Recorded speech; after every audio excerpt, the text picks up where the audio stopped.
Good morning. Please be seated.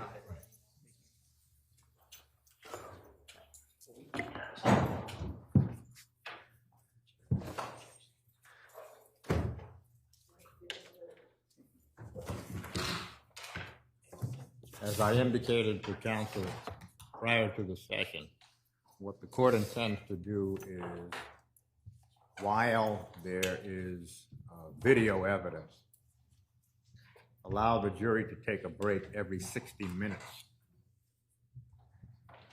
Also, the courtroom is somewhat warm. I plan to address that also. Are we ready to proceed? Yes, sir. You can bring the jury out, please.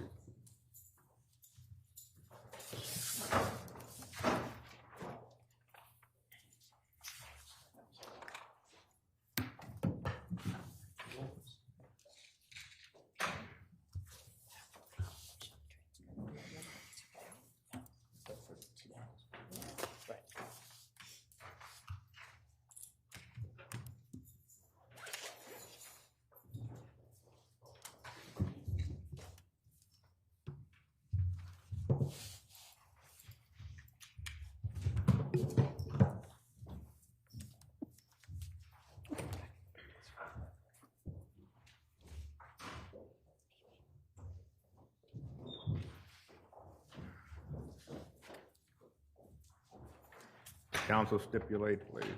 Yes, Judge. Yes, Your Honor. Thank you. Good morning, ladies and gentlemen. Just a few matters to address. If you have noticed, you will notice that the courtroom is fairly warm, and the court does not know what the temperature is in the deliberation room, but if it becomes too warm or too cold, just indicate to the court that the temperature needs to be adjusted. Secondly, because we are going to hear more video evidence today, what the court intends to do is take a break every 60 minutes rather than taking the regular breaks at 11:15 and 3:15. Are we ready to proceed? Yes, Judge. Thank you.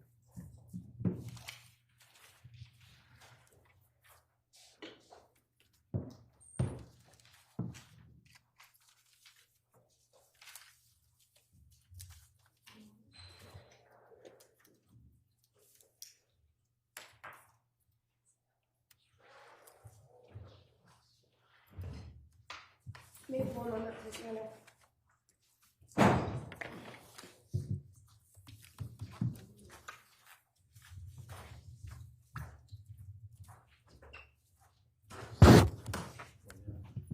Morning. You may be seated. Thank you. Detective Kimball.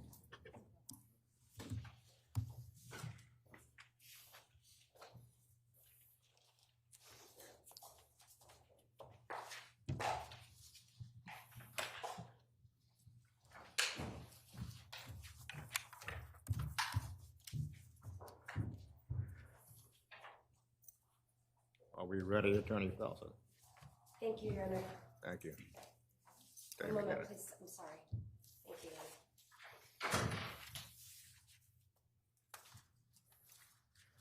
Honor. Thank you, Your Honor. Thank you. May I inquire, Your Honor? Yes. Good morning, Detective Kimball. Good morning, sir. Detective Kimball, where we left off yesterday, you had testified that you had an opportunity to interview the defendant subsequent to June 2nd, 2019. Is that correct? That's correct. What date did you interview the defendant? It'd be June 6th, 2019. And between June 2nd, 2019 and June 6th, 2019, did you become aware of States Exhibits 74 and 75, which I showed you yesterday in court? Yes. Where did the interview with the defendant take place on June 6, 2019? It took place at the offices of Andrew Bowman, 1804 Post Road East in Westport, which was her attorney at the time. Where in Attorney Bowman's office did it take place?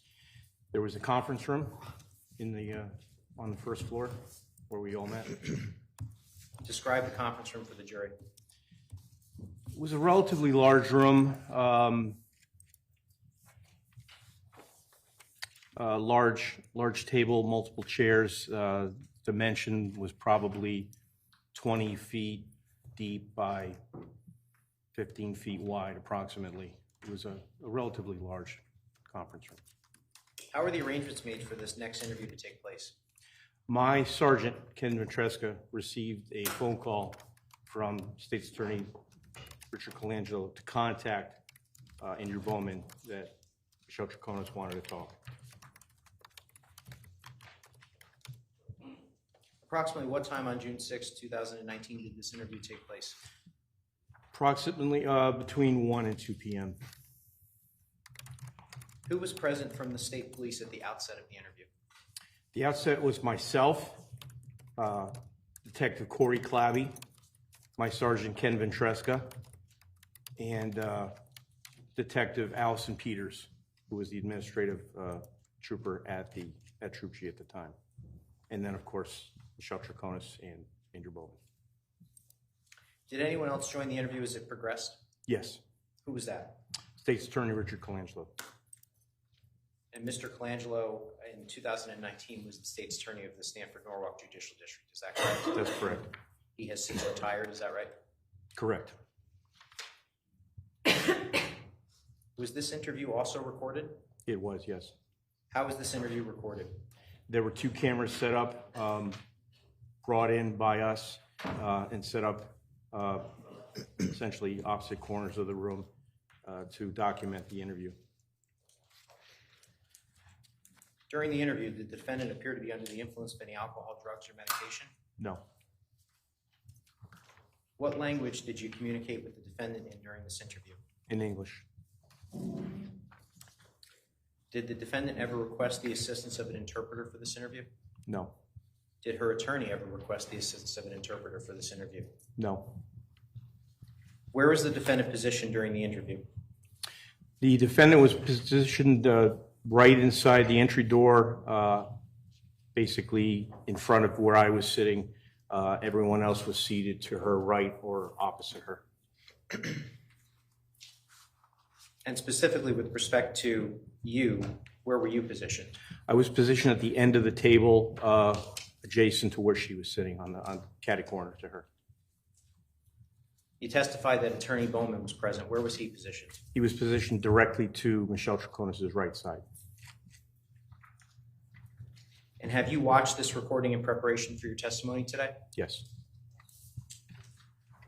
I have this marked, Your Honor. Yes.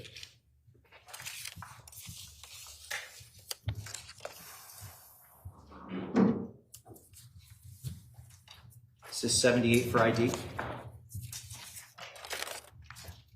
Mr. Schoenholm, do you have an objection? No, I have no objection. Move 78 in. State 78, admitted as a full exhibit.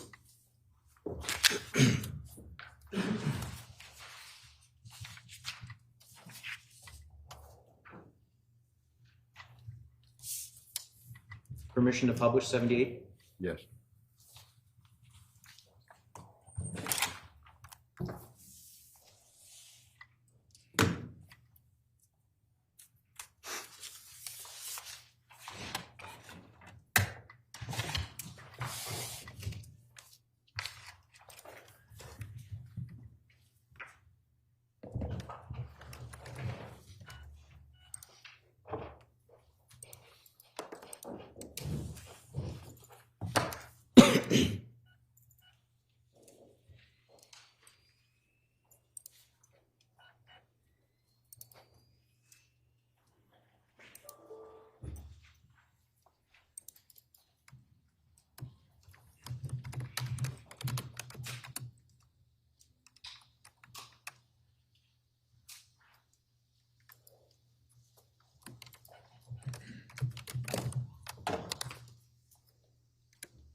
I'm sorry. Door should be- I'm sorry, we're just trying to figure out the sound situation.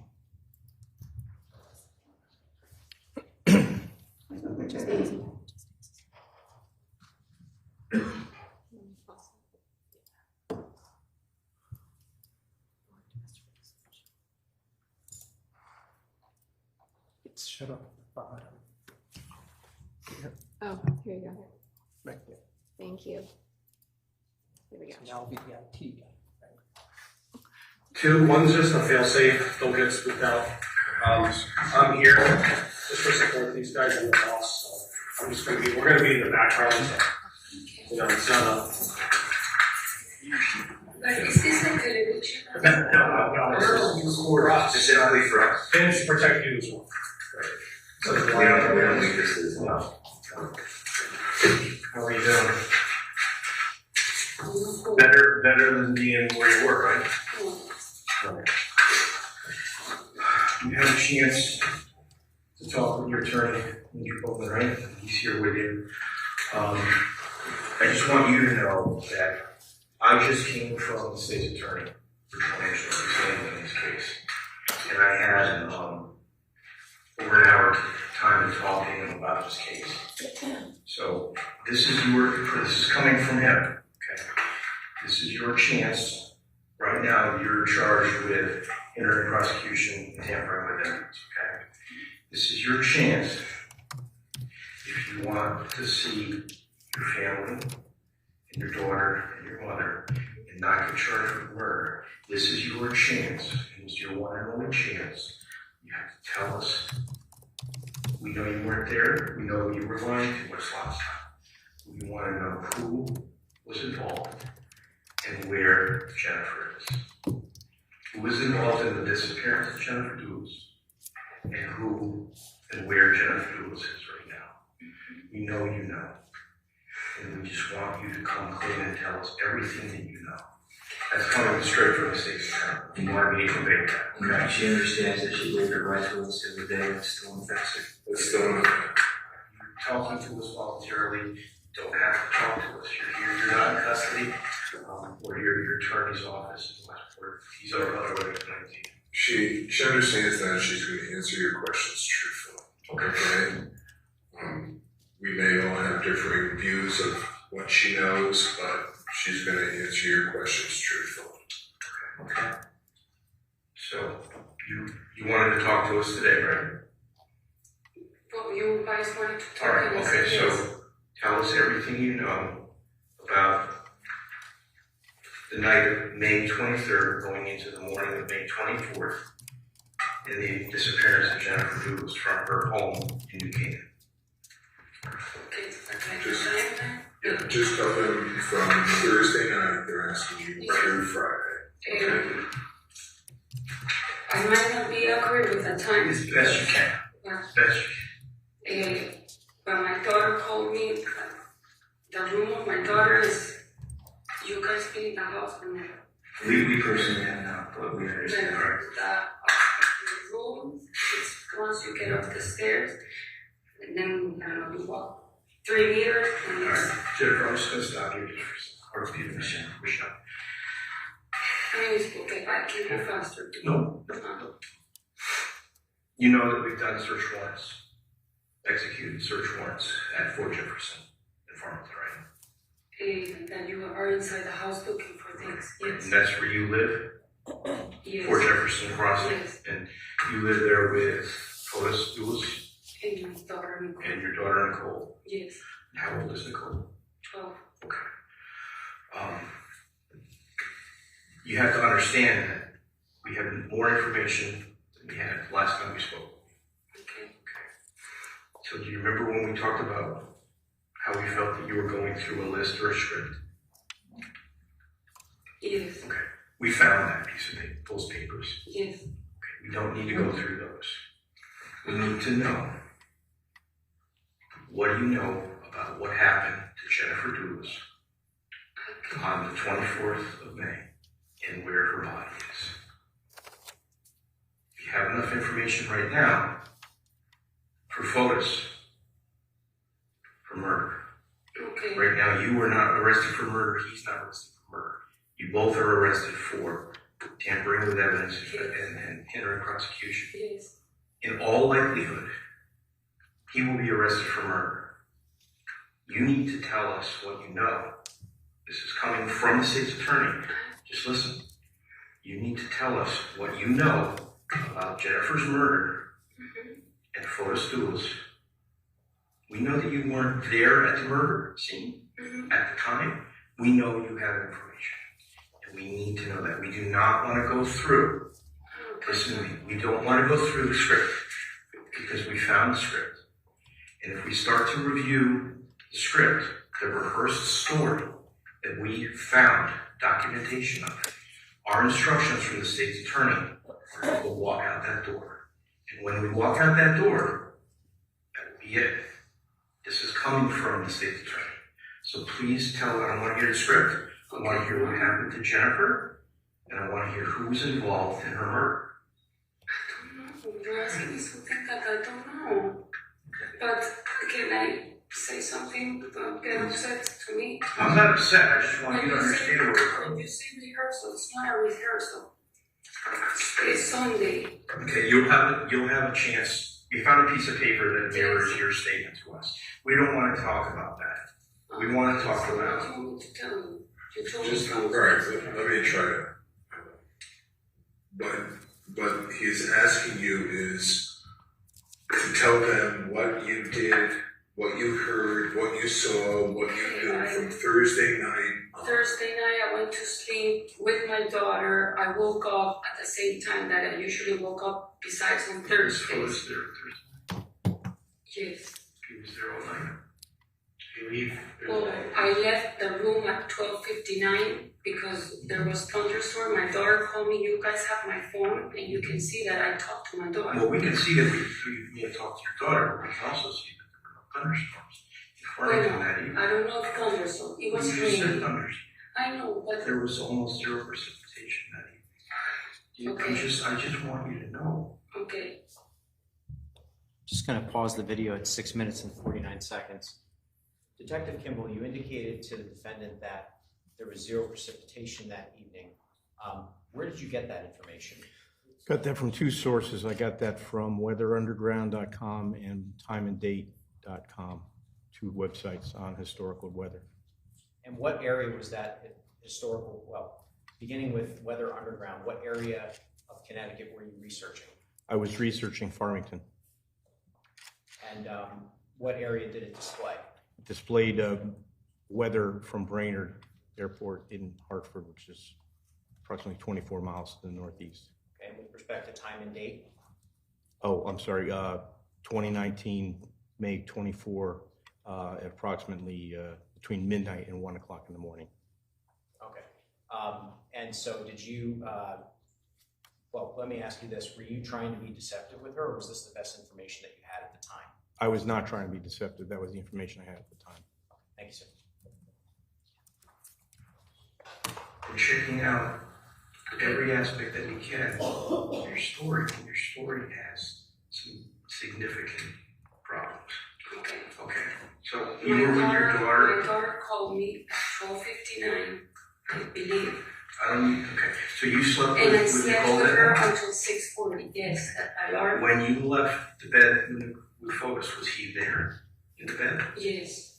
Okay, Yes. so at 12:59. 1 o'clock in the morning, you went in with Nicole. Yes. Okay, and then go ahead from there.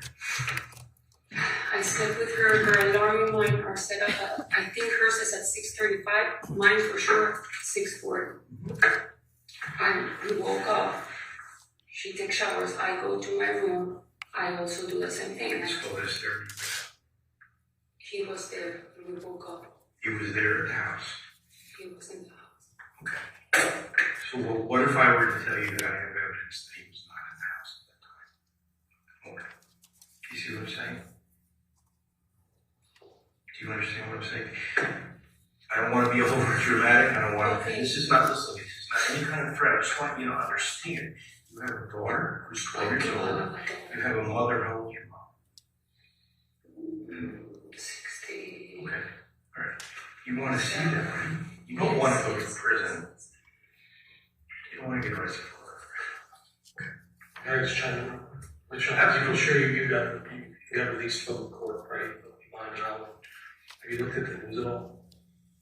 Have you seen your face plastered? I mean, I'll be honest with you, you're probably one of the most hated women in America right now. And I'm not being mean. So this is like the golden ticket. If you know where he could have done something and could have, where he frequents, if you could tip us off, maybe he said something in jest, something in passing that you can say, you know what, that rings a bell. Maybe. All right. Let me try to. Okay. If you want to know where he frequents, where the possibilities are that he could have done something, we have spent time in doing that. But I want you're asking her about that morning, and I think she understands, what she's facing. Are you sure that Fotis was there that morning when you woke up? Well, I slept with Nicole, so I believe he was, but now that you tell me he wasn't, he wasn't. Did you see him that morning? No, I did not see him, I think Michelle, that helps us. It does, that's huge. okay. So stuff like that. That's the honest thing we're looking for. Remember, that was for certain. He was there the other day, and then we. Well, because we take We're not shots gonna- almost every day together, Okay, right. so I get paranoid because it's not like, Well, if you first tell thing me what I do, even on Monday, I was trying to do the timeline and I couldn't think, what happened on Monday. We're not.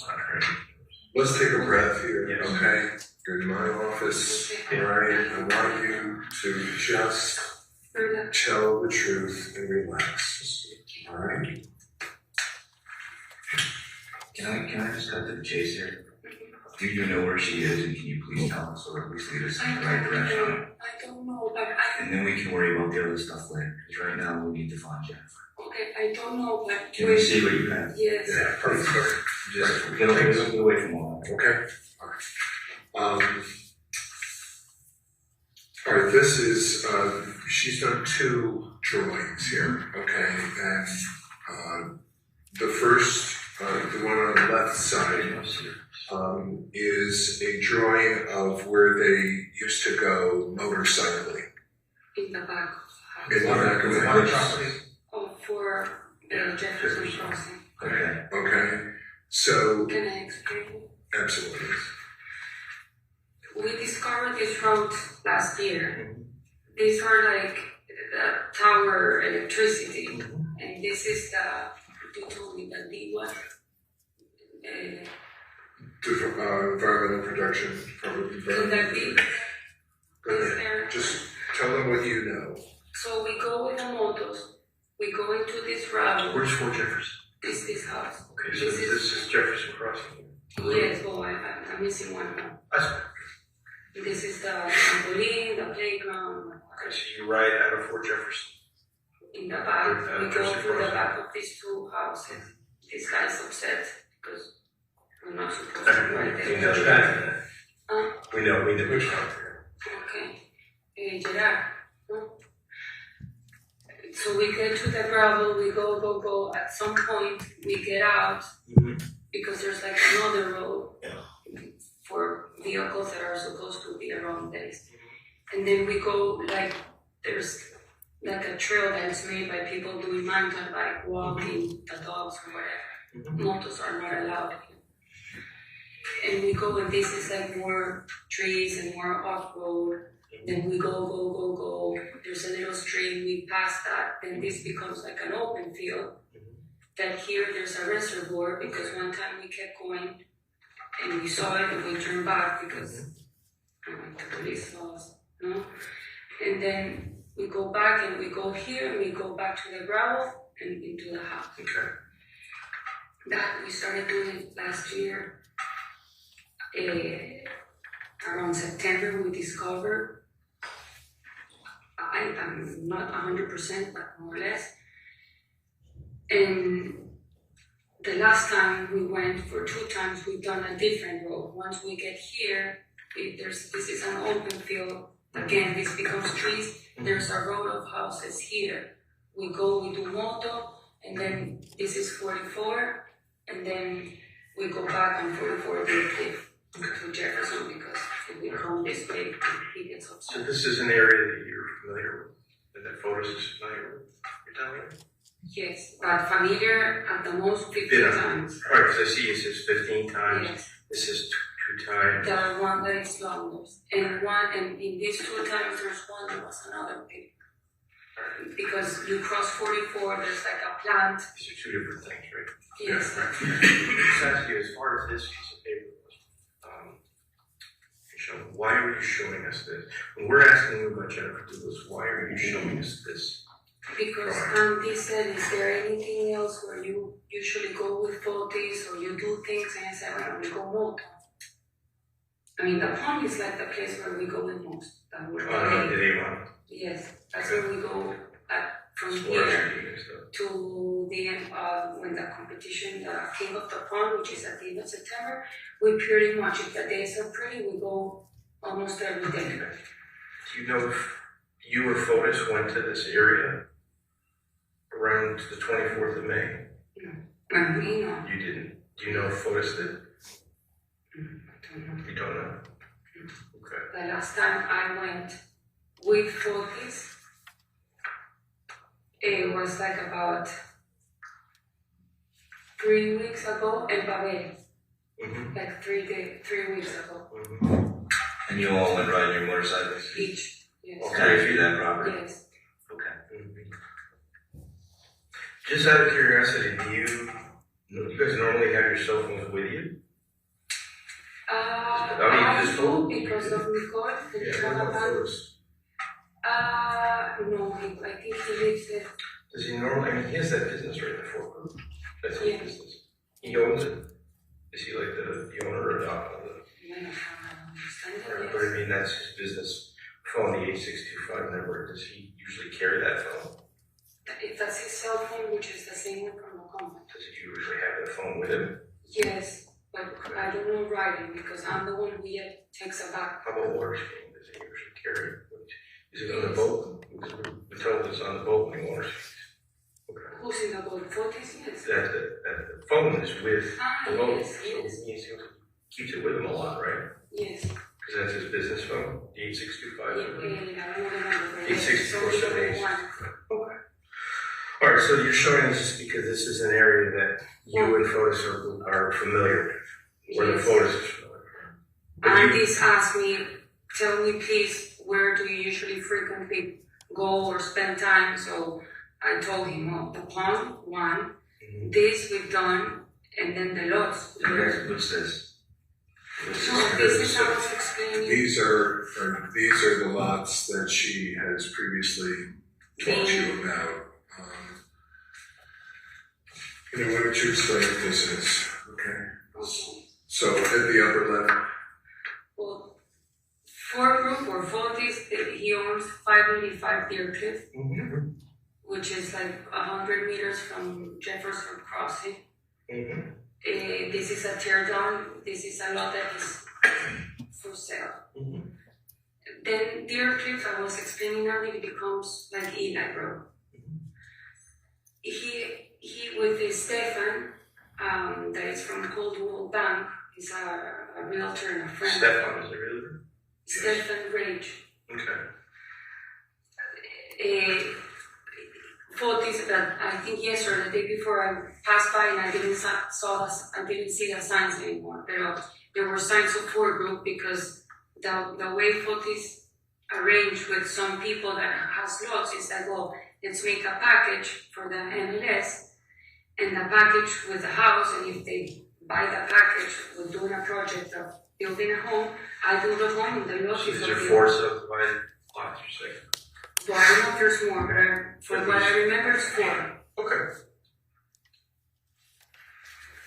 So they're in this corner, and you can call Stefan Rage and ask him. So that's on the This is the, I see. this is the Mountain Spring area? Well, Mountain Spring is this road, which is Isn't that a little, it's a little cul-de-sac, right? There's a couple houses already, and there's where? that area you're talking about? This one, there's no construction here, so like, Okay. so What road is that? It's this, It's it's in, the UI in Old Mountain Spring. So now, And Old Mountain Road. now, when you were there that day with Fotis, you told us you were there in the Queen. No, that's here, in Alien Mountain. Okay. Can we just finish this drawing? Can you mind? Alright, so. So then, Old Mountain Road, there's other 3 lots of, the owner's called Mr. Godfrey. He lives here with his wife. And at some point, with T-Leaf, which is another realtor, broker, whatever, real estate, they arrange the same thing, that if they sell a project with 4 group deals, and the lot is of the owner, and there's 3 lots here. But this, I think about a month ago, the Godfrey, the owner, gave it to the son that's also a realtor. So 4 group has nothing to do anymore with these 3. So this is Godfrey, 3 lots, it's on Old Mountain Road? Yes. Okay. And it's, how far away is it from these? In car. Is there a crossroad?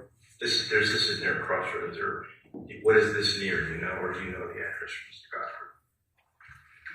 Okay. You can call Prop Shufria, which is from TV. What's TV? It's It's a realtor. yeah, like Coldwell Bank Okay. or It's a trend. Here's some other. so then this is Mountain Spring Road, but you have Typhoid Road. Well, this is longer, but I don't remember that. So Mr. One, he's a doctor, also had these 3 lots and did the same with Fotis, but this sold like 3 weeks ago. A guy came and bought the whole 3 lots, supposedly. Bro, he was frequenting those lots for us, so that's just some lots that you know that. Well, I've walked this, like I walked this lot maybe like 3 or 2 weeks ago with the people that bought them. The couple came, the husband and the wife. And we walked all the way up because he wanted to see the highest point to build a home and not be around like other homes. So yes, the 4 of us, we walked this, but that was my only time that I walked this particular lot. This one I've never walked, this one I've walked them like probably like 5 times with different clients.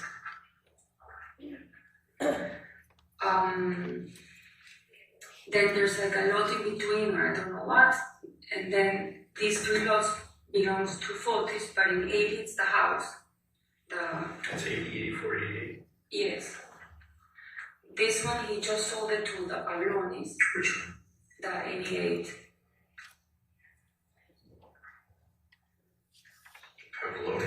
Pavlonis. They did a deposit of 50,000 and they were working on the drawings. I met with him. I saw him on Thursday, the 23rd, in the office around 3.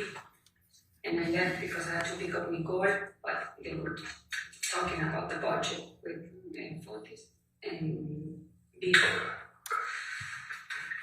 Fotis built his home in 77, that people are living there already. And then there's another cul-de-sac called Old Cot. That's the one I was thinking of. Okay, Fotis just sold this lot to the owner of 77 that apparently he bought it to build a home for his son, but Fotis has, for what I know, he has nothing to do with construction because Metaphor, I think it's that, I don't know, they're correct. There are builders as well, so he's building a house for the son. So all these places I've walked, besides not this, but the rest I've walked with Fotis. I've even driven my motorcycle around here in the past. In the north. No, it's definitely, while we're talking about these locations, especially even the water property, have you guys, when you guys are back there dirt biking or going for walks or anything, has he ever made any comments, hey, this is a good place to, this is super private back here, is this, you know, has he ever made any comments about like a paradise for me. Paradise, or hey, if you're gonna kill someone, I'd throw him back here, it's a little better fun. You know, I'm just saying things in general. Alright. We talked that this is a paradise for a motorcycle. Obviously, we knew that it's kind of illegal because you're not supposed to ride there, but it was like. Okay. Alright, so I just want to ask my question. You can't say that you saw photos from the moment you woke up until about 1, 2 o'clock in the afternoon on the day of the 24th, correct? Yes. Based on what you told us. So that you. In my mind, Not in your mind, what he you corrected me. I thought because that's how it is daily based, he was in the office. You don't know for a fact you didn't see. No, I did Okay. not. And it's a large home, so. So when you did see photos that day, Stop the video at 24:01. Detective, the defendant just indicated to you that she did not see photos in the office. Is that correct? Correct. What had she told you on June 2nd about seeing photos in the office? She said that she went to the office and she saw a meeting between Kent Moeni and Fotis Dulos. She saw him. Thank you, sir.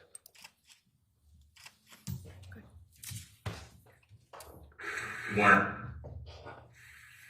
No, a little bit before because we had lunch. but I remember from the other day when you and I spoke that you had said it was sometime between 1 and 2.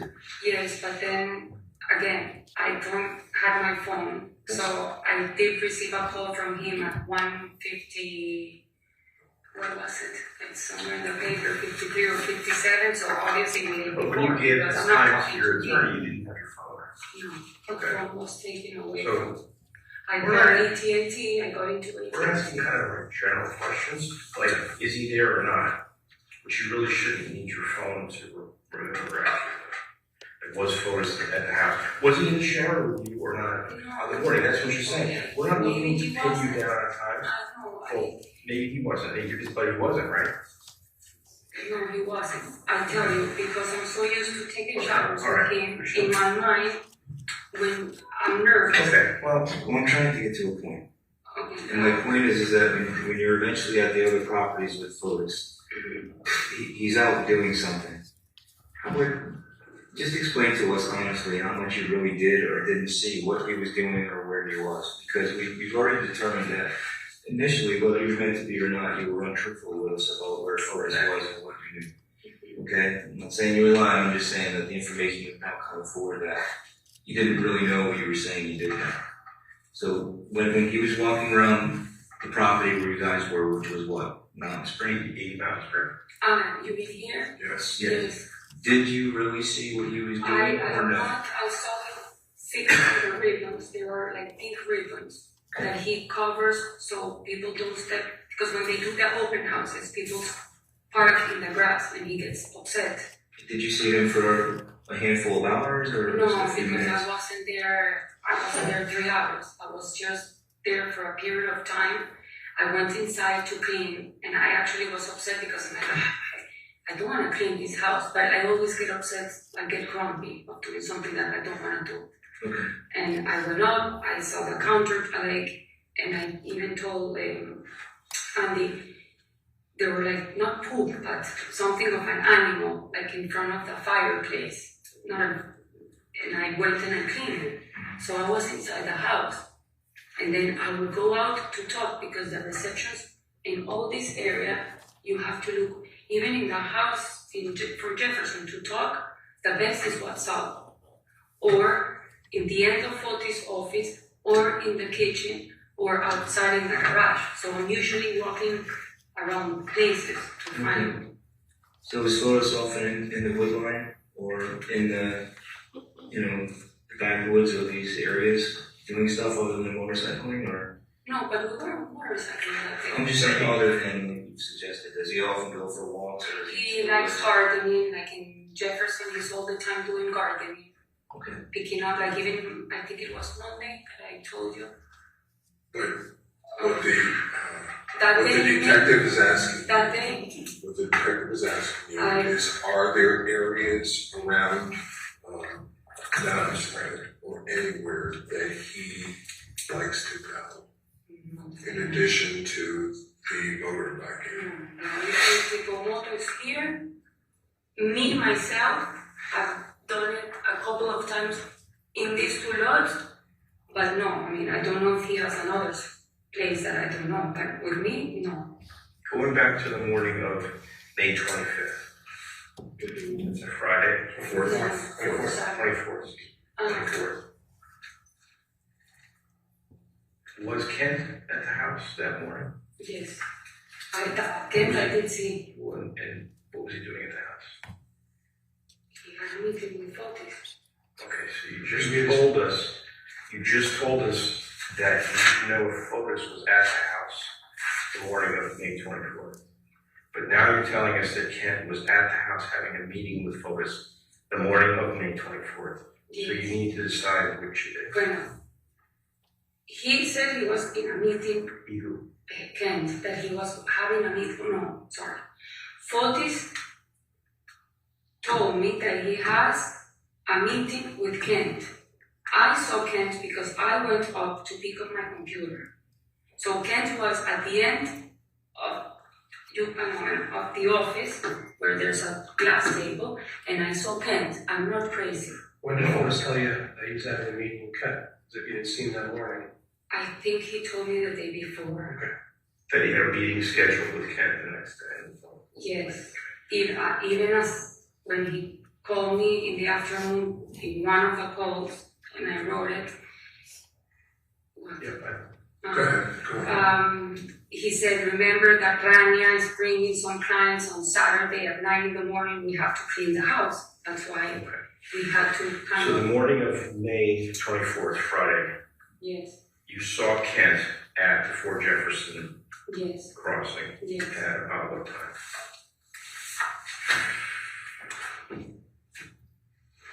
If I got home at 8:12, normally 8:15. 8:20, 8:30.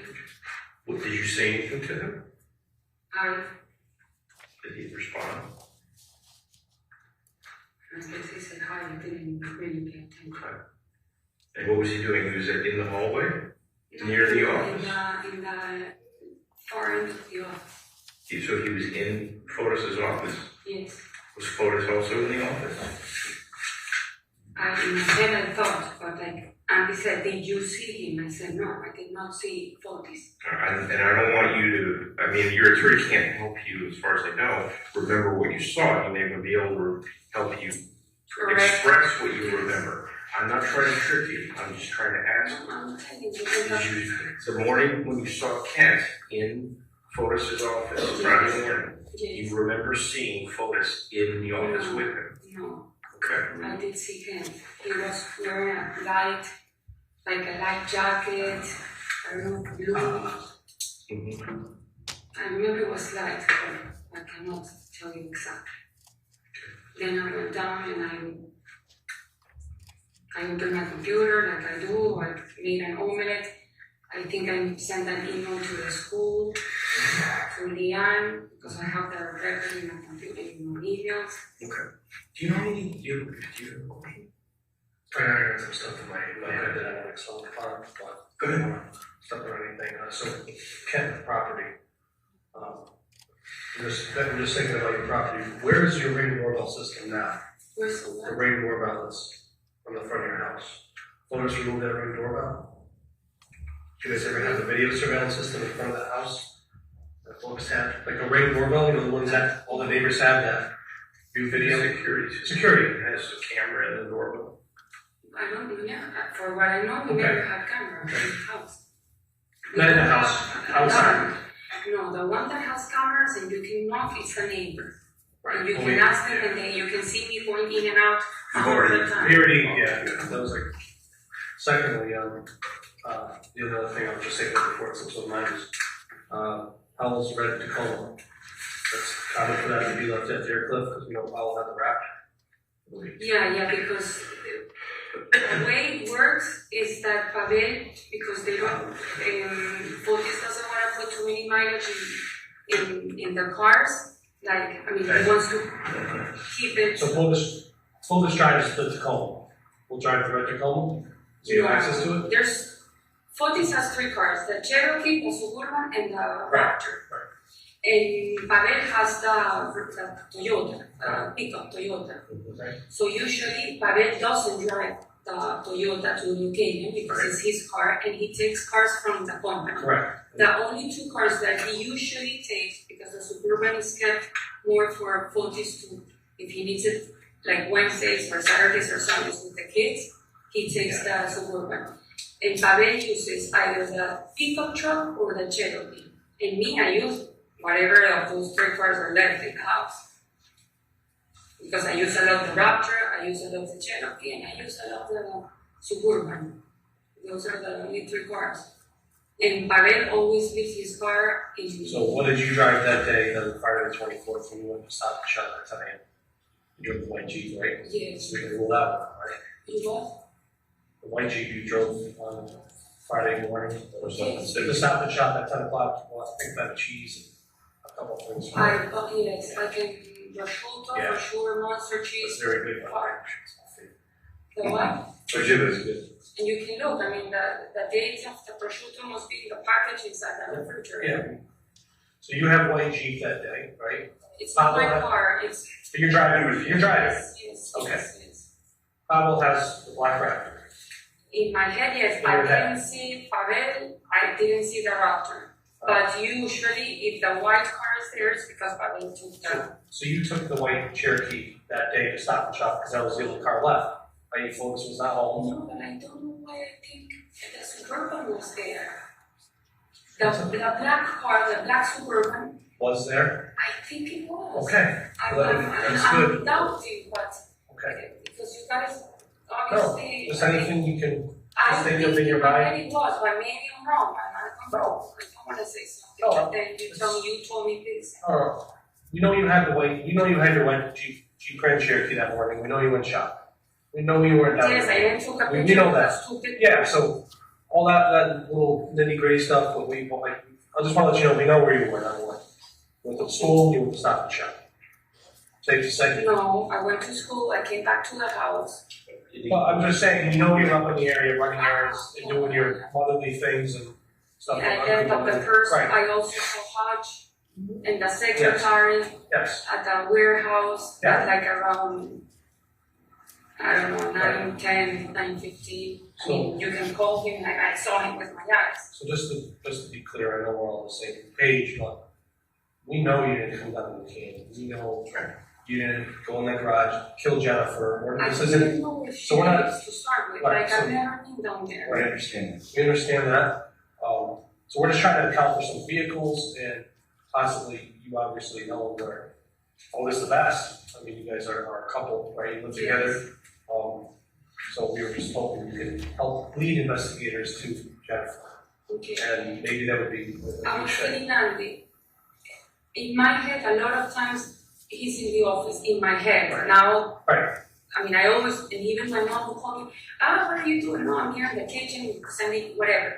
And for this man, he's in the office, in my head. Now, I obviously, everything is a doubt, because I don't know 100% if he's in the office. Yeah, and you look at his track record with relationships, I mean, not too good. He left his wife, you guys hit it off, I'm not saying you're in the wrong one. No, he left the first wife The for the first, second. yes. Yeah. He killed the last one. For Jennifer. I'm He was just, dating the second wife while he was married to the first. so he doesn't have a good track record And with then women. he's dating you while he's married to the second. Yes. It's just what he does. So that's what he That's does. what he does. So if he's gonna lie, I mean, But the first one, I don't think he's dead, she's dead. no, I'm saying his track record with relationships and lying and deception. Okay, yes, I guess, yes. Okay. Do you, I know, okay, so I think, no question. Sean, do you make it a habit of keeping receipts? yes, You do. You have a lot of receipts. yes. I keep them, if Where do you keep them? what? Where? When you keep a receipt, where do you put it? I put them in my purse and they're like all messy. And then after a certain time, if you check my computer, I have a folder that says in Spanish gastos, which is expenses. And I put them monthly, and then I go in my computer and check with the credit cards with my receipts, because sometimes what you see the bank, it gives you numbers, and I'm like, okay, I don't remember, but I go with my receipts. You can- You do that for monthly. like every 3 months. Okay. Now, So you, you can also go, and I must have another folder that says Dale, this is from Dale, there, Dale, Colorado, right? and I keep all the receipts too, because at the end of our stay in Colorado, I have to, with the father of Nicole, I have to make expenses because he gives me part of that money. We go half and half with everything that is with food, hotels, races. Well, if it's an equipment or something, he You gotta pays keep all fully. the business expense. Records, right? Business expense. Or you wanna keep receipts for business expenses?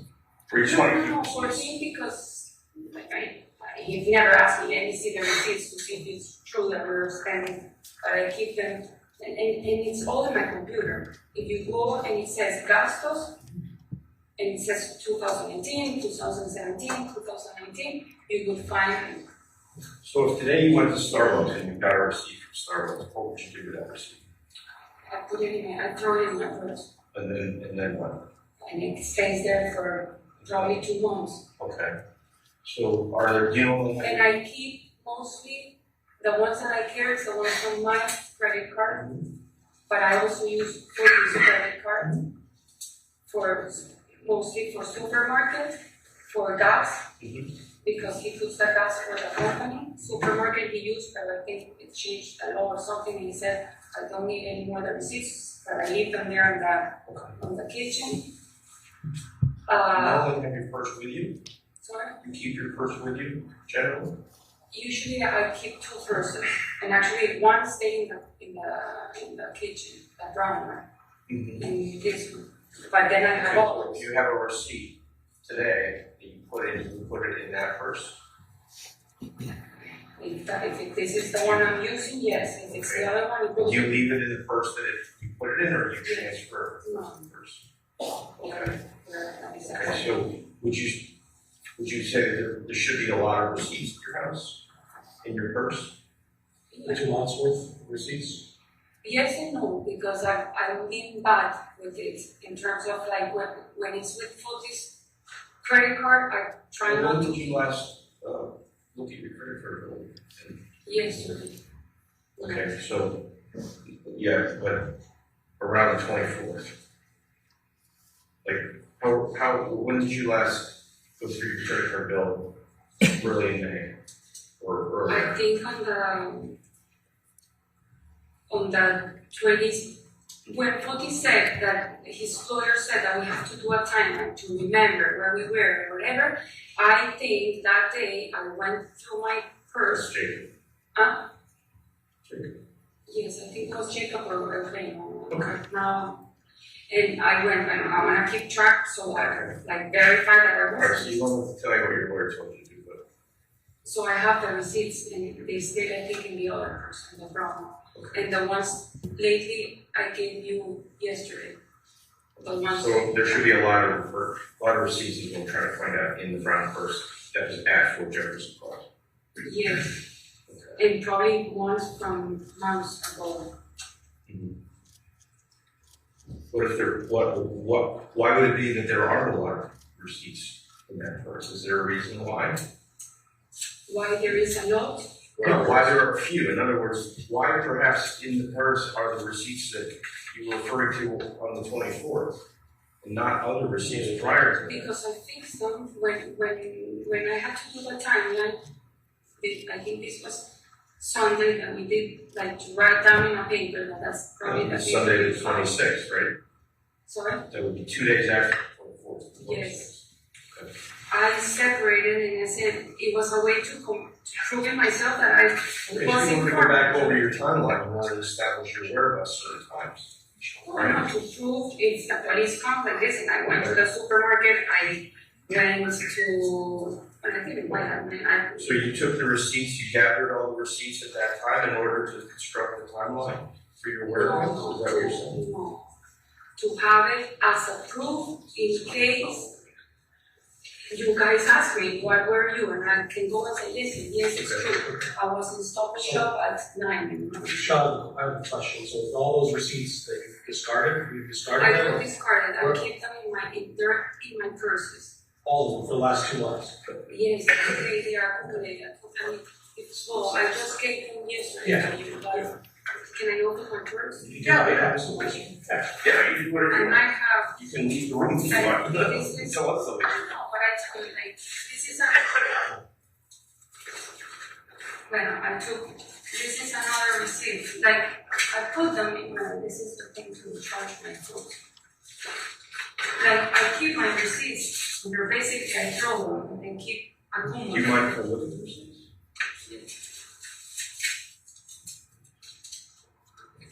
How long have you had that purse? Since I left the house. When I bought it. No, how long have you been using that receipt as a receptacle for your receipts? Or that purse for the receptacle of your receipts? How long have you been putting receipts in that purse? Since you had to leave before Jefferson? Yes, Okay, I have 2 receipts here. One from the 5th and one from the 5th. So 2 from yesterday. Any other receipts in there? No, I gave him all the receipts yesterday when I came here. Do you understand how it looks sometimes? And then my mom, since I arrived here, my mom has been paying a lot, so I haven't bought that many things. Look, you have to look at the fact that you're in the car when the trash is getting dumped. Okay, nobody in the world believes that you didn't know what was going on, what was not, what he was doing, what he was throwing out. There's no way you weren't asking, what are we doing, what is this stuff? This is abnormal. This is abnormal behavior. You did that too? What is it? No, but can I Absolutely. explain? That's what we're here. We've done this in the past. We throw garbage. We've done it for in Avon Farm. I've done it in your clinic with So when you asked them, but what are you my doing? Why are we doing this? No, Do you need a second? It's gonna be good. He's here. Okay. If you want to, well, if you're leaving the room, we're gonna. Oh. You're here. No, I'm not going to see tonight. Especially. Yeah. Hey, Bowman, nice to see you, sir. Trying to come with us. No, we're here for you. We want to get. everything I say, I'm saying it wrong. So No, we're not expecting you to say like spot on. The things that we're asking, the information we're asking you Can for. I go just far? listen. The information that we're asking you for is not required, should not require you to have your phone to be precise with times. We're asking in the morning of kind of questions. These are general questions right now, and you shouldn't have your phone, or you shouldn't have to be referring to receipts. We're trying to get information on where Jennifer is and what happened to her and who was responsible for what happened to her. Because we have a pretty good idea what happened. We need to find her for the family. And I understand. And when the state's attorney Lansville walks back in here in a minute or two, he may have a few things just to explain, because I feel like they're not telling us everything. Okay, what I was explaining, that throwing out the garbage, for me, it's not this is something new that we've done. Okay. What I was concerned was that I'd never been in that area. Sure. So I was like, why here? And yes, it was like construction and cars. I'm like, he would stop, someone honked. I'm like, you have to move the car. Then he moved it 3 meters and he stopped again. Like, it was like too much. So what kind of question did you ask? I said, why do we have to be doing that now? And what did he say? No, nothing. He's like, relax, everything is fine. It's just a few minutes.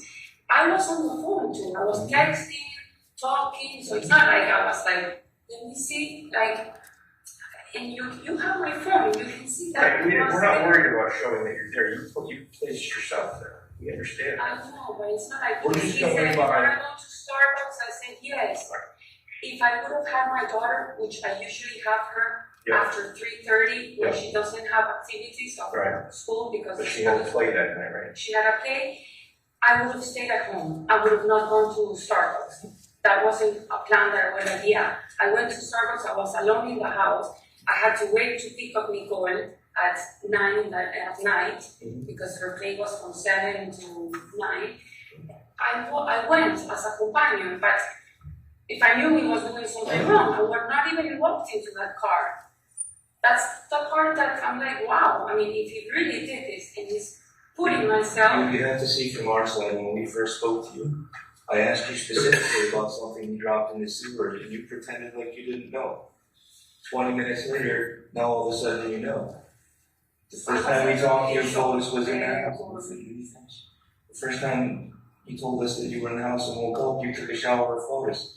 Now you didn't take a shower with Fotis. Okay. So this is all going to come out and it makes you look like you're not telling the truth. I know. Like you're not telling the truth. You told me that I'm like in panic and that I'm like. I'm not trying to my panic you, but we want you to relax. We want you to relax.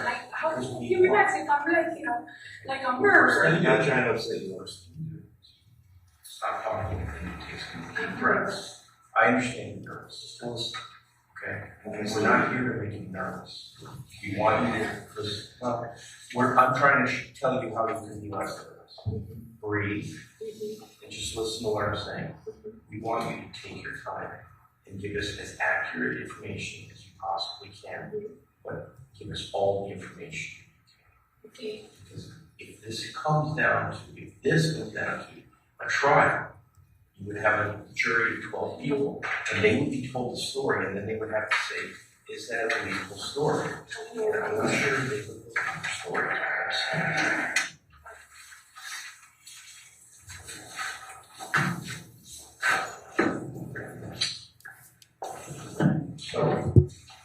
So I think we were talking about the drive. And one of our, Okay, and I think you asked her, John asked, what did you say to, what did he say to you? Trip. Yes. It's your It's basically, what I'm saying is that nobody is believing that you didn't know as you're going from can, throwing stuff out, dropping stuff in the sewer. No one's going to believe that you didn't know what was going on. And then we retrieve these items, and we've already told you what we retrieved. So, License plate. more than that. more than that, we're not going to go over what we retrieved, just suffice to I say. remember the license plate in Right. Can you tell us anything about that license plate? a kilo with blood. Okay, Sean, can you tell us anything about that license? I didn't even know Did you ever see it? No. Alright, but you saw the mailer? The FedEx, Box. well, what I saw was in a box. It was like an envelope. Like a soft sided envelope? Yes, it wasn't a box. Okay. It was an envelope. What Did I you saw. see photos putting it into the store? I saw it that I did see in the car. I don't remember if it was in the back or in my That's fine. feet. That's fine. That I do remember seeing. Now that they had license plates inside, I did not know. I did not know those license plates belong, and I didn't know that they existed. Okay. And that's possible, that's feasible. But given all of the information that you're driving, And sorry, absolutely. I don't remember because you told me that I handed it to him. That's, that was. And I said Don't worry about yes, but Don't worry about because that. I was nervous, I don't know if I handled it Don't or worry not. about that. That's not, you saw it in the car. But It's on video being, okay. all of you or someone of you Don't that night worry about asked that. me if I Disregard that, gave. ignore that. Alright, we've passed that, that's not an issue. It's not an issue. Well, but I said that yes, that I passed it. Okay, we're starting over with that. Point A, it's in the car, it's on video going into the drain, we pulled it out of the drain, we found what was inside. That's all we need to know. As far, and you're telling us you never saw him doing anything like. No, I've seen those envelopes before in the office, underneath his printer, Okay. because he sends a lot of, supposedly, he sends a lot of But given what's going on, where he's driving the Raptor, you're riding, he's stopping at multiple locations, people are beeping, you're saying, hey, let's get out of here. I remember a fire truck. When a fire truck goes by, and you asking, why are we doing this? No, why we're here, this Why we're area. here? And he says what? He said, relax, it's okay, it's just a few And minutes, and are you right? saying that there was no other conversation about what was going on there? I was on my phone I understand texting, that. you can even verify I it. don't need to do that. I'm asking you the conversations that are on the There's phone, no that were calls. going on between you and Well, I Fotis. was a little bit upset because I didn't want to be there. I didn't want to be in that area. I've never been in that Because you said area. what, creepy, you called it creepy. It's not a nice area, I right? told it creepy to you guys. I don't think I said creepy to him. Okay. But you knew you were somewhere you don't normally go, right? Actually, when I went to the guy to see the GPS, I was driving with my mom, and the GPS almost got me there, and I'm like, I remember this, like this area, I think, and I told my mom, this is where I think we drove, because again, I think some of you said, or you told me that there was no construction. And I remember seeing. We're talking about today. We're having this conversation now. Don't worry about what you said. Well, because I said things. Just listen, please. Well, this is a good time to take a break. So after you guys were driving down, he was. Ladies and gentlemen, we'll take our break until 11:20.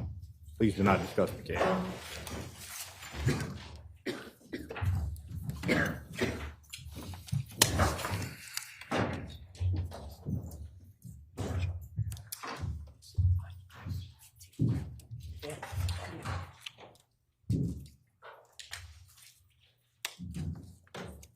All rise.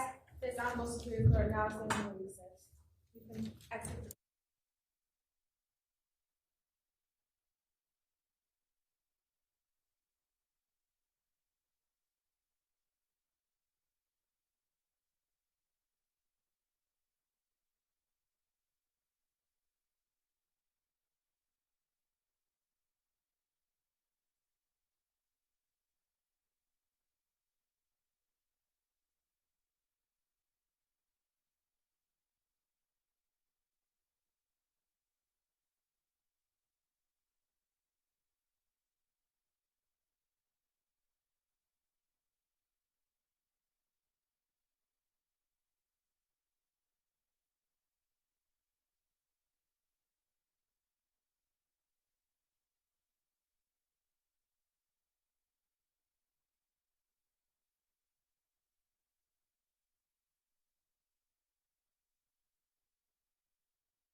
back in session. Good morning, Your Honor. Please be seated.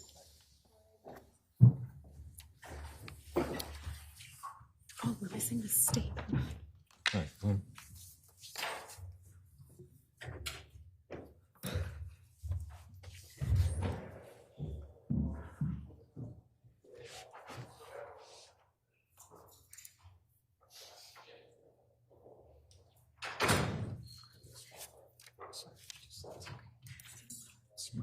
That's the problem. Sorry. Let's see. Thank you. Oh, thanks.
Restart.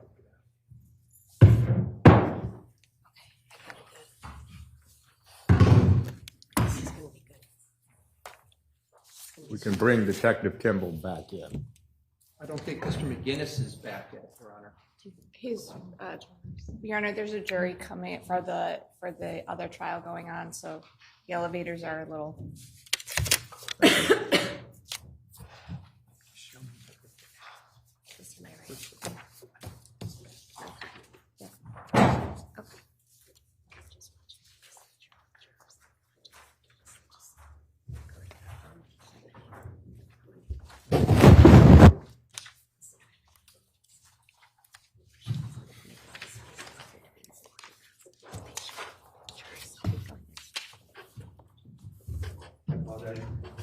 Thank you.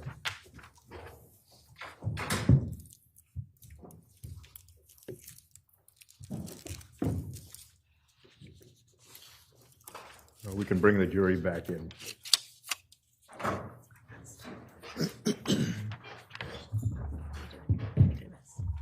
It's all yours. Oh, okay.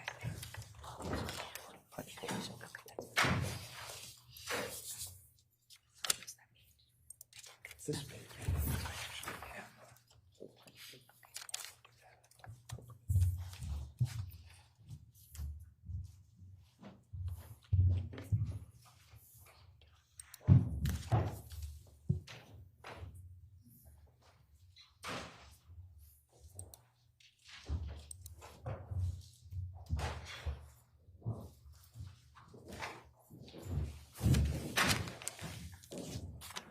Would counsel stipulate, please?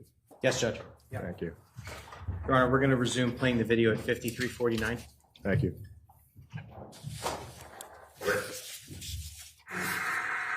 And you remember any of the roadside roads? I remember we went one that was like, I believe it was like the avenue, Yeah, that's Albany Avenue, that's the main the road. main road. Did you take a right We took a, and then yes, a went right. down? You happen to remember what road that was? Or what was nearby? Okay. You went down a little ways and then what happened? Took a left, and then you took another left, and then took a right. Okay, so you don't know the road, that's I do fine. know that we went in the loop, because at some point I Okay. think we went back to the same road. They're asking if you, During the loop, was anything thrown out? Did he stop and throw anything out? I think he stopped somewhere where did he in a stop? corner. Corn? In the corner, and what did he? What kind of buildings?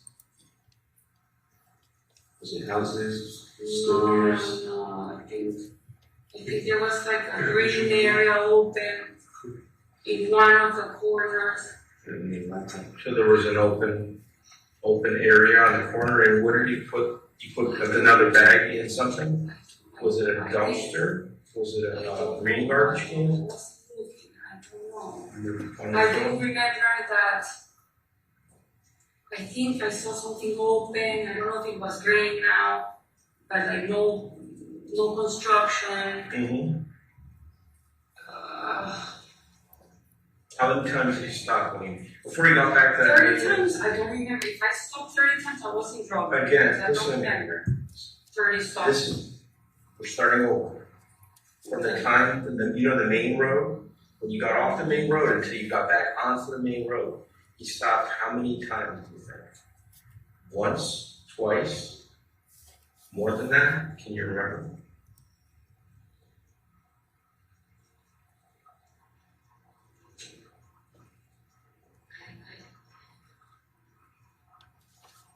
We're just asking if you can't remember. Let me think. I mean, Okay, I'll let you. one for sure. Otherwise, I would not remember. And I think one. I'm like scared to say because if I say 5, you say no, it was 30. If I say 10, you say 6. What I did, just your recollection. right? My recollection is that. One stop. One stop that I remember in a corner. Okay. Where there was some open space and green grass near that rooftop. There were buildings, but one spot, I don't know why, for one reason, I think it was open. Unless I'm. Well, I'll be honest with you, we don't know yet. We're gonna find out. We're just trying to have you help us find out, that's all. This isn't a trick question we're asking you. Maybe and then there were like homes, then. Homes? Or Housing projects? Huh? Housing project homes or regular?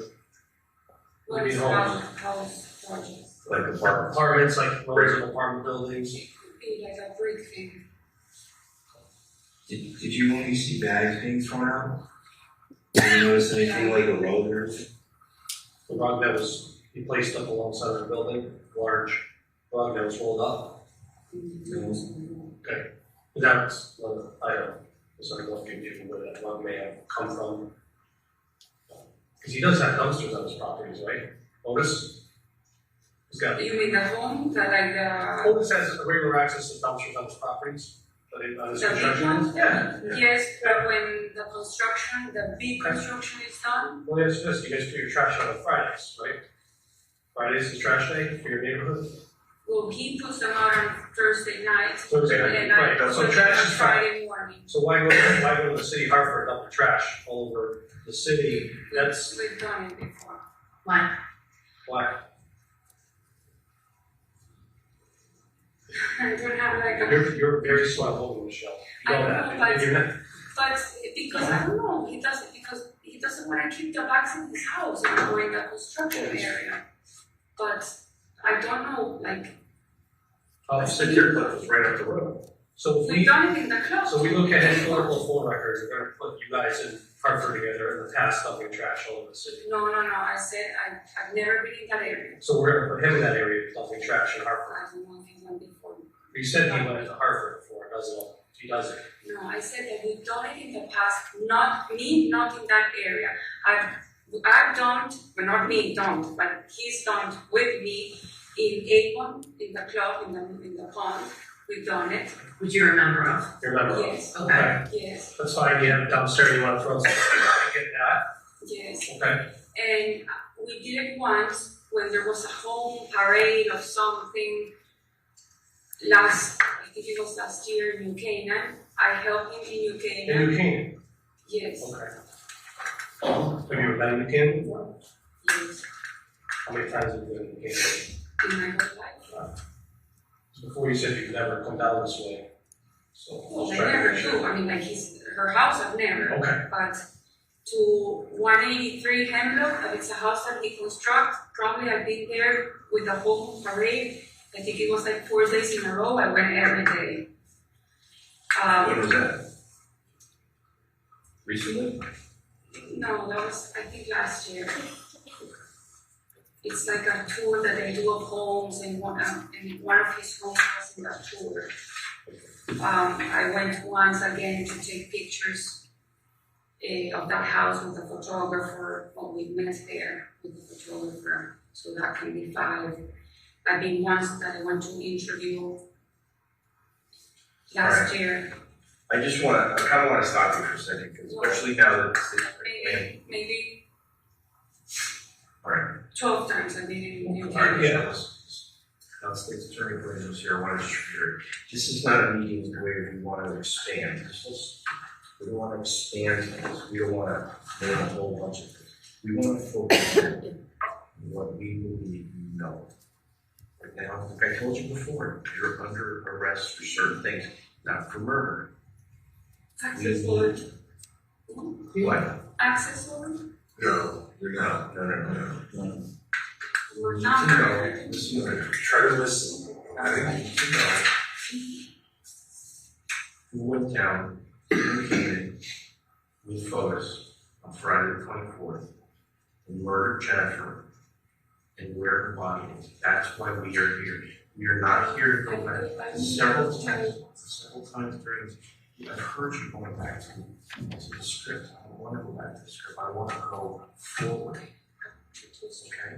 You have to know you live with Fotis. You lived with him you lived with him during that time. Let's talk about what led up to this. Fotis recently shaved his head bald and all the hair off his body, correct? The hair I think. You did. When? Why? Because the skiing season started and he said, can you do my hair?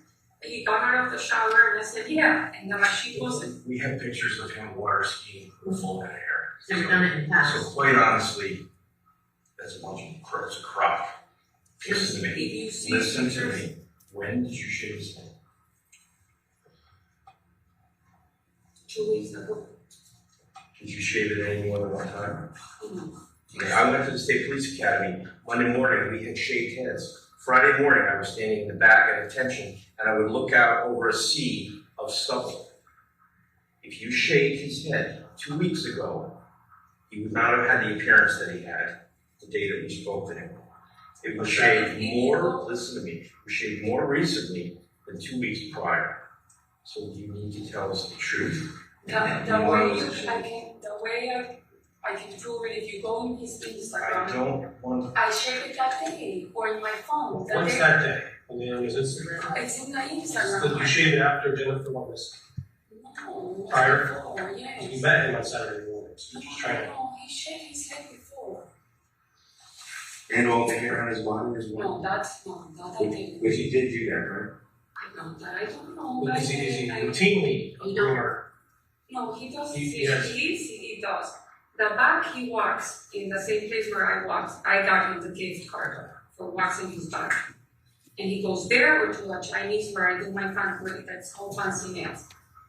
That I don't get control of, like when he walks with shave or the head. He asked me, can you do my hair? I said, yes. If he got out of the shower, I went like this, the machine doesn't work. I turned the thing, I went again, it didn't work. I put it in 0, and obviously I got involved.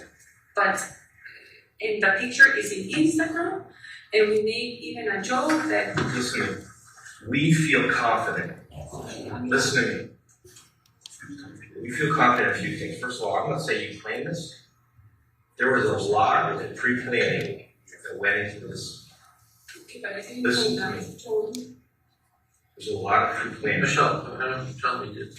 Absolutely. No, We're trying to find out what he did. We wouldn't be here. I would have talked to your attorney and asked you to come in if I thought in a second that you knew what he was going to do. I wouldn't waste our time, because I would have just said, we'll arrest her. We're here. We're here because I think you could help, like they said, you can help yourself.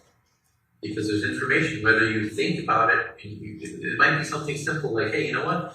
That day, he got out of the shower, he asked me to shave his head. It's the first time, I don't know, 2 weeks, whatever it was. And he never asked me to do that before, but he asked me to do it that day. So for you, it's a normal day. He gets out of the shower, hey, shave my head. You say, oh, I never did it before, but okay, I'll shave your head for you. Yes, I think that. Right, so, but that's information that they need.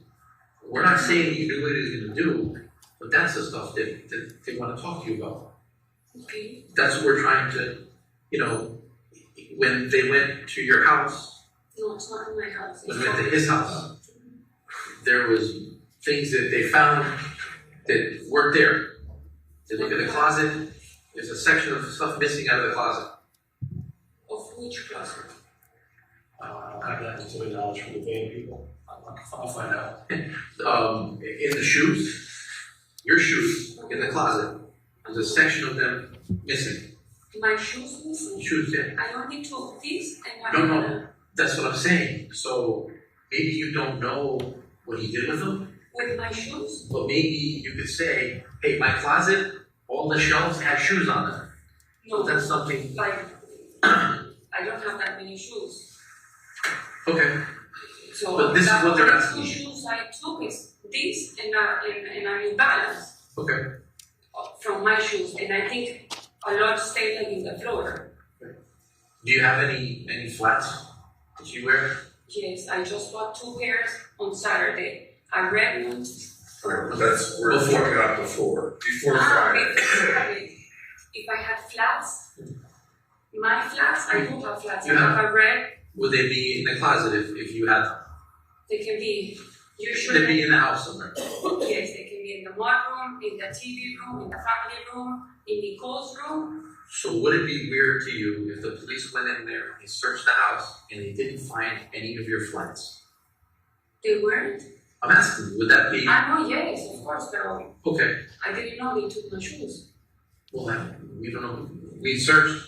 We didn't find any flats. We can't No, do things that aren't there. I have flats, I have 2 that are exactly the same, black and gold, that they have like a gold and it's like this. Attorney McGinnis, can you Dress stop the video, shoes, please? Flats. Yes, sir. Court would like to see the photographer, please.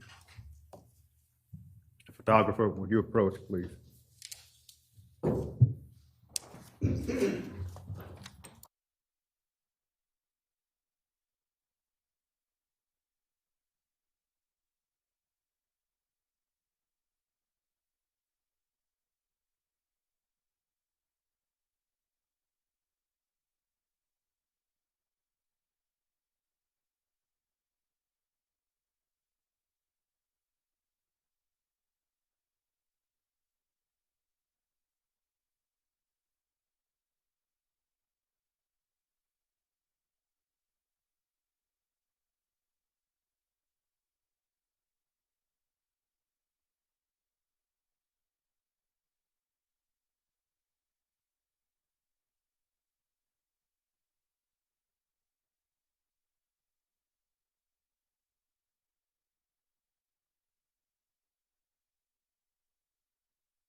1 hour, 7 minutes, and 12 seconds. We're going to resume from there. Thank you. Ones that have like a buckle that is silver. So that's what. So this is what the point. The point is not to trap you. We're not looking to do that. Okay. We're looking for information that can help us. See, because when he came back to Farmington, you know who he was with, or he was by himself.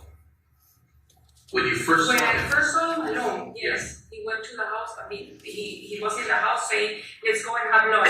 I saw only him. I didn't see anybody else. Where did you go to lunch?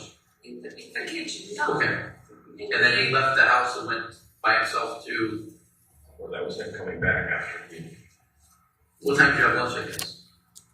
My guess was around 12 and 1. I told them the other day from 1 to 2, but again, usually my lunch are from 12 to 2 at the most. In those periods, I eat. Just don't eat. You can't eat all just based on his.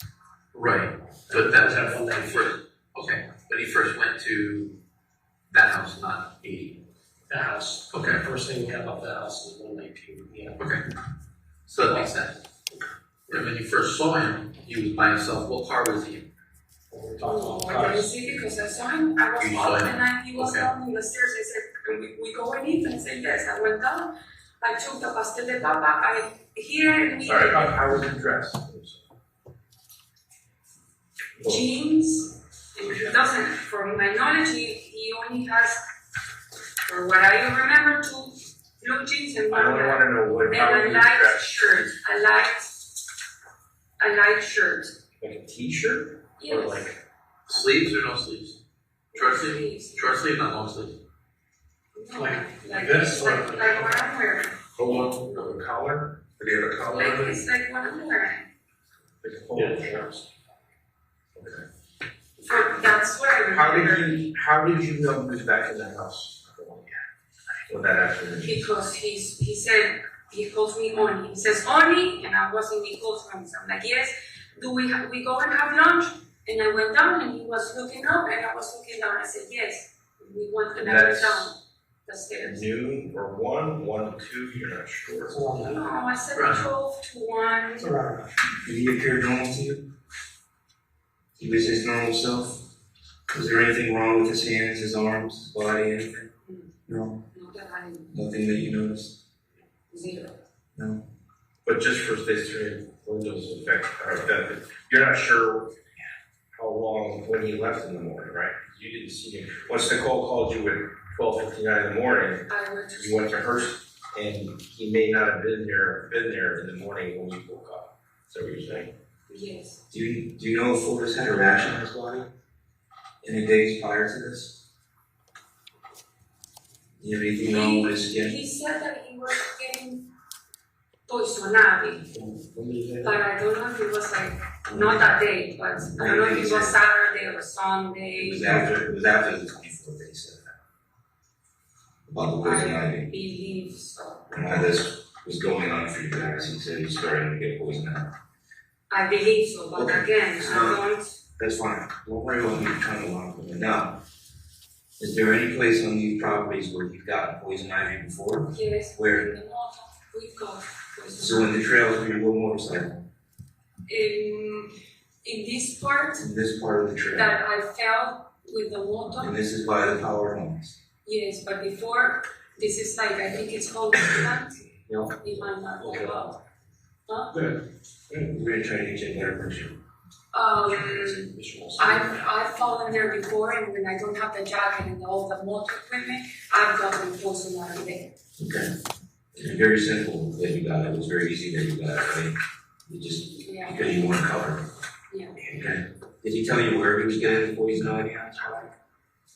No, he just told you And where he was also, getting it. sorry, and in the pond, when I've gotten out of the water, I've gotten poison ivy too. Which pond? The one behind the salt Where storage? we You ski. ski over. I've gotten poison ivy in those two places, me. Okay. Corey, really get the laptops to make Can you give us a show her actually what it's doing? Yeah. Yep. Take a little bit. If you run through the video, it's not trying to go not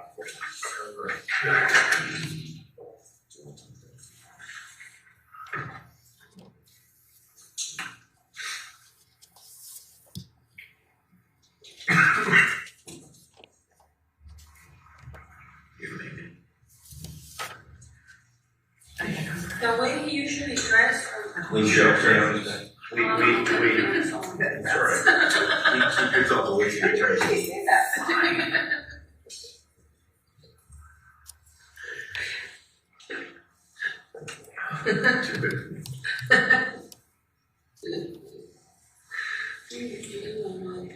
And just make sure you're doing your thing.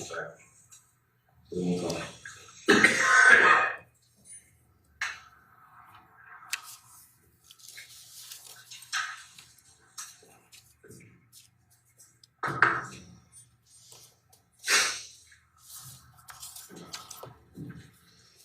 I think that's good for 2.5 hours.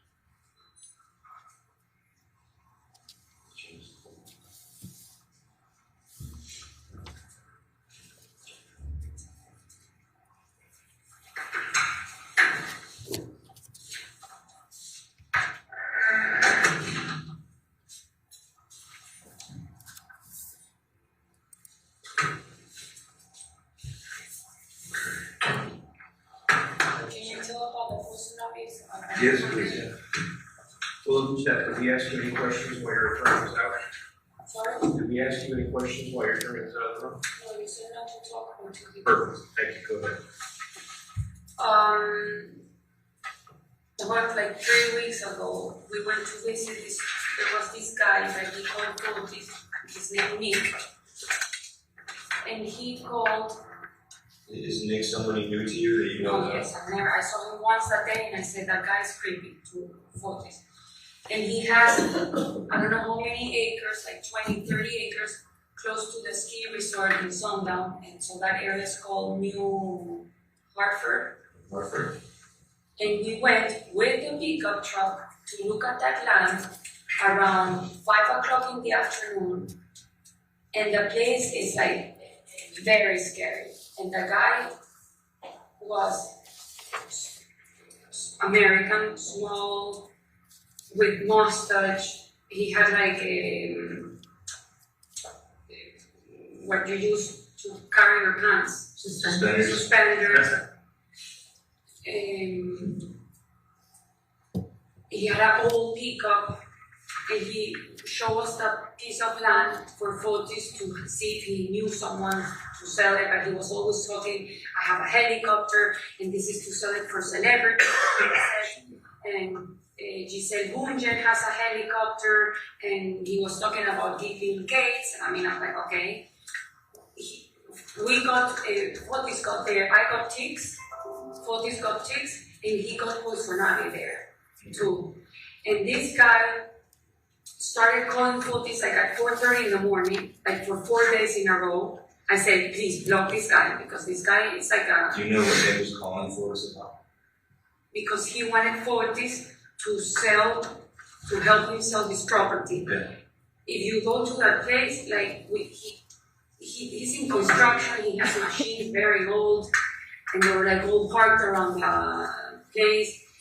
And we passed by a place and he had like chainsaw, but like the size of this table, like a ghost with like a scary face, like everything he had, it was like a meat thing with a hook, like very creepy. And I remember I said, Fotis, call Pavel because we're gonna get killed here.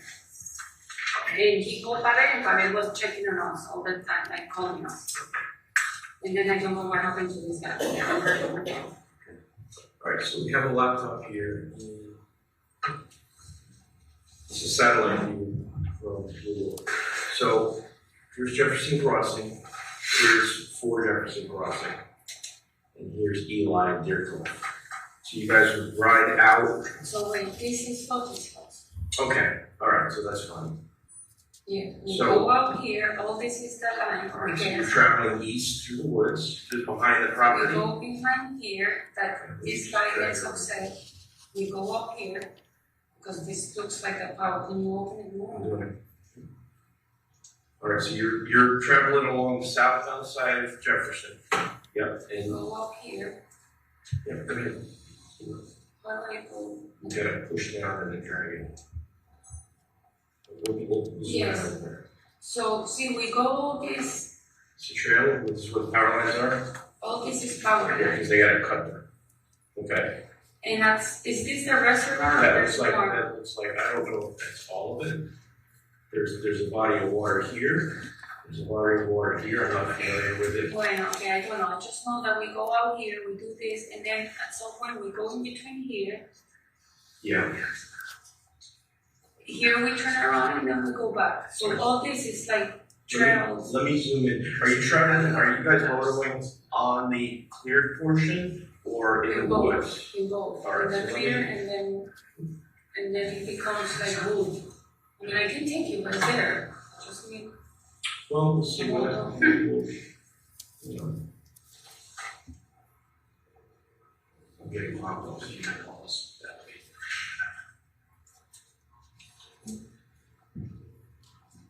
That whole loop, when we do it in motor, it takes us about 40 minutes. So it's a big area. Any idea? All right, is there any like landmark where you guys turn right? You're going up here. Let mean, if you put it bigger and it shows, I can. Well, I mean, the thing is, if it's bigger, then it's harder for you to see. I was trying to zoom in for you so you can. But anyway, we can go all the way up to Route 44. So look, Route 44. That's where we done this.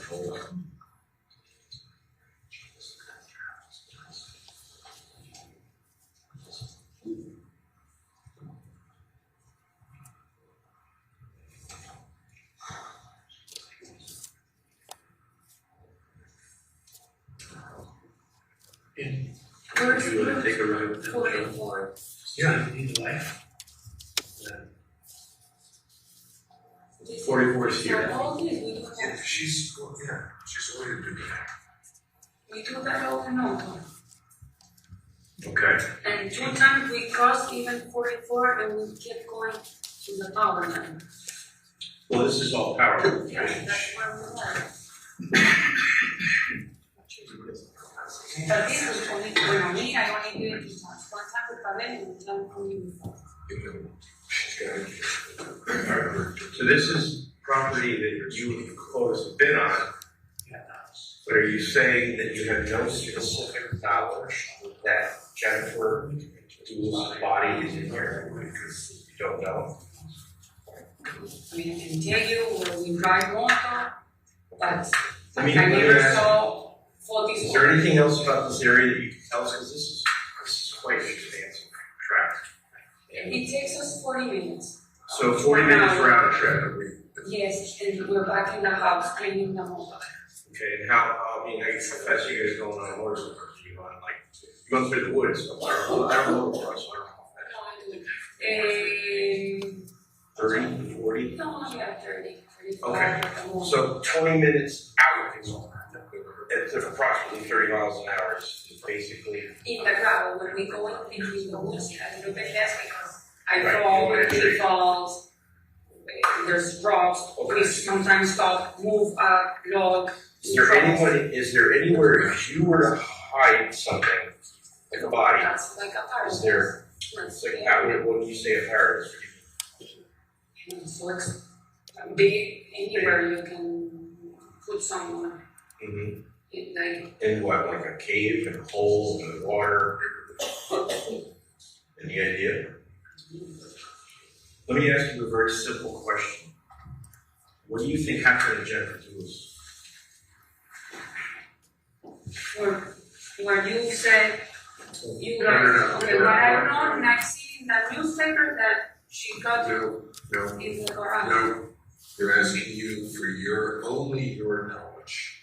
Not what you read in the newspaper, not what you think And I think that she's still somewhere, hiding. Pero bueno, you guys said that you find blood, so obviously she's not hiding from who.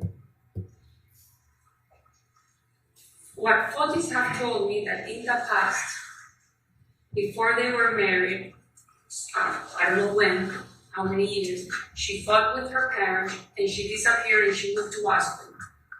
And she got an inherit of an aunt of $3 million. And she lived like for 3 years in Aspen. And she changed her name to Jennifer Bay, which I still receive in the house, magazines. Let me ask you a question. Then, Let me ask you a question. You have how many children? Mom. And Nicole, she's 12. Yes. Would you ever leave your 12-year-old daughter, listen, would you ever leave and go hide and not tell your 12-year-old daughter where you are? Why not? Because I'm a healthy person, I won't do that. Okay. Because she would be very upset, right? It's something that doesn't even cross my mind. It wouldn't even occur to you to do that. No. Because Jennifer has 5 children Yes. and other family members. Do you think, why would she go hide and not tell them for a period of time where she is and she's sick? Can I talk about the report? No. Well, No, listen, wait a minute, the question was. My question is, The my question only was- answer that I can give is because from my understanding, she has a borderline personality disorder. She got that information from photos. This is a man who killed this woman, so. Fotis. She thought he was in Yes, I got it. And it happened. Our impression of photos Yes, I got it Listen from to me, photos Jennifer. and there's Listen to Jennifer. Michelle. I know, but if you call me Jennifer, it's not. Well, I'll be honest with you, Jennifer's on my mind, I know. okay, because I worry every day and every night about Jennifer.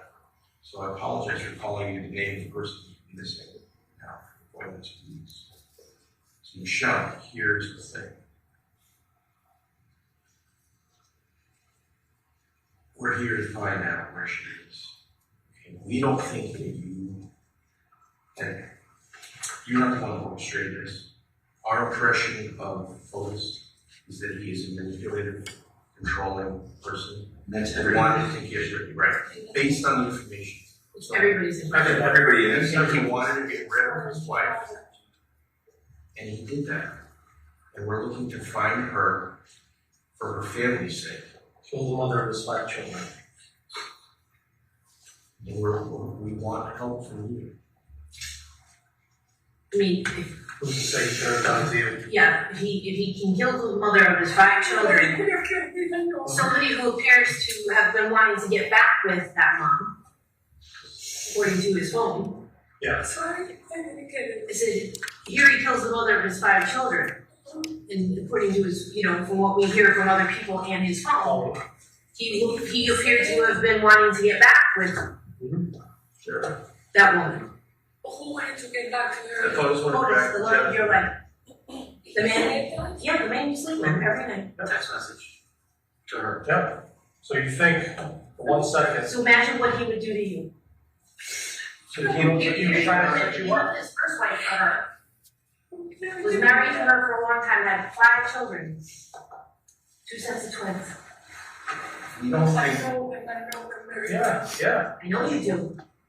I know you do. Your daughter knows them well too. She had the family that she always wanted with those kids. Well, not the family that she always wanted because I believe she has a nice family and she's happy. No, what I mean is other children. She has a lovely family with you, her father, your mom, absolutely. Because you're saying we have the text messages from Fotis to Jennifer. We're going back to March. We have it. Well, when March, We have his phone. We have everything. I know, but for what? Michelle, when he tells you, Fotis. let me tell you something about Fotis. I didn't know. Yeah, no, Michelle, hey. We want to tell you something that everyone in this room is like. Fotis lies to everyone. And the reason he lies to everyone is he cares about one person in the world, and that's himself. He didn't care about his first wife, he didn't care about his second wife, he doesn't care about you. He says all kinds of things to all kinds of people to get what he wants. Okay? He manipulates, he controls. We have no doubt he did that to you. He lies to you. So I know I'm trying to. So he owes you, he feels he owes you nothing. If he could put this murder on you, he would do it in a second. Okay? We don't think that's true. And we want what is fair. Yeah, we will. Return to just. Stop. We're talking. When your attention is back.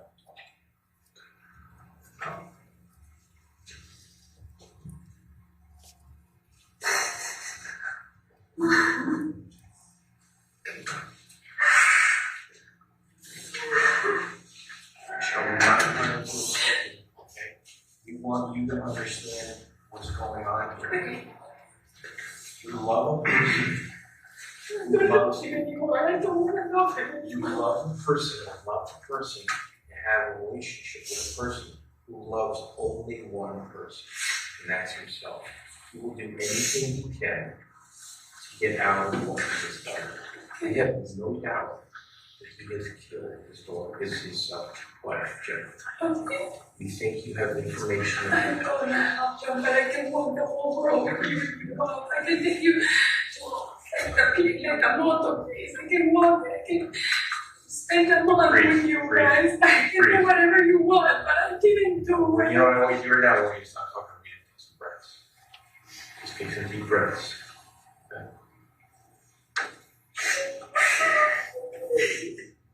Okay.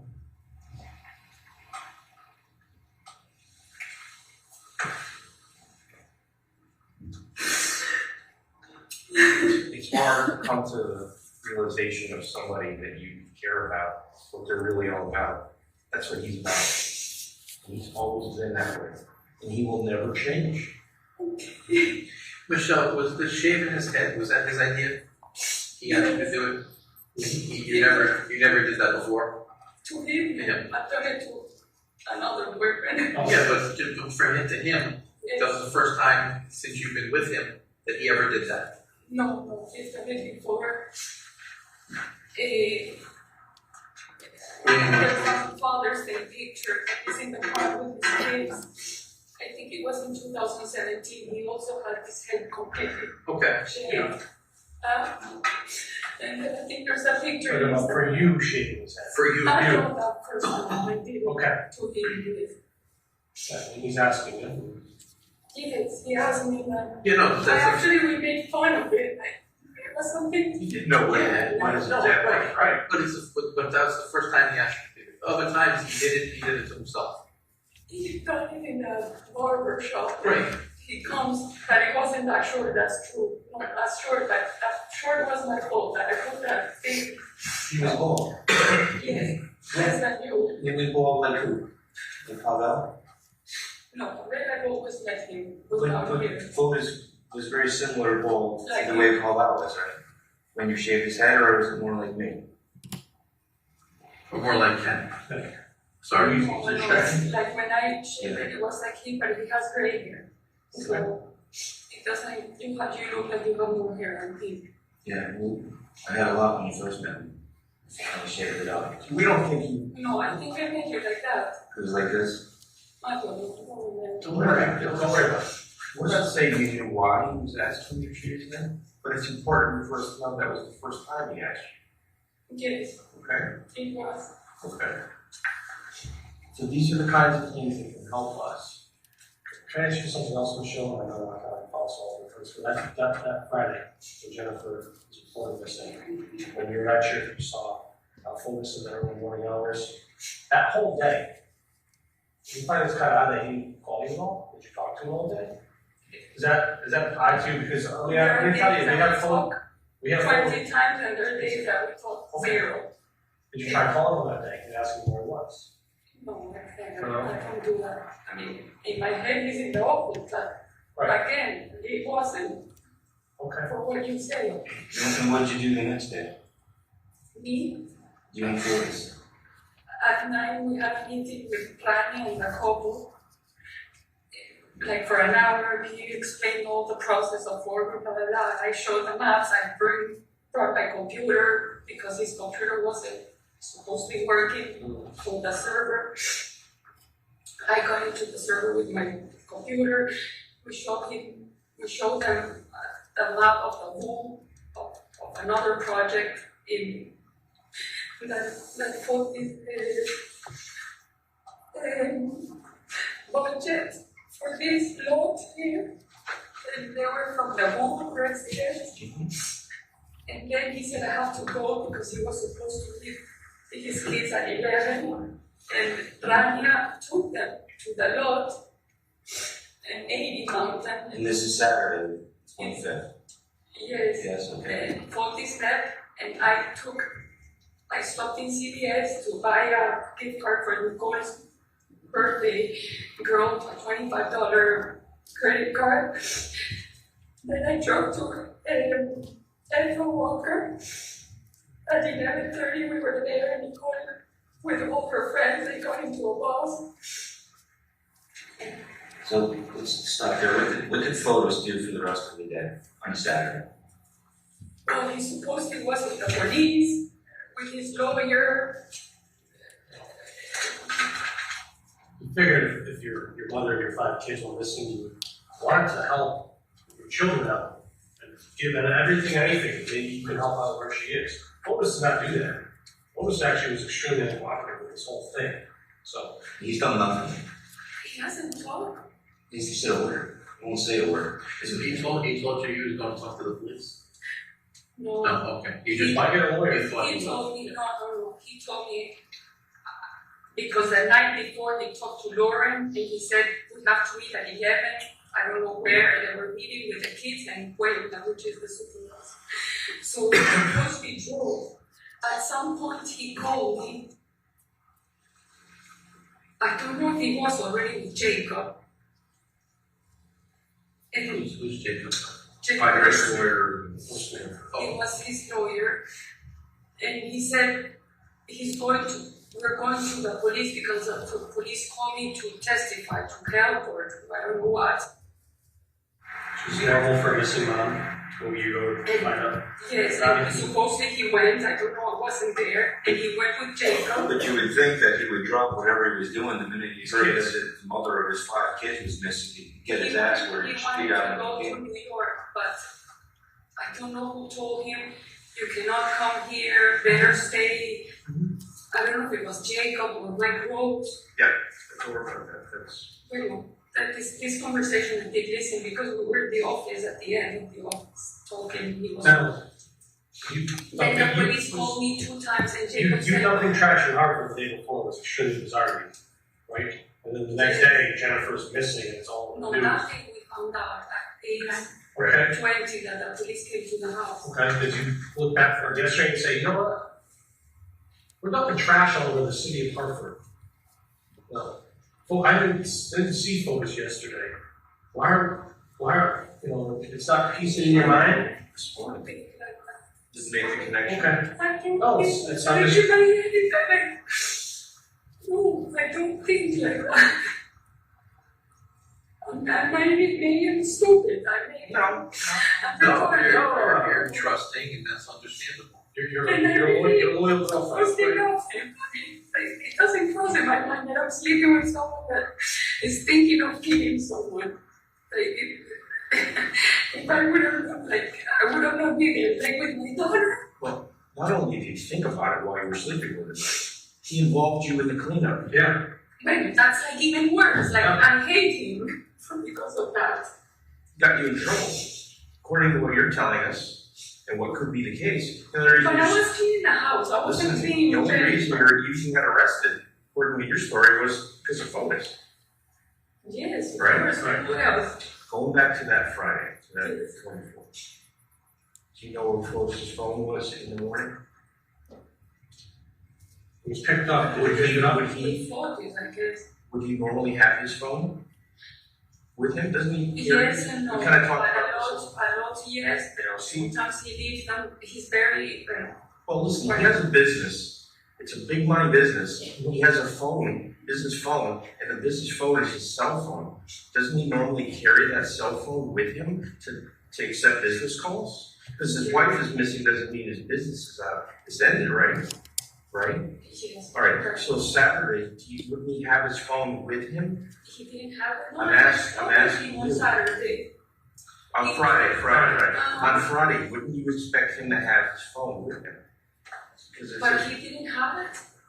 First things first. So listen to the question. Wouldn't on Friday, Yes. when you didn't know where he was, Yes. wouldn't you expect to have his phone?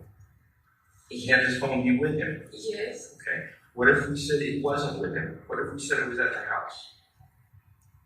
In the house. Right. What if we said that? Would that be unusual? That he left his phone behind? All day. For the time, Well, kind of around if the you put it murder. like that, yes. But That would be unusual? yes. Okay.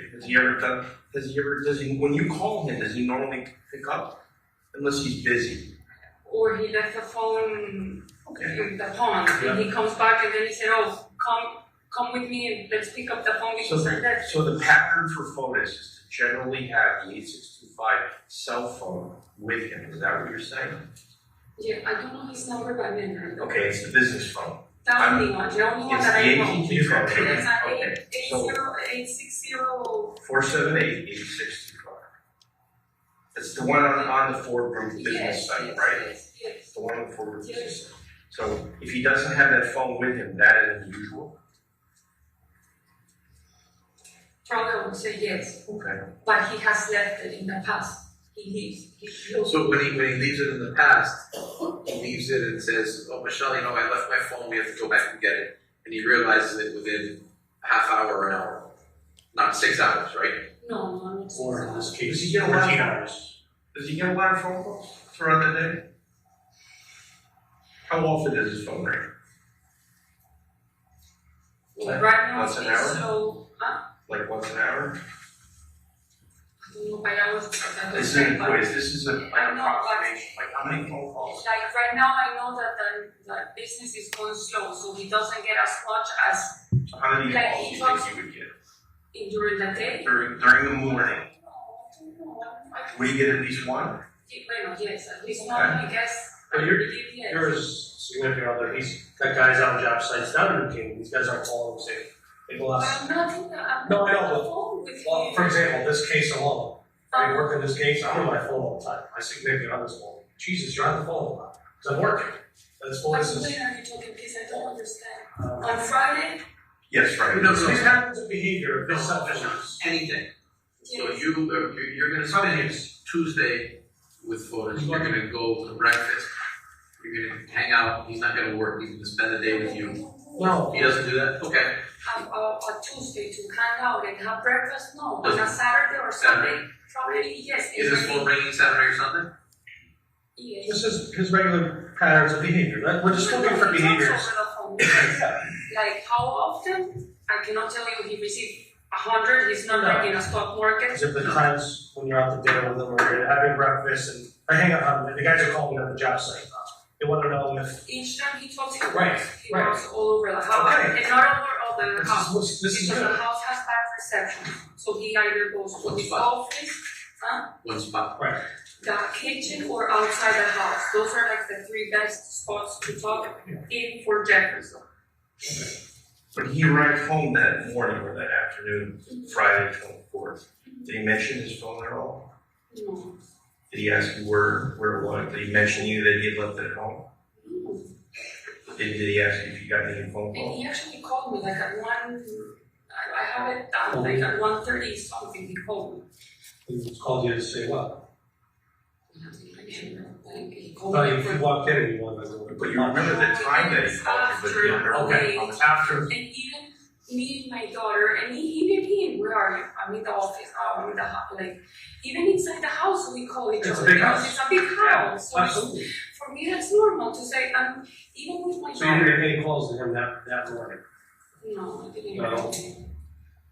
Oh, well, okay. So we go And back when in he's here. with, when he's with the kids, I cannot call. So So, here's- obviously, I'm used to not Well, talking here's to what- him during the day. So here's what we do, is we do have phone records dating back, I can't give you the exact date, we have a lot of phone records. We have your phone records, we have Fotis' phone records, we have Fotis' second phone records. Sexually? He's got another phone. So, You didn't know he had even another? though you have another phone, the phone that, when we took you guys to the real estate police with all that stuff, that phone, No, he bought a phone with Jacob on Saturday when the police took his phone. That's Or not this is what fair. he told that's me. not true. He So told that's me another Jacob. lie you told He me. told me Jacob bought me a phone. No, That's a very lie. It's the nice. same stuff. Sure, that's a bull. I'm telling you No, what I'm he just told me, saying, like, Yeah, I'm just I telling you. believe you. He had that number as a lie prior to this. So would it be, Is it a 208? 203? I don't remember. The 203. If you check my phone, I have two numbers for him. He used to have one that I don't know, and that one, yeah, I think he gave that line to Pedro. But when the mom took the phone, I don't know if he stayed with that line. But I never saw that phone or that line or that letter. So we have the US Marshals and the FBI condensing all of your call records. So it's gonna be, what you're saying is normally you wouldn't talk to Fotis, you wouldn't text him or call him throughout these hours of days because he's working. You guys don't do that normally? Is this gonna be the only day that you haven't been calling him? No, there are other days that we don't talk Okay. during the day. Okay. And especially when he's on the weekend with the Yeah. with the kids, because he's with the kids, Yeah. we don't even talk. Right. And on Wednesdays, when he's in the afternoon with the kids, we don't even talk. Like we started sending one text like, "What are you guys with the kids? Are you with the kids?" Like something like that. Well, we did leave his phone at home that morning. Morning that Jennifer went missing. Does that strike you as unusual?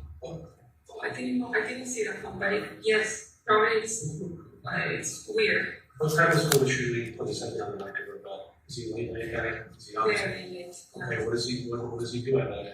Usually, what's his routine?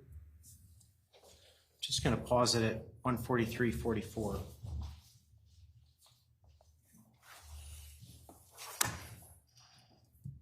The defendant indicated to you that she did not see Mr. Dulos' cell phone, is that correct? That is correct. Did there come a point in time, specifically August 13th, Yes. 2019, where you had an opportunity to speak with the defendant again? Yes. What did she tell you about Mr. Dulos' cell phone on August 13th? She indicated to us that on Friday, May 24th, Fotis Dulos' phone was in the office of the court group. And did she speak with you about anything she did with the phone? Yes, What did she say about that? the phone rang and she answered it. So keep playing at this. It probably is a good idea to just take a 10-minute break at this time and come back at 12:25, and then we will go all the way until 1 o'clock. Please do not discuss the case. Yes, Judge.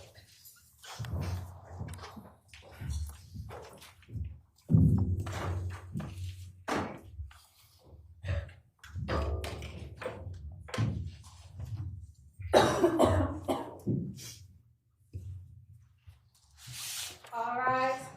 This honorable Superior Court now stands in recess.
counsel stipulate, please? Yes, Judge. Yes. Thank you. And we'll resume playing at 1:43:47. We can wait for Detective. Oh, I'm sorry.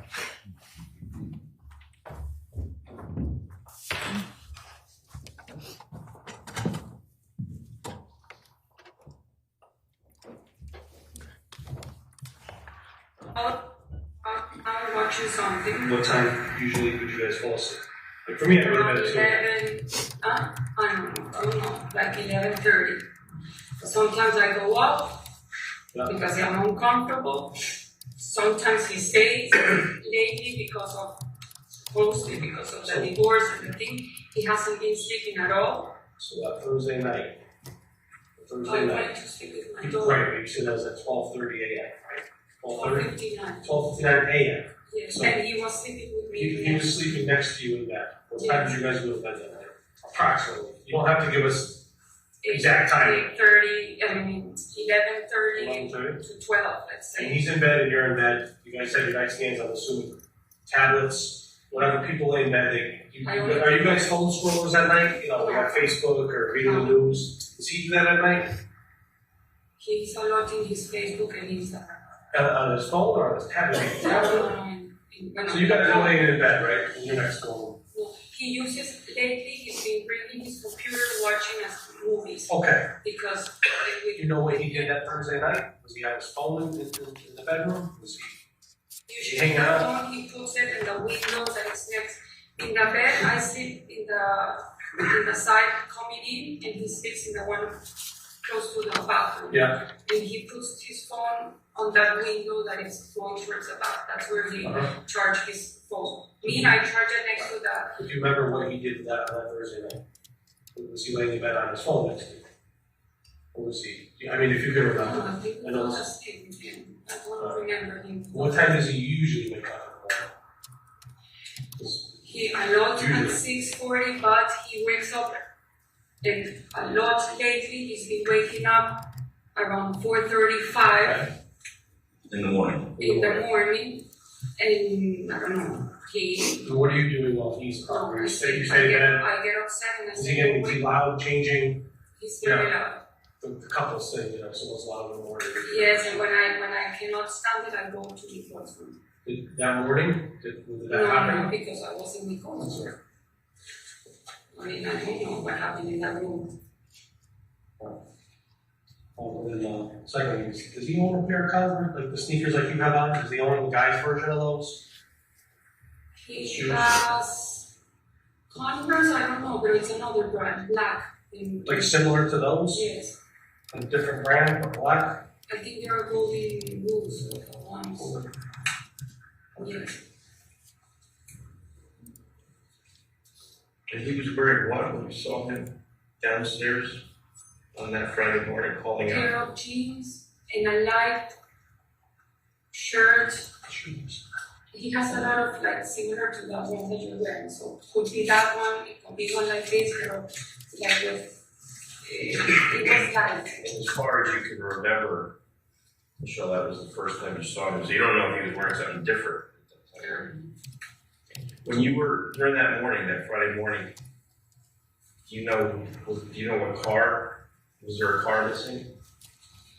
From his 3 cars? Well, usually they sleep all the cars inside the garage. Okay. So the way we usually park. But Friday morning, do you know if one of you have the Suburban, the Raptor? Cherokee that I parked next to the garbage was man. there. Yeah, that's the one I drove.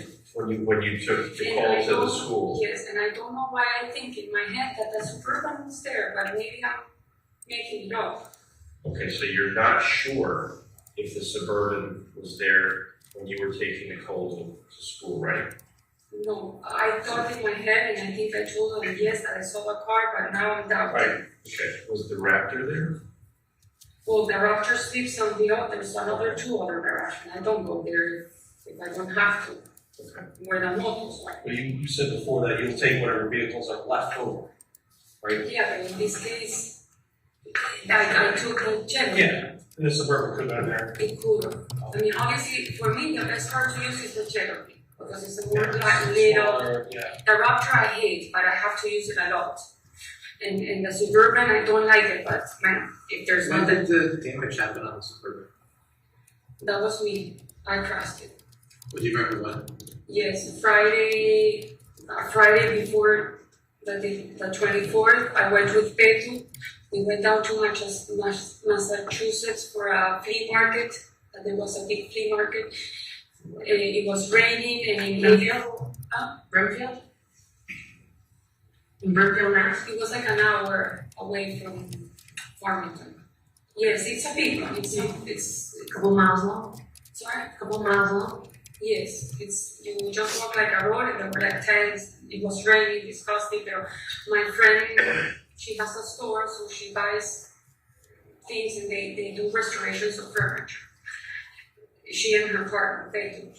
And so on the way back, like around 2, I was on the right line to get exit 67, and a girl with a Toyota, a blue Toyota, obviously didn't look, and she turned, and I put the brakes, and I didn't stop. So after the accident, you came home, and when did you plan to get it fixed? That was Friday, the crash. Saturday, Sunday closed. Monday morning, Manfred, the girl's insurance calls me, and we arranged. They said we're gonna send you an email so you can take the pictures of the car to do a quote. So I did that, and they said it takes 24 hours for the quote to arrive. Then they said you didn't put I think it was the registration. So I sent the registration. So anyway, I think on Wednesday or Thursday, I spoke with insurance. They say that yes, and they sent me the quote, 600 and something. Then I called, because they said we can give you the body shop, or if you have someone in mind. Foti said use Davidson. So I called Chevrolet Davidson in Tampa. They said I can give you a time for after Memorial on Tuesday morning. So you dropped it off on Tuesday? Yes, in the morning, like around 8:45. I called Enterprise. We arranged the cars, and then Tuesday I dropped off Nicole. I came back home, and then I went to take the car, and they gave me another car. But Foti said, please ask for an 8-seat car because he was supposed to see the kids. His intention was to go see his children. Yes, so that's His wife, is assumed the ex-wife is yes, because that was Tuesday that I took. After. Yes, and then the girl gave me another car. I don't know the brand, but you guys can call them. And so I drove to the house, and she came like around 1, and we exchanged cars. She got me a Yukon, similar to the Suburban. Well, that's the car that I was driving. Yeah. Okay. Now you have to sue. Well, I rented because Andy said get rid of the car, don't have anything to do with Fotis. We were staying in the hotel where you guys arrested us. I'm in the same hotel. I changed rooms, and I got out of the Fotis account or points, and I changed them, and I'm staying there for a moment until the 12th, until I know, because I have no house, no car, no nothing. So you're upset with Fotis? Yes, of course. Because he implicated you in this whole mess? Because of that, because of what you told, I don't know. What's upsetting you?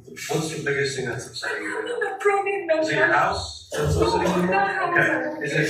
Is it your relationships over with Fotis? Is that what's No, happening? it's like the whole thing that I can be in prison because of this. What's the thing that's getting to you most right now? That I Which can, part?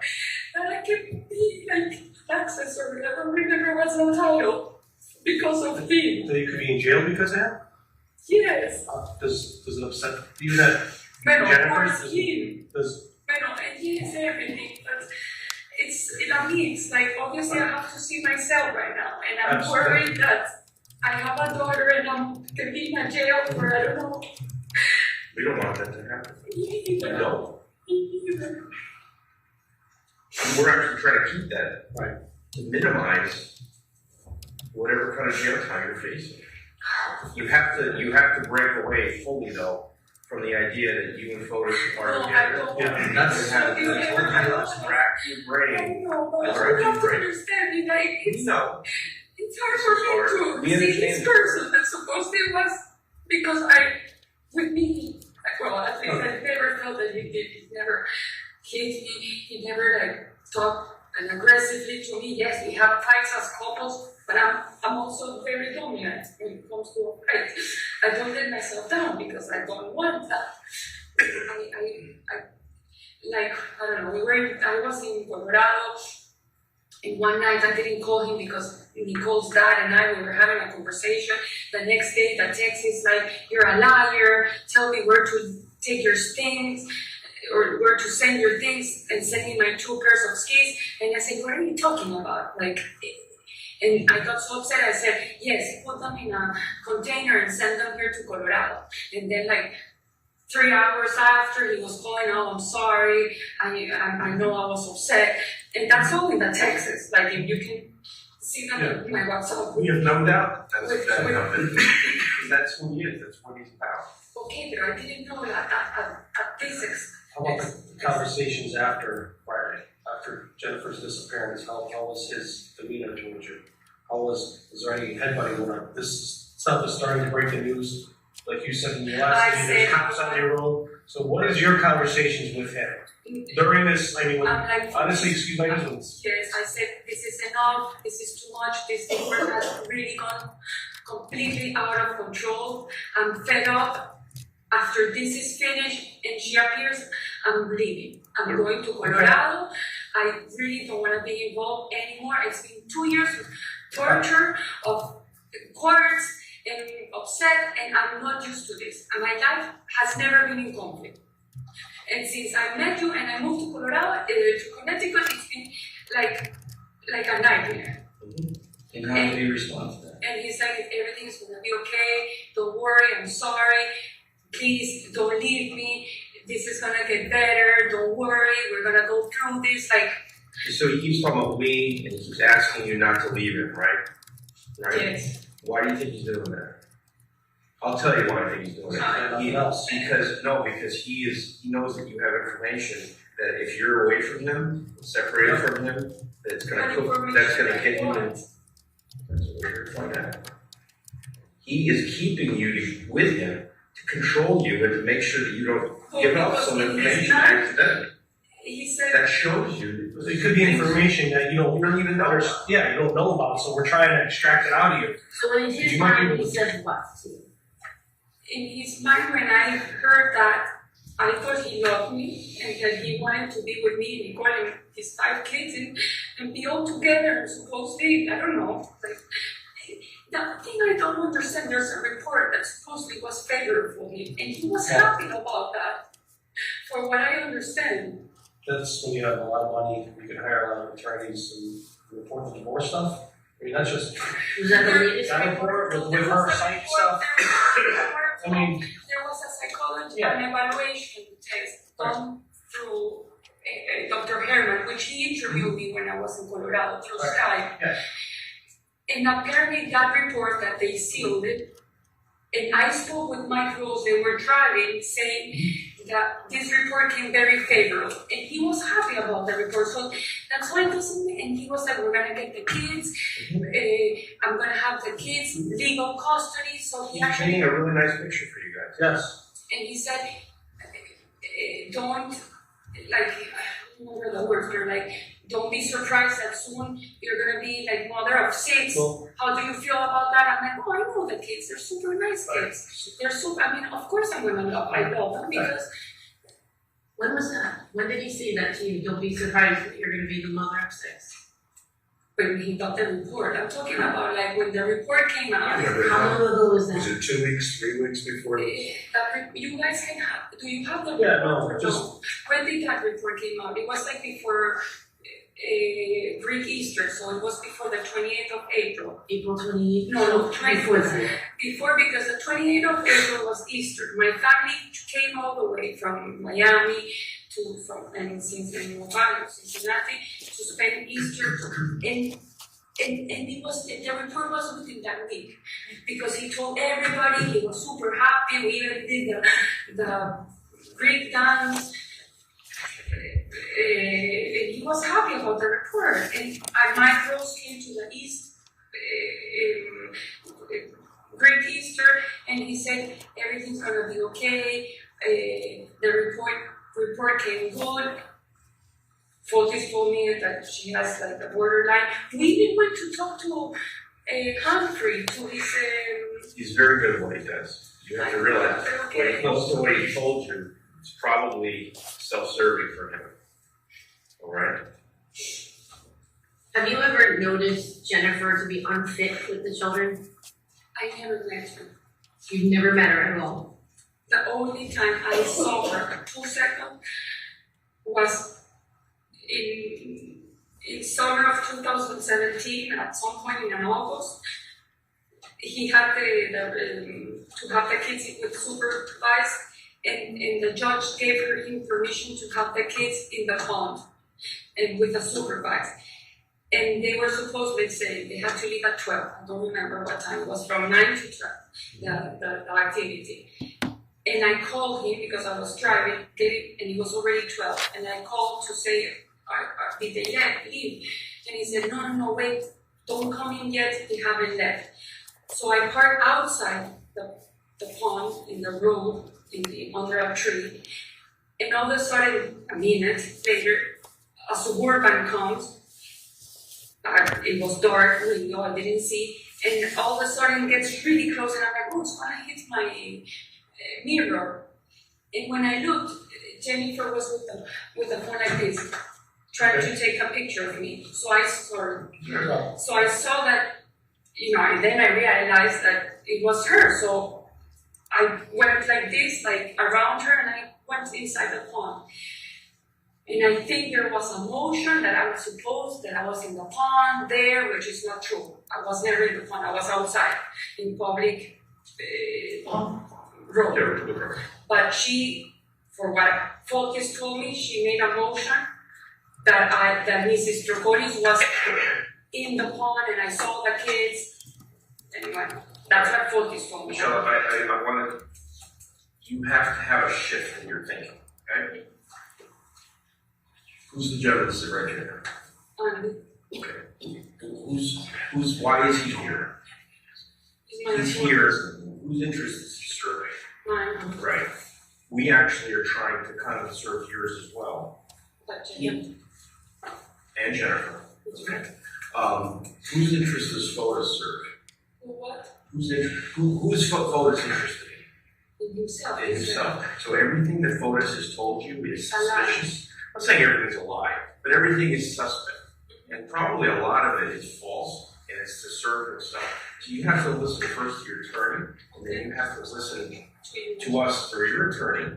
You're trying, right. So when you talk about things that Fotis has told you, you have to really suspect what. Okay. So who is Fotis good friends? Who are his best friends? His right hand. Mark. Marcielo. Okay. Like he lives in We Providence. And then Andreas. Okay. That he's a Greek. And he's a Greek. Workers. No, friends. They're here in the United States, or they? Mark, yes, he lives in Providence, and they went to Rome together, but they met way before because of the water ski world.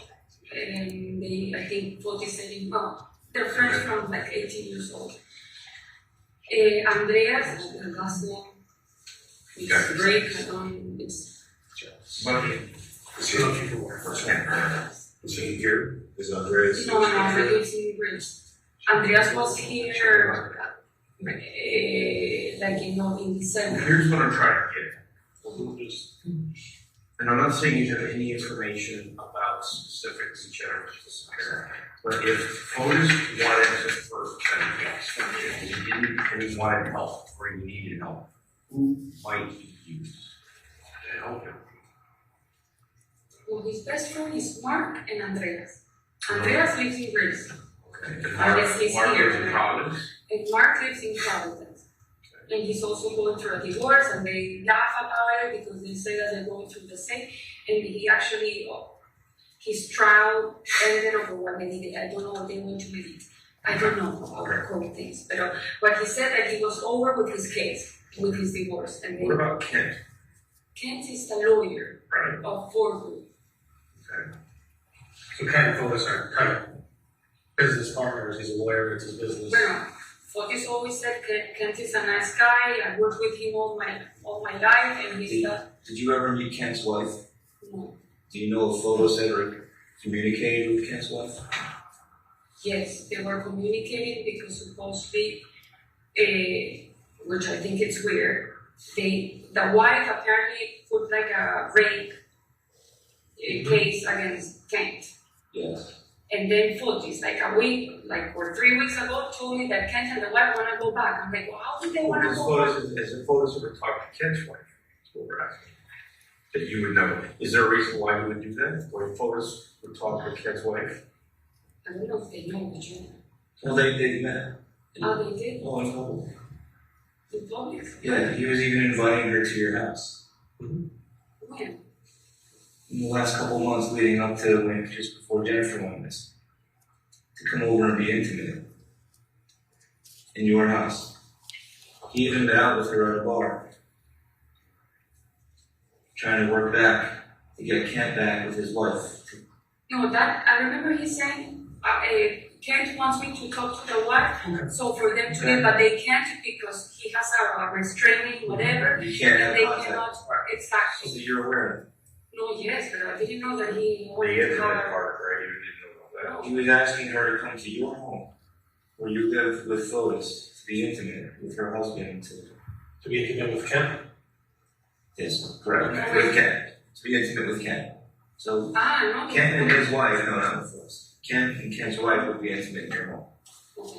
Yeah, so, sorry for that confusion. So, I mean, that's again, that's another thing about Fotis that we have just found out that you didn't know about. There's always a little bit of truth I in knew every that lie. the Kent was a divorce or a restraint.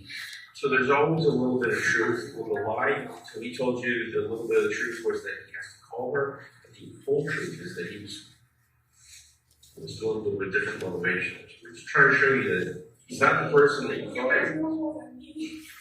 Not always, and not in the important stuff. Like where's Jennifer? Really don't.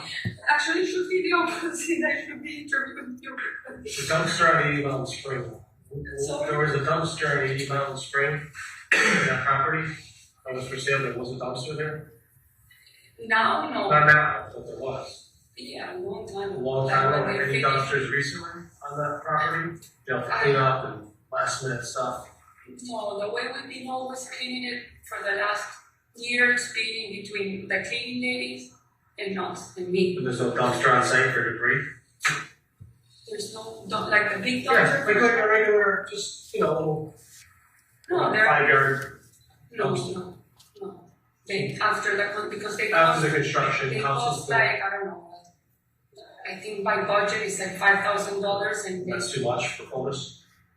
I don't know, I'm just Maybe you saying should- that he puts it in a budget and that's what I see, and then when everything, the construction is out, he returns them. I don't know, listen, I don't work for Farber. I was helping him. Yeah. Because I have my rods, I have my daughter, and it's just because I have time to do things, and I cannot be just sitting around.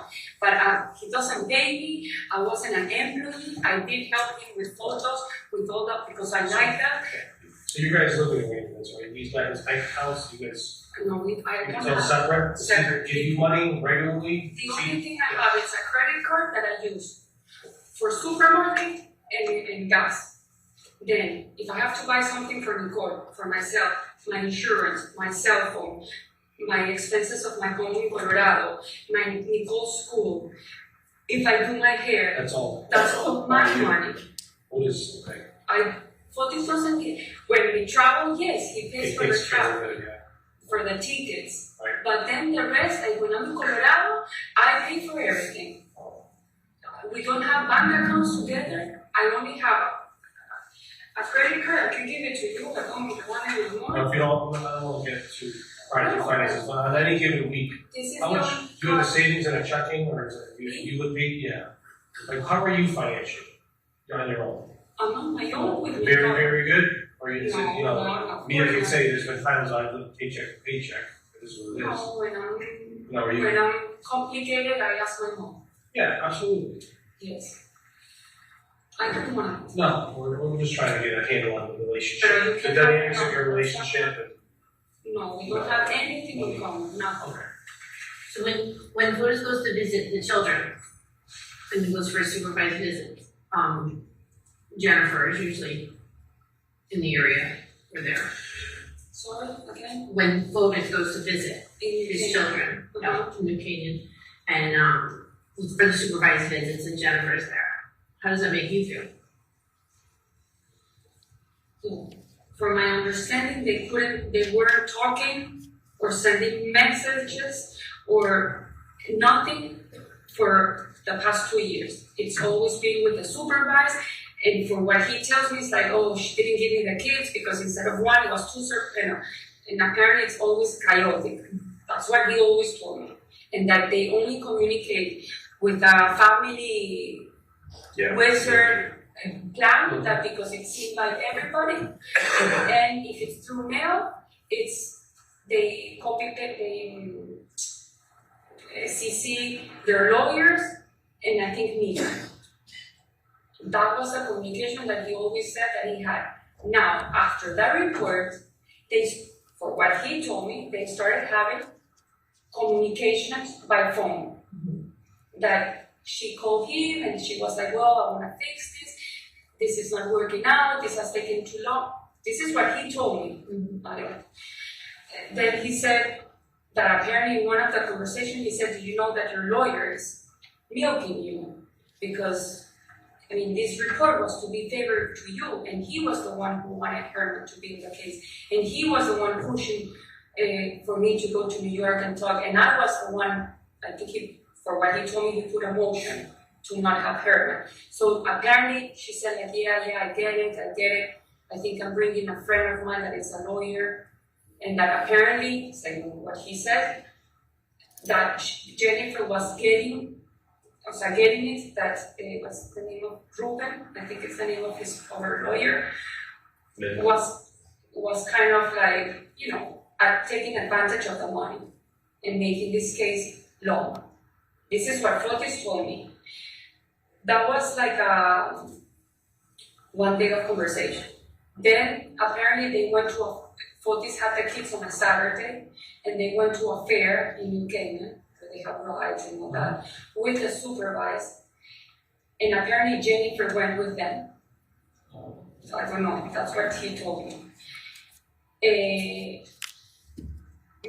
My upsetness was that she's manipulating, she knows she's gonna lose the kids. Be careful, because if she really has borderline and depression and all the things that the report, supposedly for what he said, is true, she's playing you, Fotis. So let the legal stuff work. Now you have the power to work with the legal system. If that's true, that the report is okay, and Mihan was saying, I'm concerned about the kids, this is all what Fotis. I never spoke with Mihan, I've never seen the judge, I've never seen Ruben, I've never seen any of these people. And because he was so like, no, don't worry, it's been nice, she's actually being very nice, she's being cooperative. I'm like, okay, I said, I want to talk to the therapist, because this is not normal. For me, she's making like a plan. And we went to talk to Henry 2 times. Together or separately? Together. Fotis and I with Henry sitting in front. And he's in West Hartford, Henry. And we explained the situation, so he said, Michelle, you stay out. If the kids come to the house, you don't mention Jennifer, don't talk bad, but try to do your best to, and if the kids mention, listen, and Fotis, you have to manage the situation, and you, Fotis, have to deal with all the divorce and everything. Okay. What I didn't know, and I told Andy yesterday, I think, the Wednesday before she disappeared, that Friday, he goes supposedly to Grace Farms. When he goes to Grace Farms, usually I help him cook the food for the kids. That day I had to pick up Nicole, so I said, go to buy food in the Capo. So apparently he called the Capo and ordered salad and I don't know what else. And he goes in my mind, to Grace Farms. I go with Nicole and Kim and Lauren, a friend of Nicole's and the mom. We go to Ichiro, to a Japanese restaurant in West Hartford to eat. And then we went to Icy Rose, and I get home at 9:30. He was already in the house. And so how was it? I was like, good, kids, good, we played basketball. It was amazing seeing them. They all say hi, okay. That stayed there. On Saturday or Sunday, when he's talking to Jacob on the phone, Jacob said, Fotis, you have to be very precise how you write, like a timeline. That's why we started writing the timeline. Well, Because it's just interesting that Hartford wasn't in the timeline. And it's just interesting that Hartford was not in the timeline, talking trash. That's pretty interesting. No, but this is, wait, but let me go back. I'm just throwing it out there, this is kind of why I'm wrong. Okay. Jacob says, write down exactly where you guys did on Wednesday night, if you went inside Jennifer's house, and like, what do you mean? Like, in my mind. And Fotis goes, no, I did not go in. And he said, make sure, where did you guys eat? And he was like, and it wasn't Puebla, the supervisor. I think it was someone else that day. I don't know. And I'm still listening to him. I'm like, what he's talking about? I'm going to Jennifer's house. Like, he didn't tell me that. He told me he was going to Grace Farms. So when all this conversation, and Fotis was like, no, I didn't. But yes, I have the kids. We played. I don't have a hair with me. And I'm still like, but why? I don't understand the house, Jennifer, Grace. So when they hung up, obviously my mind, I started getting very angry. And I'm like, Fotis, where were you on Wednesday? Because you told me you went to Grace. Oh, I didn't tell you. I went to Jennifer. She bought a basketball arrow or whatever it's called. And we ate outside. Why you didn't tell me? Like, why you have to hide that? Well, because maybe, I don't know, you can get annoyed, you can get worried. So have you been annoyed and worried in the past? Or it's just that one time? No, that's one time, because supposedly they never had contact. And I got so upset. I grabbed the phone, I threw it on the floor, and I said, okay, I mean, you're being very disrespectful for me. And I walked away. He goes, Michi, no, come, let's talk. I don't want to talk, I don't want to talk. And he goes, please, let's talk. And let me tell you what happened. I don't want to hear it. I don't want to know anything about it. It's enough. And I go to Nicole's room. That was the conversation after Jacob, which I don't know if it was Saturday or Sunday. We can stop it right now. Did Doc go to the house on Wednesday? Ladies and gentlemen, what we plan to do this afternoon is start at 2:15, and then we'll go to 3:15, take the 15-minute break, and then from 3:30 to 4:30, if there's that much video left. If there isn't, we'll go to 4:45. The court does not know what the order of presentation will be with the state after this video concludes. Nevertheless, again, 2:15 to 3:15 video, 3:30 to 4:30. If there is video, we will watch it at that time. We'll stand in our lunch and recess. Please do not discuss the case.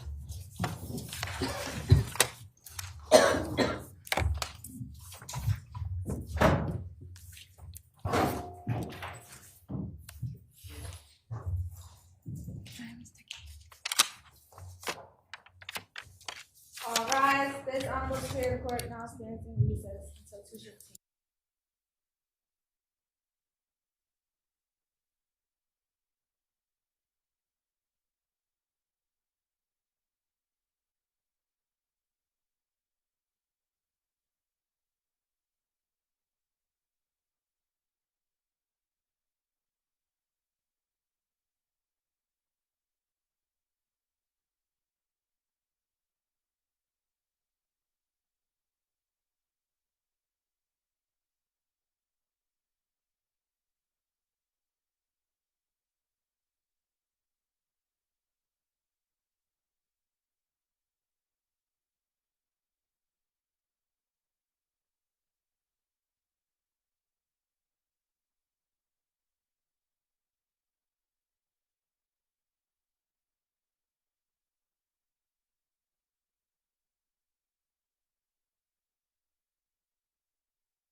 Please be seated. Thank you.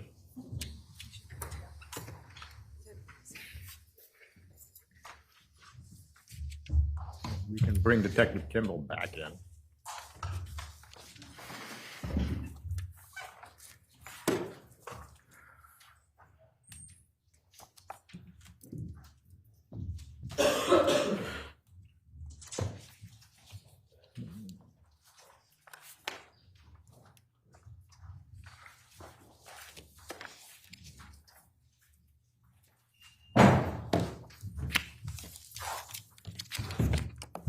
And we can bring the jury in, please.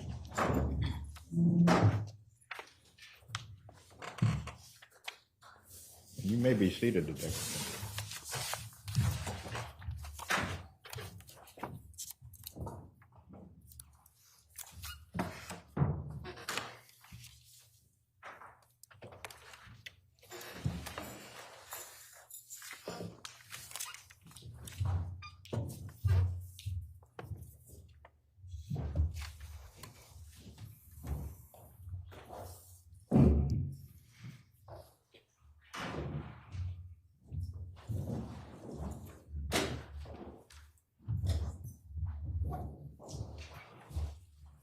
Will counsel stipulate, please? Yes, Judge. Yes, Your Honor. Thank you.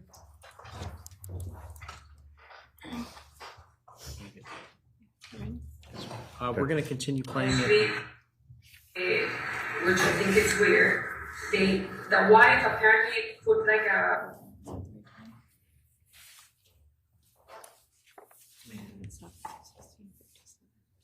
Who started this? Sorry, Judge, we're just going to get to 216:57, which is where we left off. We had closed out the file. Thank you. And he goes, please, let's talk. And let me tell you what happened. I don't want to hear it. I don't want to know anything about it. It's enough. And I go to Nicole's room. That was the conversation after Jacob, which I don't know if it was a Saturday or Sunday. Fotis told you he did not go into the house on Wednesday? No, he told me that the kids said hi, that everything was fine, that they had a nice time. He wasn't precise about the place. But you were saying something about a hair? What were you saying about Jacob was saying, write down everything as you were by the time you spent in Jennifer's house. Where did you eat? Did you put any plate inside the house? Do you remember going to the bathroom?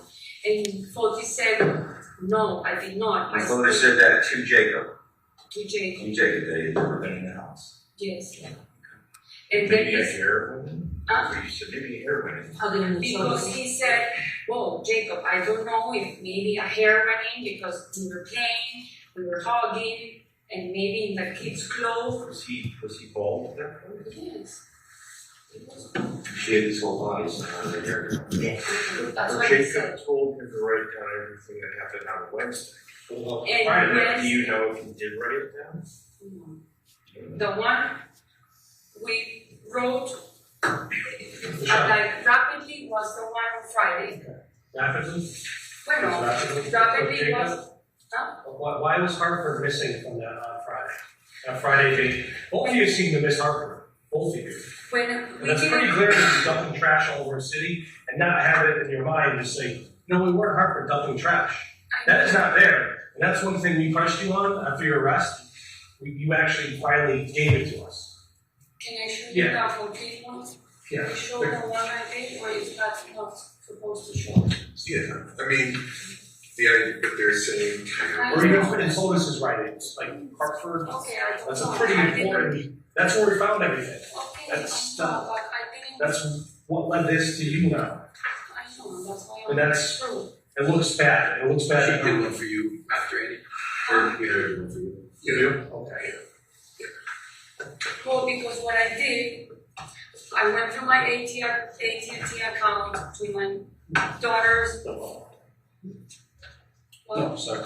to my daughter's phone, my mom's phone. So in between information of the people that I know I talked that day, I said, please send me screenshots. I forward them to Andy because my work I don't have it. And I went and then because I don't remember, like I'm so in shock, I don't remember. So I said, why I spoke with my mom 16 minutes? So I called, my mom is here. I said, Mommy, what did we talk about? And she said, we talked about you coming to my office. Sure.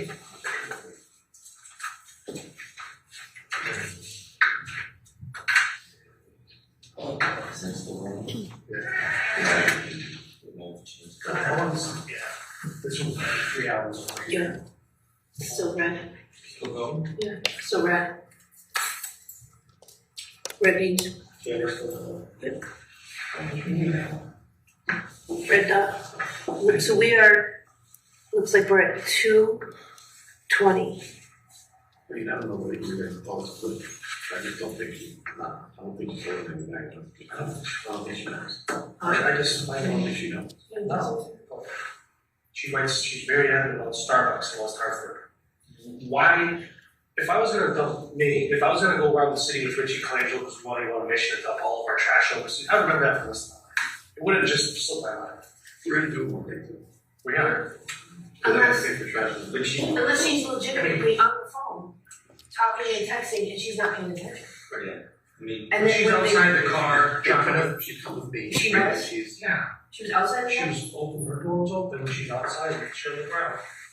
her story was that she dropped gum and she realized it was sticky and she. Yeah, she wanted to go and eat that. Pick up her gun when she dropped. She's like the one person in the world that ever just. Especially, I guess maybe she is, but you know. I think there's a bit of self-preservation too. Yeah, right, because she's thinking. But to have a point, the Harvard thing wasn't on any of this. And it surely had a press on it. And we didn't find, until they showed her picture. we didn't find any notes on the 22nd, which is what the attorney told us to recreate it. And he said Wednesday for photos. What we ended up finding was Friday and Saturday for both of them. Right. But Hartford's not an either. Why? We know why, because they was right now. They think we're smart. But that's just the question. Now we found out. Doesn't look, that's why she was head. Leave this phone, but didn't think about, dumping the trash, leave this phone. Right. And then I believe, when Starbucks to cover that cell tower area, because we're up in Albany, that's right by Albany Ave. So that's why we're there. Wait, that's it. We were at this one before. No, it's basically next. Oh, that. That's a good people. We're still here. Let's take her for a hike tomorrow. Let's go for a walk. Yeah, let's go for a hike. Why not? So what do you think about that West Hartford story? But here's the thing, the guy in West Hartford, but here's the thing, I mean, honestly, I don't know. She's great.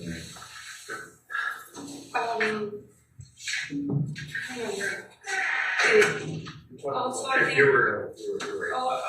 What? You were talking about the Harvard thing. Yeah. Another thing, I don't know if this helps. When Karen on Tuesday in the morning, when before going supposedly to New Canaan, Fotis also said to Pared, write a timeline. And Pared said, why have to write a timeline? No, I memorized everything. I know it by. So Fotis was making us make timelines.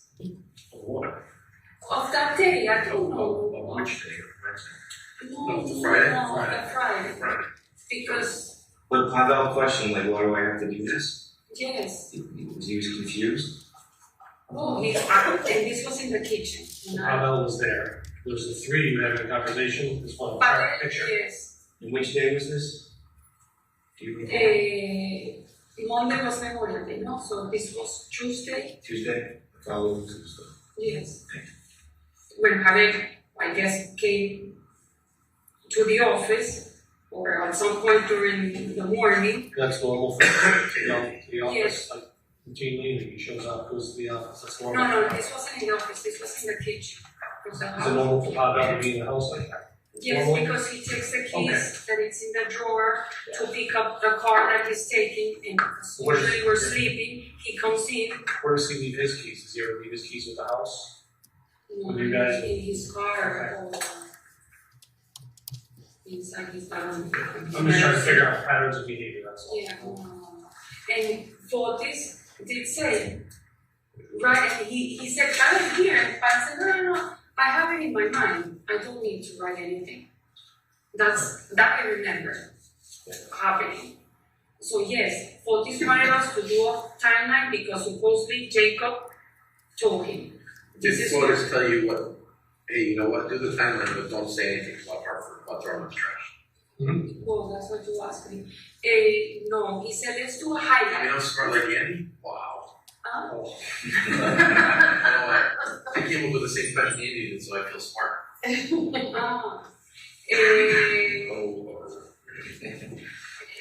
No, he just said, yeah, like write what you did, so you don't forget. He kept saying that, like write what you did, so you don't forget. Did he go over it with you after you had written? No. Did you guys, he compare notes with you? Did he guide you in writing that? Did he guide you? But he did go like, okay, what's the we ate? Just saying, highlight here might be jumped off trash. If he's telling you, hey, no, he said, so at what time you eat? And I said, I don't know, 12, 1, 2. But you put, what you're telling us tonight is you did not see Fotis in the morning, correct? You wrote no, this was like on Sunday when we wrote. Weekend. This is on the weekend when we wrote that time. Right, so you're writing the timeline that you saw Fotis in the morning, you guys took a shower together, you guys had breakfast, and in this interview today, you haven't seen him. So what I'm asking you is, we had breakfast. in the original timeline, you saw Fotis in the timeline. Yes. In your notes. The point Michelle was being made is that when you and John and I first talked, you told us you got up and you took a shower with Fotis. You guys had breakfast, and a lot of this stuff is in the timeline that Fotis wrote. Breakfast, I don't remember. Now you've changed that for a show, so we're trying to see. But breakfast. No, you probably yes. All right. Who wrote this? That's not me, yeah. That's not. Detective Kimball, I paused the video at 2:26:36. Could you just indicate for the jury what you're showing the defendant at this point?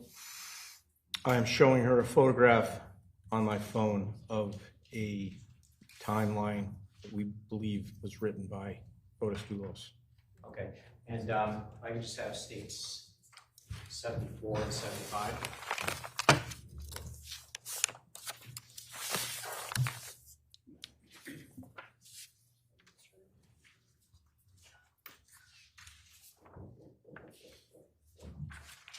Get closer. Do not have gloves.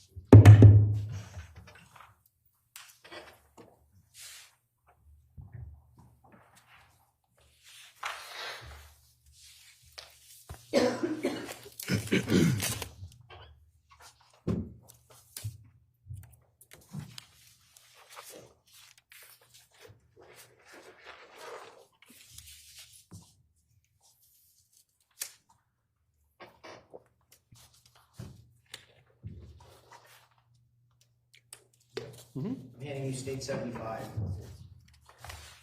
You can just take a look at that.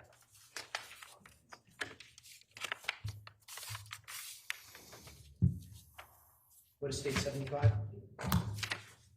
This is a single sheet, double-sided, handwritten timeline for Friday the 24th and for Saturday the 25th, 5/25/2019. Does that appear to be a photocopy or an original? This appears to be original. And is that what you were showing the defendant on your phone?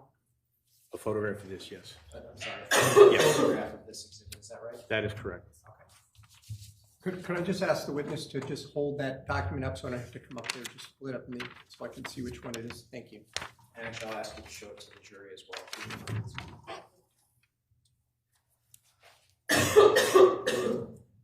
Both sides?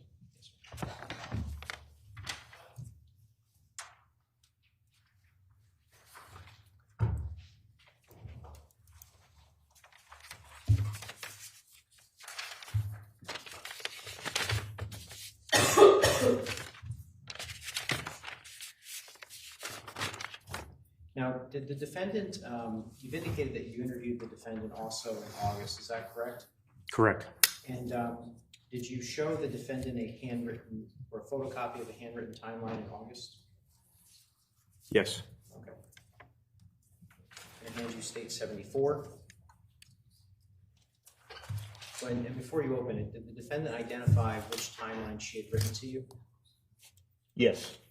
I'm going to ask that you take out that timeline and show that to the jury, Mr. Shulman. Okay.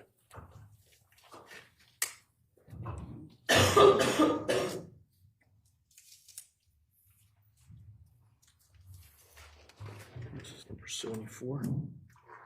74.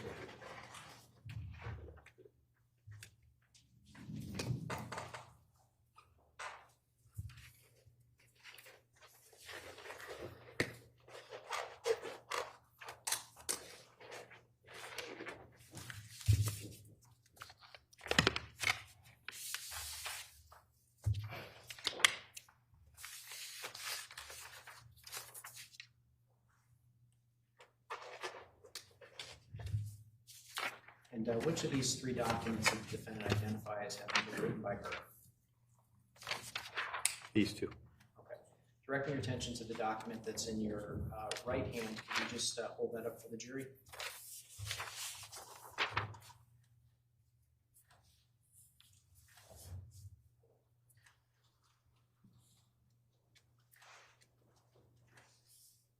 You okay, John?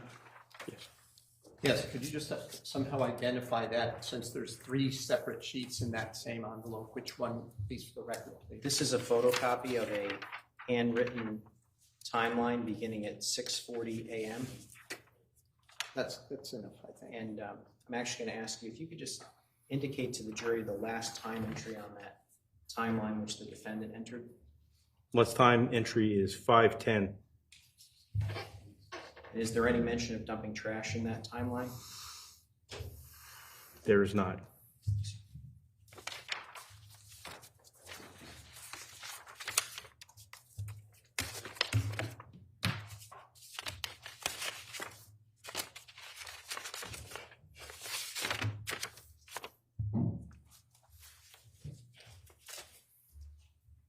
Just going to return this to the clerk, Your Honor.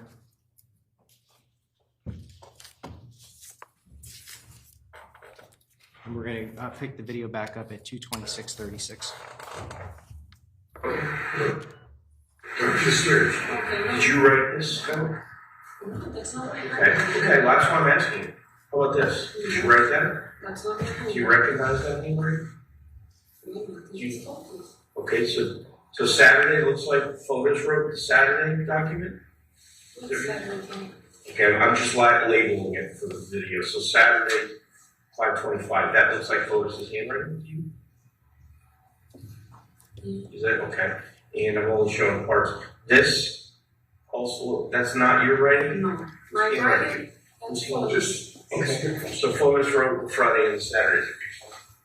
Of his timeline, not mine. Well, this is actually, it has elements of both of you.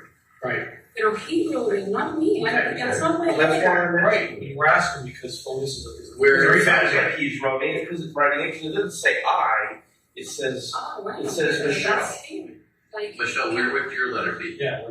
can I show you? No, did you, The one you wrote with Jamie. the one that you wrote, in the, with that step, with that Tuesday, did you leave it at the house?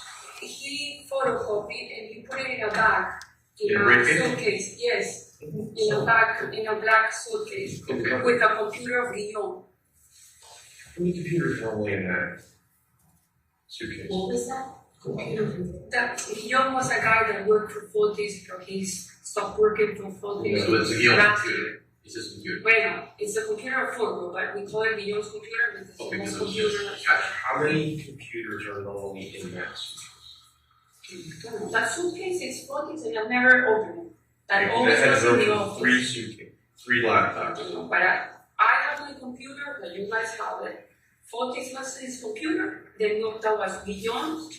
That bag was Guillaume's? No, the computer. The computers. There's one, well, it's Forgo, but we call it Guillaume's. It was the computer that Guillaume used to use while he would work for Forgo.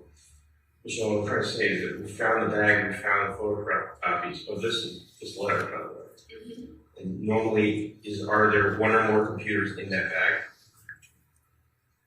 I don't know You because don't know. that bag That's was what for I don't know the perfectly reasonable answer. That's why we're asking. And there's another big computer, all in the office that I do all the photoshops, the pictures, because it's the only one that has programs. Does Pavel have a computer? Yes.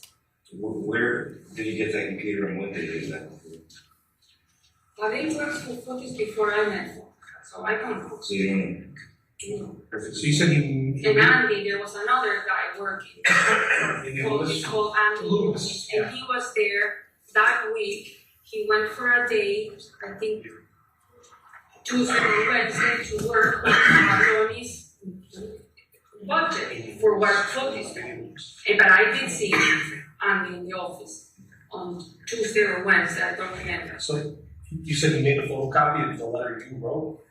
Where did the original letter go? Because you made a copy of it, and you put the copy of the thing. Where's the letter? The letter is the one that I gave you.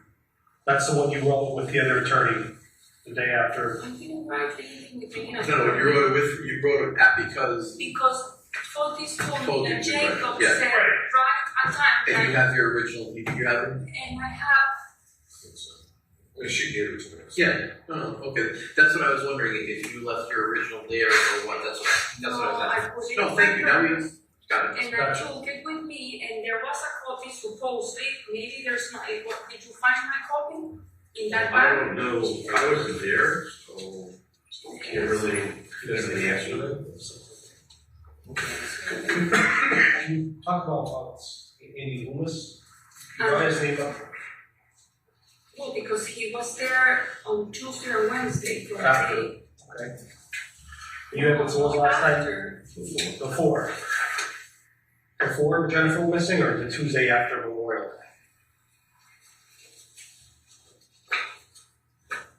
I think it was before. Before. And prior to that time, when was the last time you saw Andy Loomis? Is it frequent he comes by, or? No, he used to work for Farber. Yeah. He was hired, full-time job. When I was in Colorado, apparently Fotis said,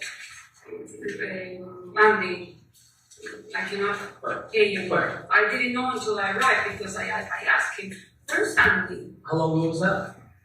What? That you're talking about? No, this is in March. March. Well, yeah, this is good. So back to March, Andy Lewis is gone with the business. With the business. From Ford Group. You from Ford Group. Yes. Since March till Jennifer's disappearance, is Andy come around often? Do you see him? How was his relationship with Fotis was Work. With Pavel, he has a better, stronger relationship because he knows Pavel. Pavel used to be the one that would do his walls of the house. So he would be like an independent contractor. And then Fotis hired him to be like a project manager. Andy? I mean, no, Pavel. Pavel. So what I'm asking is from March, when Fotis lets Andy go from the business? Yes, I probably When was the saw last time you Pavel saw? Yeah. maybe 3 times more in my life. Was it unusual that he was there on that Tuesday? No, for what Fotis said, I called Andy, so he pays him by the day, I guess, I don't know. Okay. But I called Andy to help me work on the Pavlovis budget.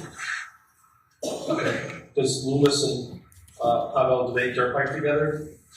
I don't know if he just brings them back, you guys have a lot of property. Pavel's bike, Honda that he's driving, and you can see it's mine, it's under my name. Does he go back there with any friends other than you? Two. And Pavel, you and Fotis go back there? I only treated motor with Pavel only one time. One time? That was this road. Okay. This big loop, only one time, and that was like 3 weeks ago. What was it? I don't ride with I thought I'm just kind of losing track here, but the 15 times, what was with Fotis and me. Smaller route. Gotcha. All right, I don't want to get. Of the 15 times, some of them, there was 1 or 2 of the big ones. Gotcha. And then you mentioned Pavel goes back there too. Only one time with me. With you. And you And know. that I know, and I think he supposed it for what his impression was, that my impression that I got from him, that he'd never been there before. Was it just you and him, or Fotis was there as well?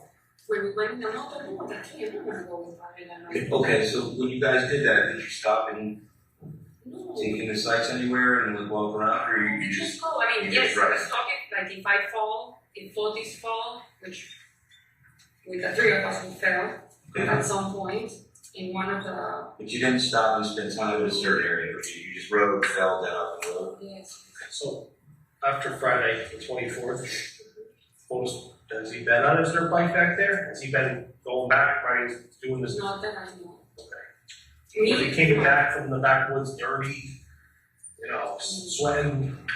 When Fotis dirt bikes, does he wear anything on his hands? Yes, we all. What does he wear? And we just bought them in Miami. You did? What kind of gloves? You know? What brand? Yeah, what color? Are they Black. black? Are they It's like rubber? Are they leather? Mine are leatherish, and it has protections here. Mine. Okay. And I think he bought the same like mine. Okay.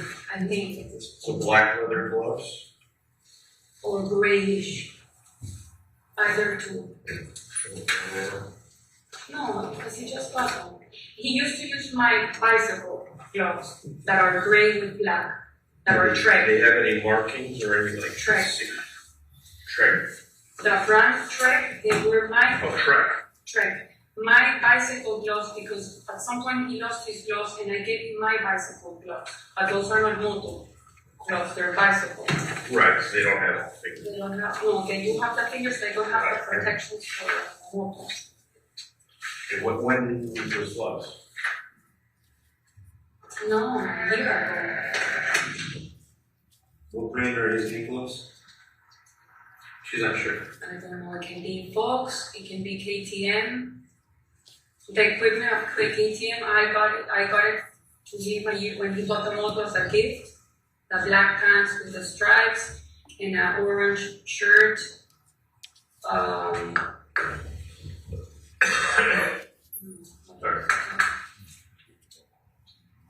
The Fotis generally wears black leather gloves when you motor. The new ones that he got, if they're not leather, they're kind of, but they're more like not neoprene, they're like a little bit stretchy. So we talked about what happened Saturday after Jennifer went missing. What did you guys do on Sunday?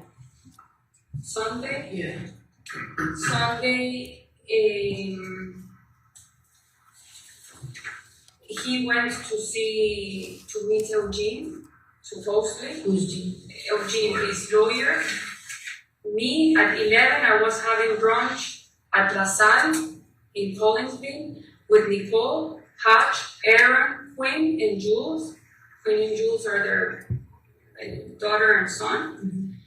We ate there. Then we probably stayed there like an hour. Then I took Nicole to a place that they sell, I gave you the receipt, I don't remember the name, something Jake cake or something like that.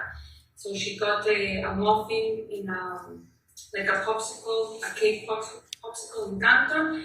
And then we went to the pond, Nicole and I. We relaxed, we stayed there. In the morning I prepared a Greek salad because we were going to do eat at the pond. Mm-hmm. So I did that in the morning, sorry. Then I went to eat brunch. Then we went to buy a popsicle, whatever this thing is. We went to the pond. We stayed there all day. I water skied. That I wasn't in the mood, I couldn't, but Hatch said, go, come on, I was crying. So he said, go, go, go. So Hatch and Greg got in the boat. He said, do you want to do the course? He said, my head is not to do the course. I just want to free ski. So I free ski. Then Nicole was hungry. We went to the marketplace. We had lunch. We came back to the pond. Nicole invited a friend. The dad brought Charlotte, Nicole's friend. They were paddleboarding. I was just hanging there. At some point, Fotis arrived. He water skis. Then Aaron gives me a menu to order pizza. So what type of pizza? I order a salad. I wasn't really hungry. I order a pizza for Nicole and the friend. Aaron goes and get the pizza, comes back, we all ate. It was Aaron, Greg, Hodge, Fotis, Charlotte, Nicole, and I. Aaron is Hutch's wife. Yes. And then by probably 8, we left to the house. Maybe a little bit earlier. Whose idea was it to have brunch?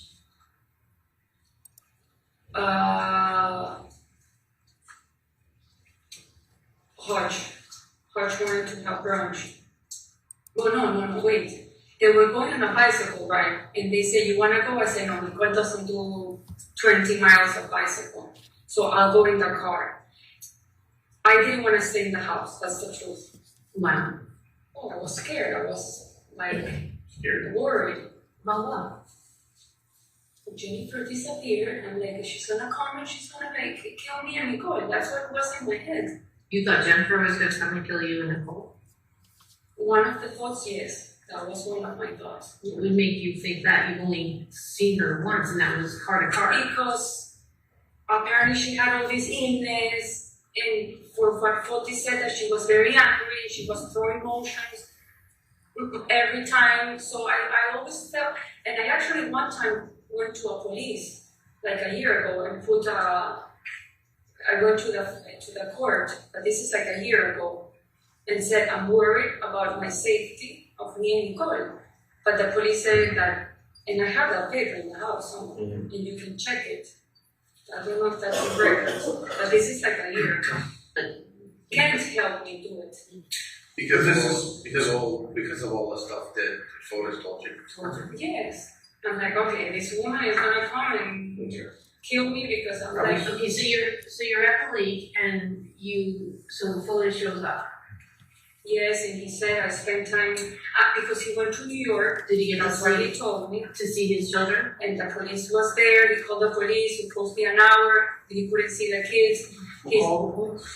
Fotis told me he called the police, and the police came in New York City. Maybe the police got called on. Okay, I don't know. And what was did he get to see his children? And what was his mood like when he came back? He was supposedly concerned. But he wasn't. Not crying. And was he angry? Concerned, angry. Concerned, angry. And he couldn't take the kids because in his mind he was going to bring the kids. He told me, I'm going to bring the kids. Okay. So he didn't come with the kids. I guess that's why he was upset. Angry, concerned, I don't know. Which one is it? I don't know. Maybe he was upset. Did he indicate to you he was upset? I could, well, now I know. You've been with him? Yeah, when I saw his face, he was like upset, like disappointed. Did you ask him any questions? Yes, and so what happened? No, I didn't see them. I know that they have a bodyguard. The police came. One of the police came down and said that there was a bodyguard. That's how he knew. That Lauren and 2 other people were there. So he told me he never knew what the other people were. And then I think he met Eugene. That's why he was, for what he told me, 5 hours, 6 hours, maybe more. And at any point, so when you two initially greeted each other. What is good? And I say hello? Yeah. Were you friendly? I mean, was it? Oh, I hugged him, yes. Okay. Did you say anything to him? Jokingly or otherwise? I think I told him I love him. I hugged him. I'm like, did you see that? And then I asked him, did you see the kids? And then he said, and we were all sitting there. It wasn't only just me. It was Aaron was sitting there. I believe you. Okay. I believe you. No, I'm not. It's like I feel like no one would get. No, if we didn't, we wouldn't be here right now. Okay. But did you ask him if he thought that you two would be able to have sex in jail? Yes, I said that was a joke. Why would you say that as a joke? Because he said the police could have arrested me in New York, and I said, well, if you get arrested, can I have, how do you know? Well, they talked to other people who heard it. Well, Greg was there. Greg, Aaron, and I think Hodge. We were all lying in the grass. So the jail comment was about what just happened in New York? In New York? Yes. Okay. Not about anything else. You mentioned a girl named Kim earlier, was that Kim Rose? Yes. That's the mom I know she is. of Laura that we went out. She's the cousin of Mike Rose, the attorney. Yes. Yes. No, you know why I think I said that? I think someone said, well, Fotis, you could go to jail because the first suspect is the husband. I think now what you're saying. I think someone said that. And I said, as a joke, because I'm usually stupid and I joke, I said, well, can you have sex in the jail? And we all laugh.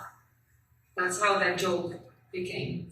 A stupid joke. I'm sorry about that. So the search warrants were done Which search? on the houses and your phones and everything. And then the swabs. The swabs. Your fingerprints. Remember when you Well, pulled out? that was in the night. Yeah, I know, but remember when all that stuff was done, so they've done search warrants on the house that you lived in. But before that, they did, you We guys did did. Yeah, they did the body, yep, you and Fotis, right? Yes, They took your cell phones. yes. So after all that was done, did he have a conversation with you as to why Why what? it was done? What did he say to that? I was upset. I'm like, why?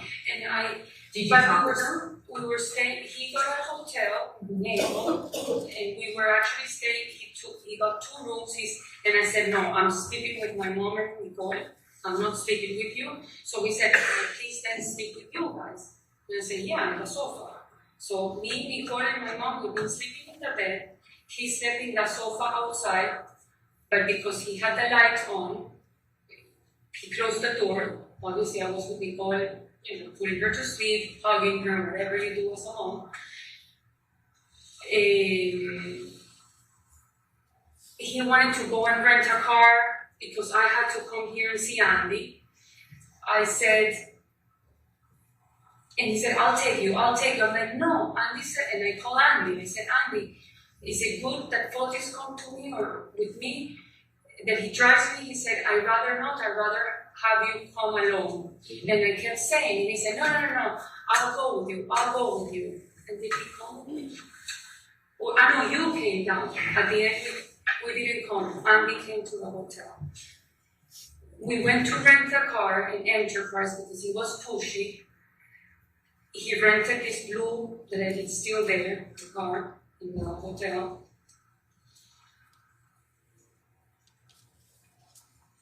He drives the blue car. Wait.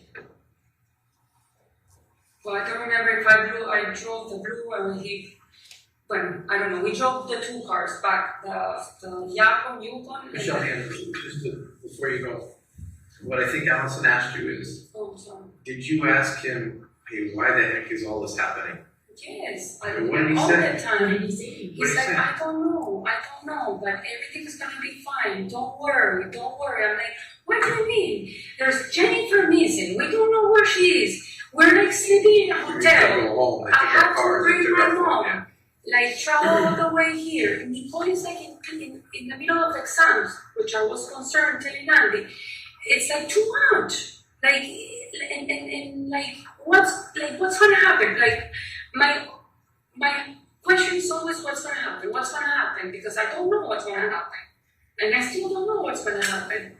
And he kept saying, it's okay, stay strong, it's gonna be okay. Like that's what he kept saying to me. And I'm like, okay, but I was upset. Was he talking, sorry, was he talking to Am I anybody? Was he talking with you, phone calls With to his sister. Pavel, to the guy from New Fairfield, whatever the guy's name was? Hartford. Was he talking to Nick? Was he talking to Pavel? Was he talking to... I don't know. No, but when he's with you, is he on the phone talking to anybody? Yes, no, he's talking all the time on the phone. And he was, each time that you guys took the phone, he would go, his first mission was to go and get a phone. Which even my mom said, why? And he got 2 phones, and there's 2 phones in the Who got a hotel. new phone? Who did he call to give his new number? Sorry? Who did he call when he got a new phone? To make sure they had... He said Jacob and no G.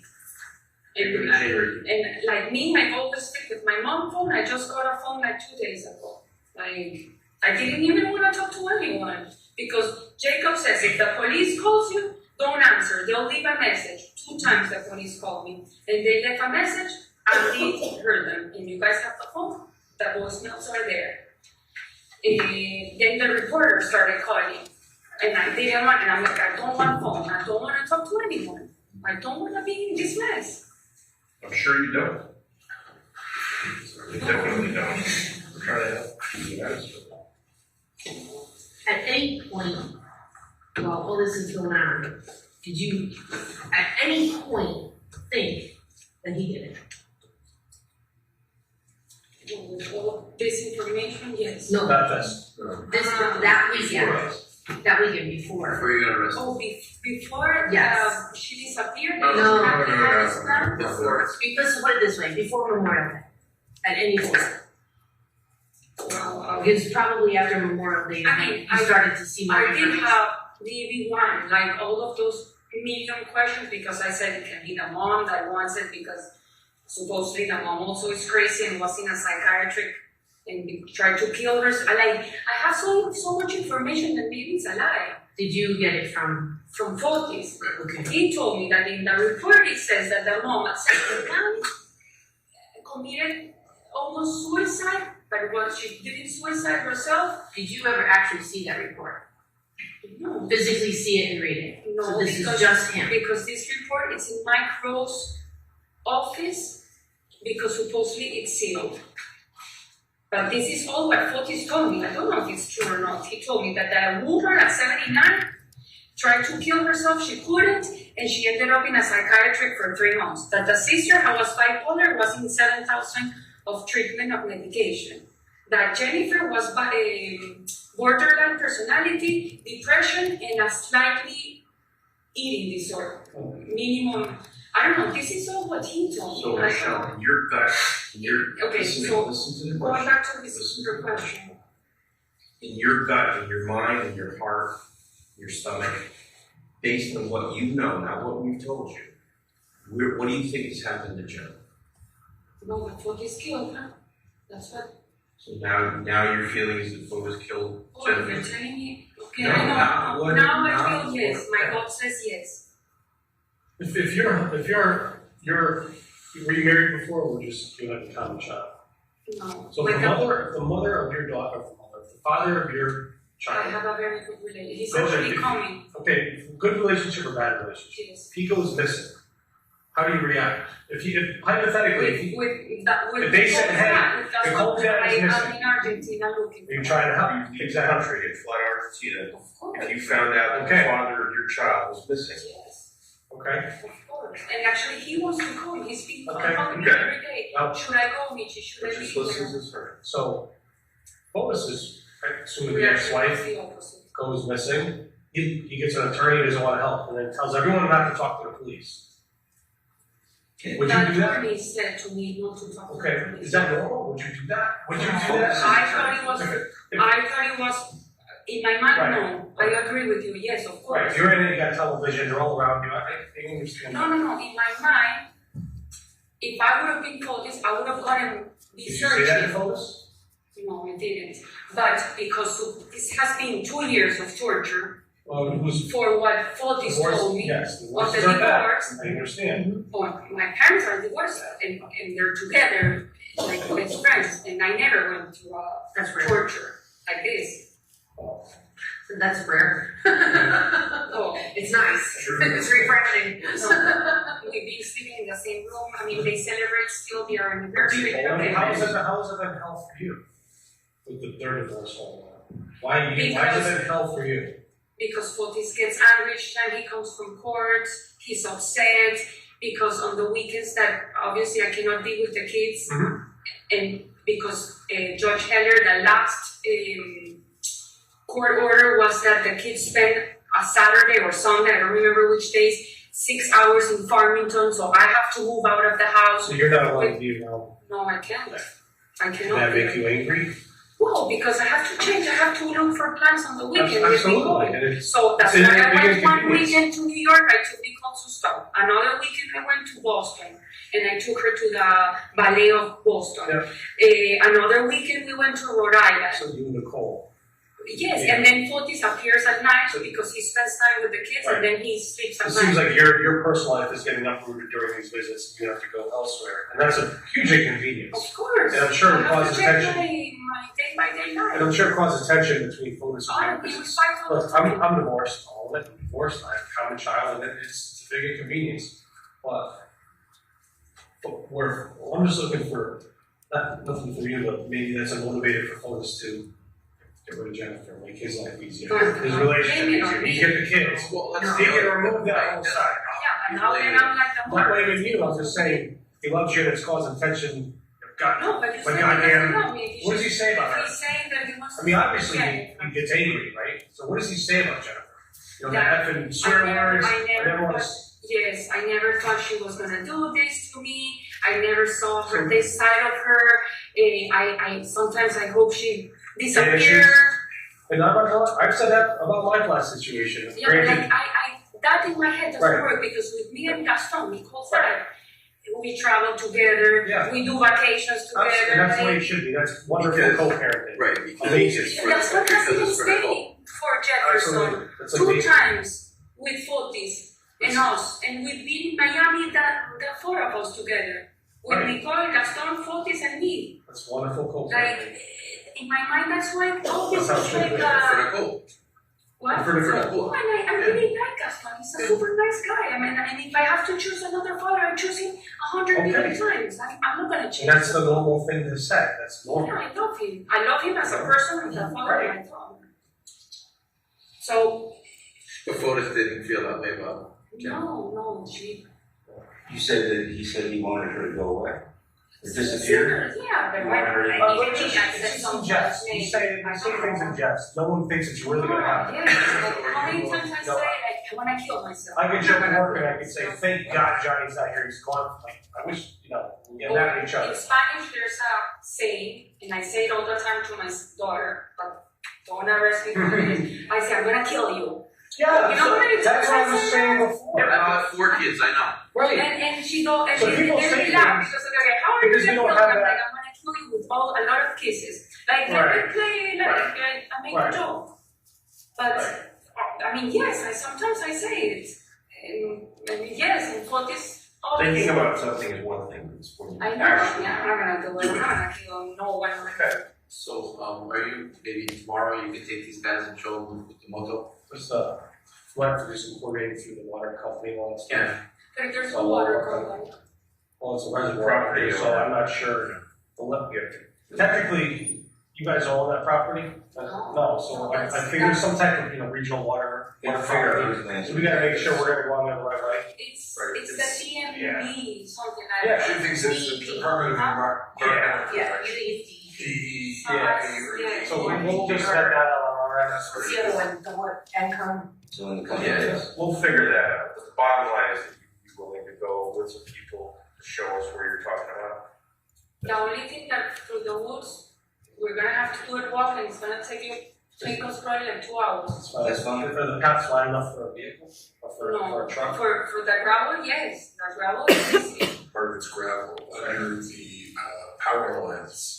Oh, it's like under the power lines, but it kind of have like another Have you ever been to those little gators, those little mini vehicle, 4-wheel drive vehicles? Yes. Or ATVs for That fits. Not in the woods, no, because there's a lot of I flows. think it should be walked. Yeah. But take it slowly. So, that's not. Go through you. I'll call you. Right. But Andy, you're coming with me, so. So we're moving.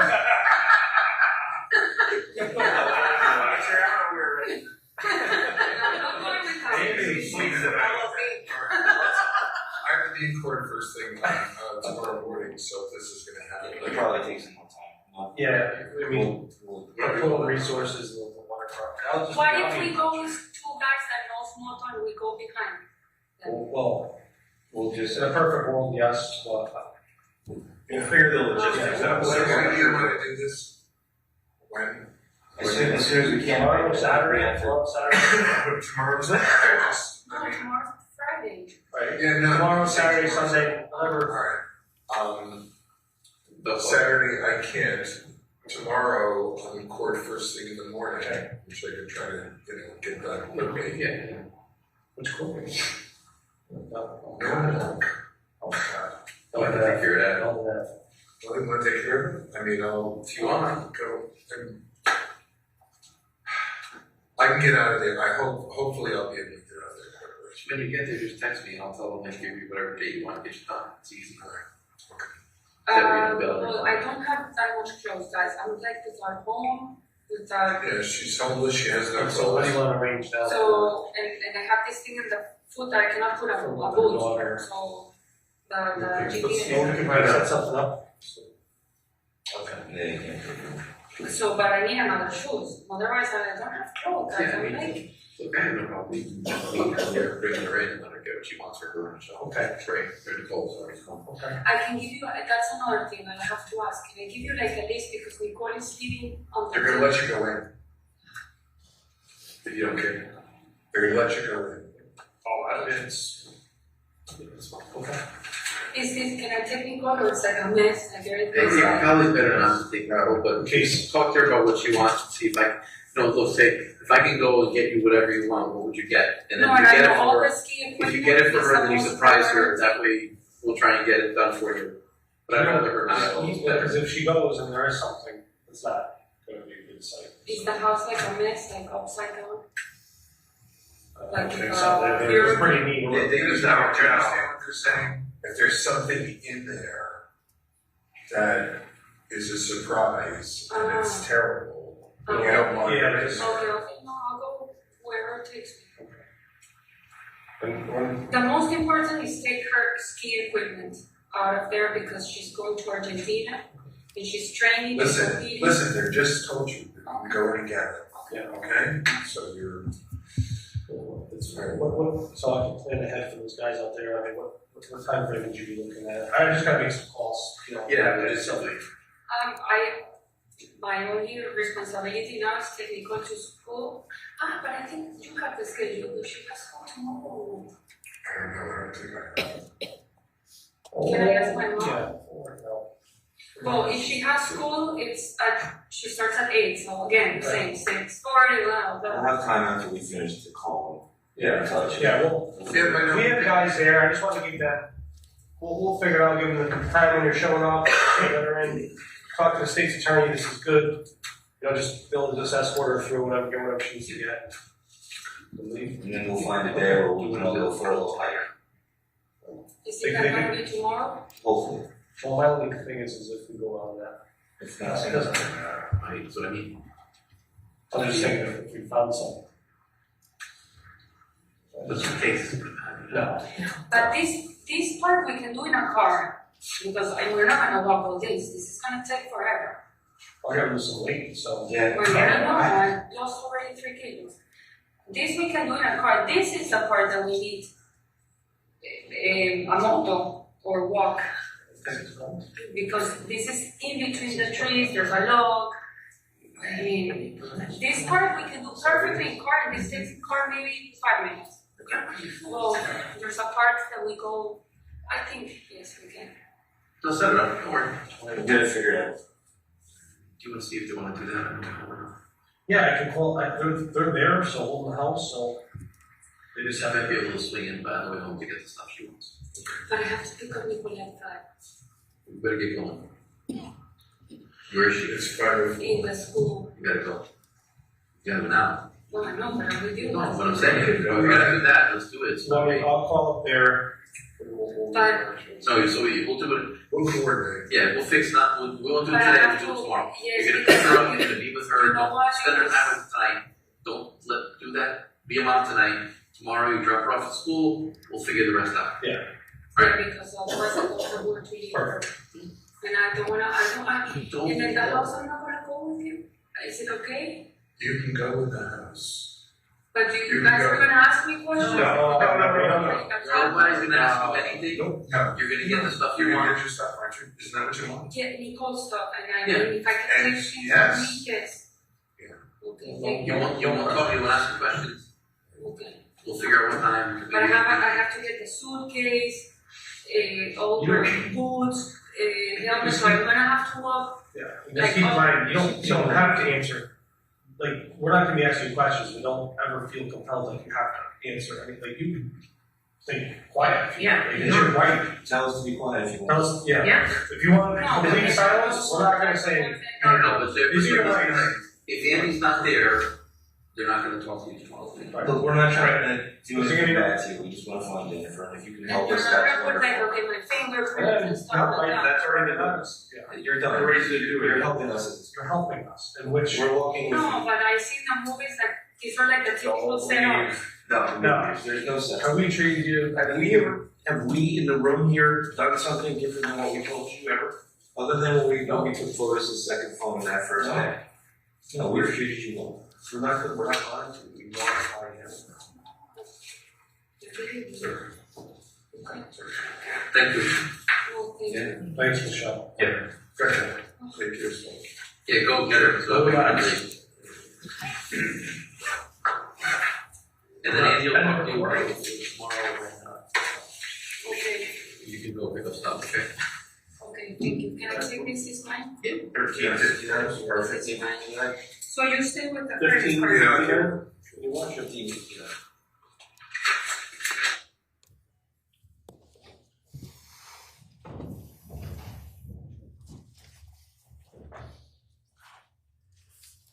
Detective Kimball, during the course of the interview, the defendant indicated to you that she and Mr. Dulos went to Starbucks on May 24, 2019. Do you recall that? Yes, And were efforts made to investigate that and corroborate that? yes, And were you able to review surveillance footage from Starbucks from May 24, 2019? yes, And were the defendant and Mr. Dulos present in Starbucks?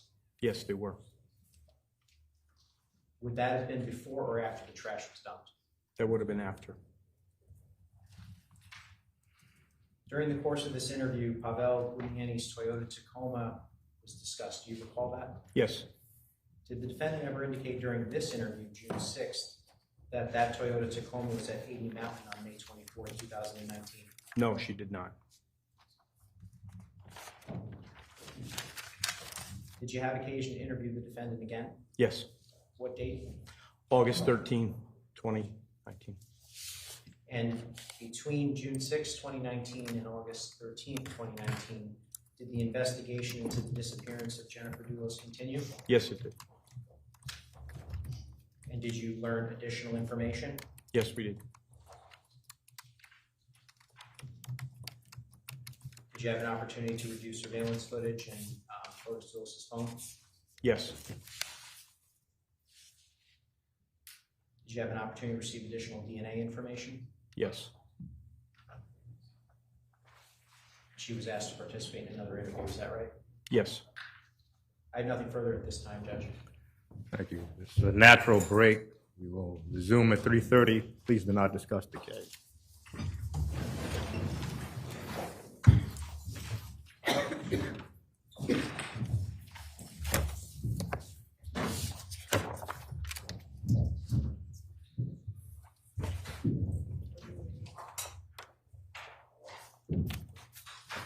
All rise, this honorable Superior Court now stands in recess until 3:30.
Good afternoon, Your Honor. Good afternoon. Please be seated.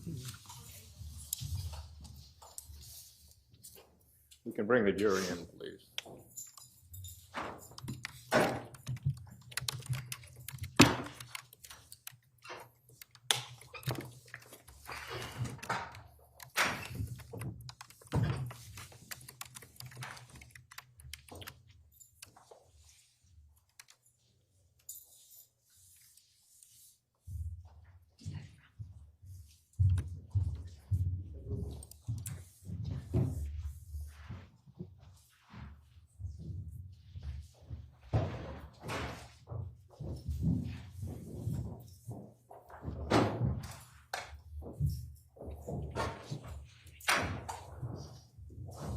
Would counsel stipulate, please? Yes, Judge. Yes. Thank you.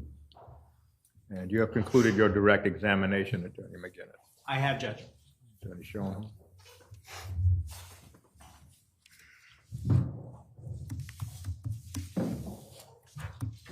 Good afternoon, Detective, Officer Kimball, right? Westport Police. Whatever you want to say, sir.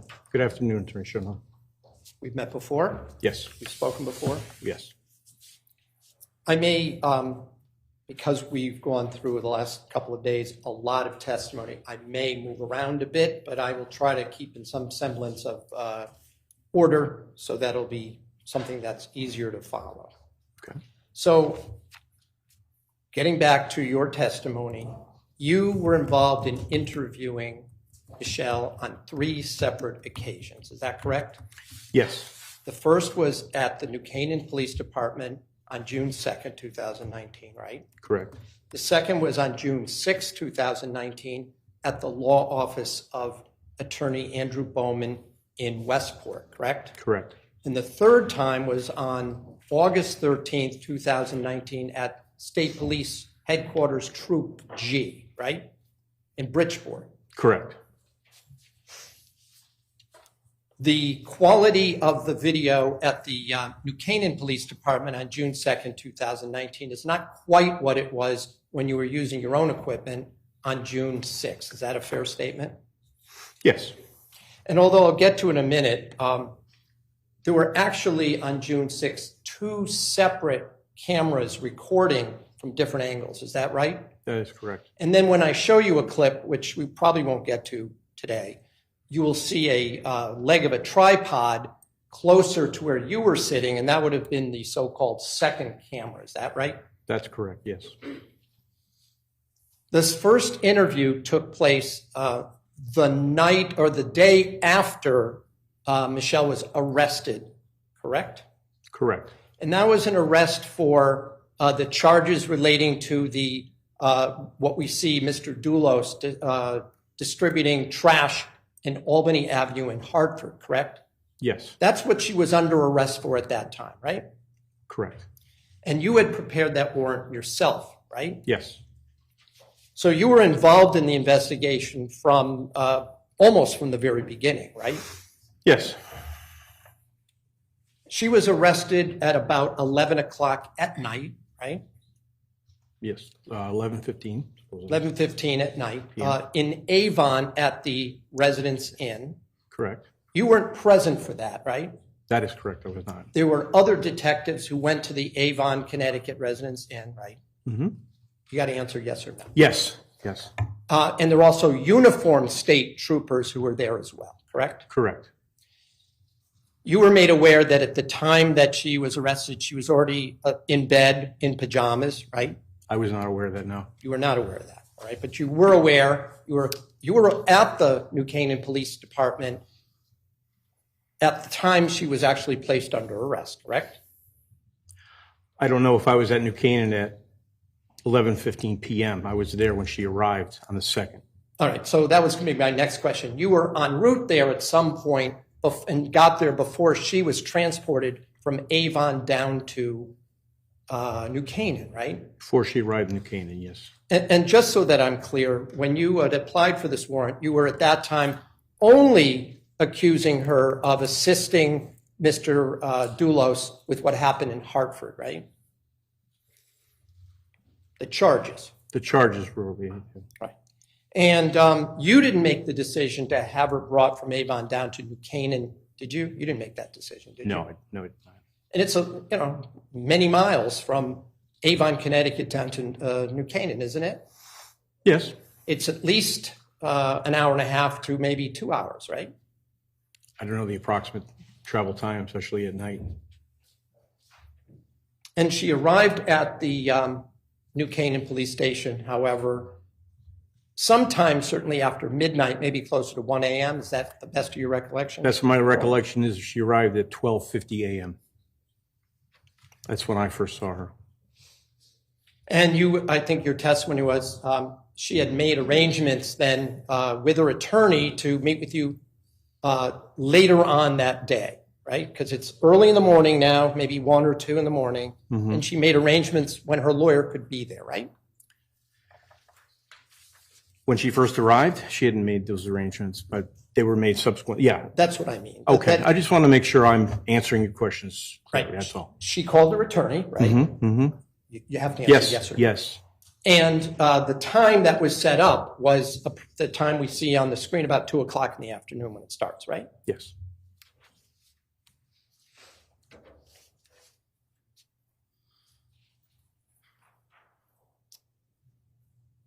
When she was transported from Avon, you were aware that she was in the room with her, when she was arrested, she was in the room with her daughter, right? I was not aware of that, no. Well, did you have any input as to whether she should be arrested in front of her 12-year-old daughter or not? Just going to object, Your Honor. Well, grounds. Assumes facts not in evidence. Hearsay. Well, the question is, did you have any input into the decision of having Michelle Troconis arrested in front of her daughter? Well, he would have personal knowledge as to whether he had input. But the other objection is hearsay. If the other objection is hearsay, that's overruled. I had no input on whether she was arrested in front of her daughter, no. You were not you were the investigating officer as of that date, correct? I don't think I was the lead investigator as of the 1st of June. Okay. There was a sergeant that you were aware of who was up in Avon that day, correct? State police sergeant? Yes. All right. And when Miss Troconis arrived in New Canaan, she was in handcuffs, wasn't she? Yes.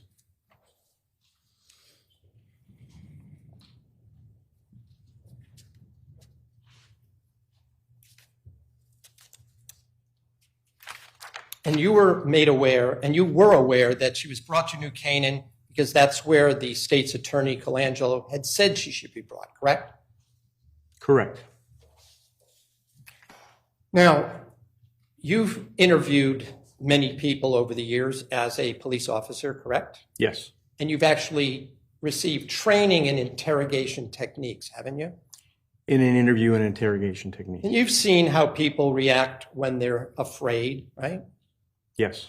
You've seen how sometimes people might be afraid, but they act calm, right? Yes. They sometimes are nervous, right? I would expect them to be nervous at times, yeah. Well, especially if it's a situation they're not used to, right? That's a natural result, yeah.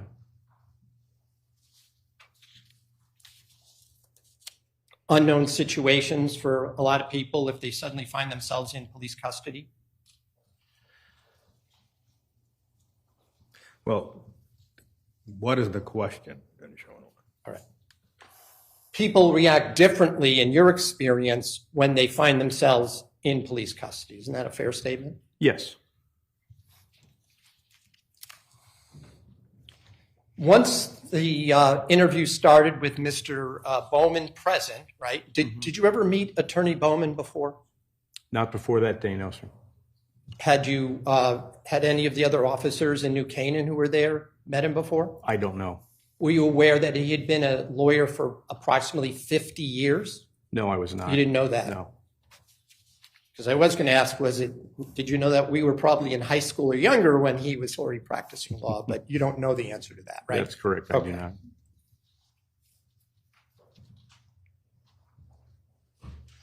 At the beginning of the recorded interview, we see you reading a form that had what we are commonly known as the Miranda rights, correct?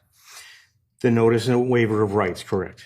You say, first you did the notice, right? Correct. Then there's a part that you refer to as the waiver, correct? Correct. Now, we've learned since then that that form that she signed has disappeared or is not located, correct? That is correct. But in any event, the whole time, we can see her at least signing some piece of paper. Is that right? Yes. And her lawyer was there when that was being done. Yes, he was. You were not offering Ms. Troconis any kind of promises at that point, right? No. You didn't offer immunity. No. You didn't offer some kind of proffer agreement, meaning where whatever she says would not be used against her. I don't have the authority to do that, so no. Well, if nobody gave you that authority in any event, right? Correct. You were in consult with Mr. Colangelo that evening, were you not? Yes. In that afternoon, correct? Yes. And this was a weekend, right? Yes, second? This Saturday. This Saturday the 1st, correct. And at no time during the interview did Ms. Troconis say that she did not want to continue talking with you, did she? No. She kept going, right? That is, she kept talking to you, right? This is the 232. Yes. Yeah. Yes, she did. Yeah, and until that interview completed and concluded that Saturday about 2.5 hours later, right? Yes. She told you on that first occasion that she had had nothing to eat since a slice of pizza before her arrest, right? She didn't tell me that. I was unaware of that. She said that while I was out of the room. She said it to she said it to Officer Detective Clabby. Yes. All right, so let's be clear. You were there, Detective Clabby was there, right? I was not in the room, but I was in the building. All right. Did Detective Clabby mention to you that she had had nothing to eat since before her arrest on the evening of June 1st? He did not know. You were also aware, because I think Detective Clabby says it in that first interview, that the night before that, she had been taken up to Litchfield for fingerprinting and things like that, right? Yes. You remember Detective Clabby saying the part about Dulos was glaring at her, sort of boring a hole through her. You remember he said that to her? Yes. Now you were, and I think he said, that is, Detective Clabby said that during that time, Michelle had her head between her knees and wasn't even seeing what Dulos was doing, right? Yes.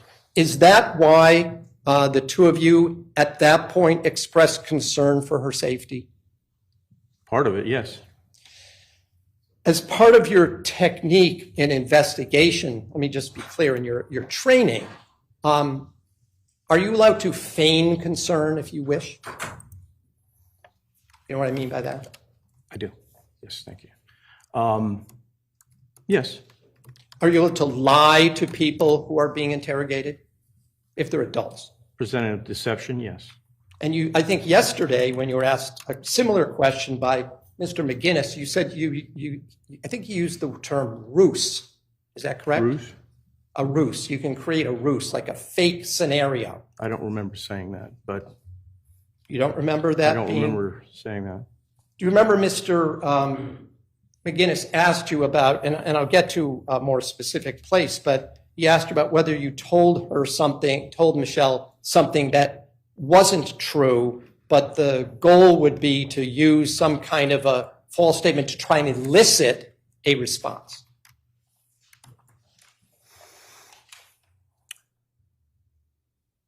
Yes. And you're allowed to do that, right? I mean, yes. There's nothing, yes. Nobody's told you can't do that, right?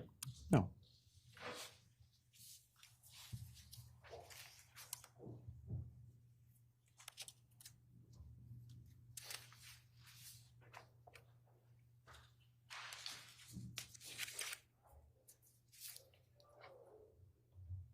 At the beginning of that first interview, we hear Ms. Troconis asked you if you speak Spanish. Do you recall that? I do, yes. And you had mentioned that that the rights were available in Spanish. Is that right? That is correct. Including the waiver of rights, correct? Yes, correct. But even though you don't have it, you had her sign the English version, correct? She indicated she spoke English. Well, my question is the side that you had her sign the English version or the Spanish version? The side she signed was English. Okay. And she did say she spoke English, right? She did. And you agree, though, there were certain words she didn't know at various points, as we just observed? Yes. And she also told you that, also right at the beginning, that there are some things she doesn't understand, right? Yes. And in fact, we see a few times where she can't come up with the word in English. She said things like, how do you say, or what's it called, things like that, right? Yes. But you were able to have a conversation with her, though, correct? Yes. In English. And I think at one point, didn't she say that she was in shock? Didn't she tell you that? Yes. And from your experience, even educated people can be in shock, right? Absolutely. Yes. Educated people can be scared. Yes. And educated people can be under stress. Yes. And educated people can be confused. Yes. At the time you were questioning Mr. Troconis on June 2nd, you had a lot of information that she did not have, right? About the case. Objection vague. All right, about the case. Objection vague. Well, the question is somewhat. I'll withdraw it, Judge. Thank you. You had already been, by June 2nd, you had been to the Wells Lane house in New Canaan, right? Yes. You had consulted with the other New Canaan police officers who had been on the scene, right? Yes. There had already been some collection of evidence and photographs taken by evidentiary service personnel, correct? Yes. And that also had included photography and videos by the state police evidentiary services unit of the Western District Major Crime Squad, correct? Yes. And you were part of that unit. When I say the unit, I mean the Western District. squad. Correct, yes. And by June 2nd, you also had obtained a number of videos from surveillance cameras, right? A number, yes. Some. And you had Mr. Dulos's cell phone, correct? Yes. It had been, in fact, seized from him when he went down to the New Canaan Police Department on May 25th. That is the next day, right? Correct. And you were aware, just because all these names are being bandied about, when Ms. Troconis referred to Jacob, that was one of his divorce lawyers, Jacob Pytranker, correct? Correct. And you knew that Mr. Pytranker was with Mr. Dulos at the New Canaan Police Department on that May 25th, right? Yes. And then we've heard some other names like Gene. Were you familiar with an attorney named Eugene Riccio? Yes. And were you aware that Mr. Dulos had retained Mr. Riccio by then, as of June 2nd? As of June 2nd. I don't know. All right. You had heard the name Mike Rose mentioned multiple times in these videos. You were aware that attorney Mike Rose was the guardian for the children in the divorce case, right? Withdrawn. I think that's a mistake. Yeah, that's me. Yes, that's a mistake. That Mike Rose was, in fact, one of Mr. Dulos's divorce lawyers, correct? I knew he was an attorney. I didn't know what type. But you knew he was representing Mr. Dulos at that point, right? I didn't know he was representing Mr. Dulos. I knew he had been in touch with Mike Rose, who was an attorney. You had also interviewed a number of people connected to the Farber family, correct? Yes. So you had learned a lot, and you had talked to, or someone from your unit had talked to Lauren Almeida, the babysitter / nanny, right? Yes.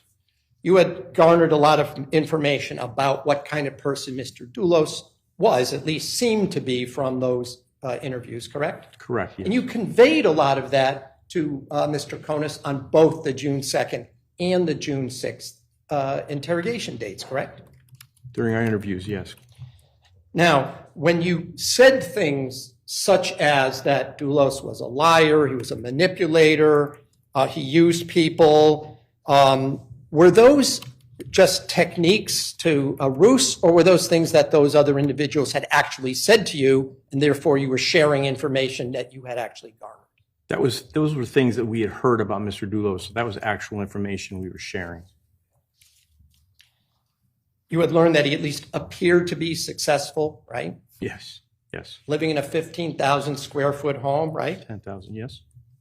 But if you look online, it says 15,000 if you include the office and the finished lower Just level. looked online, but that's all right. Whatever you say. All right.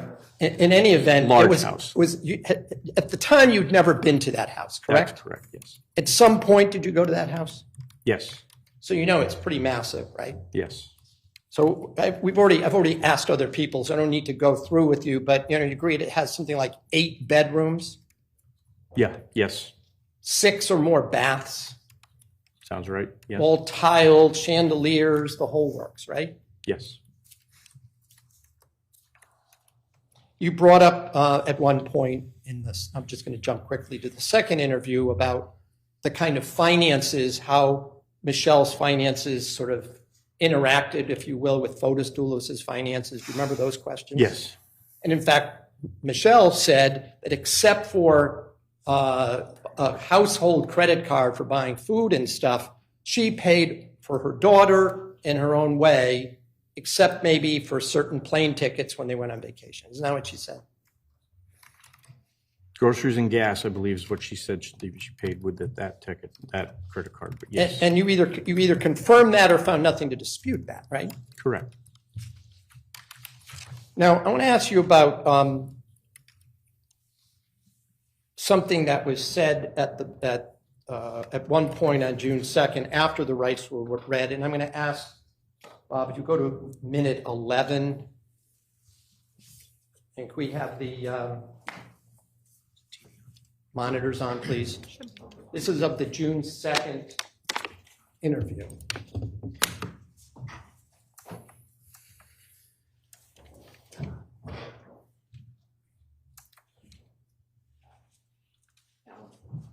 Oh, I don't know how to put it.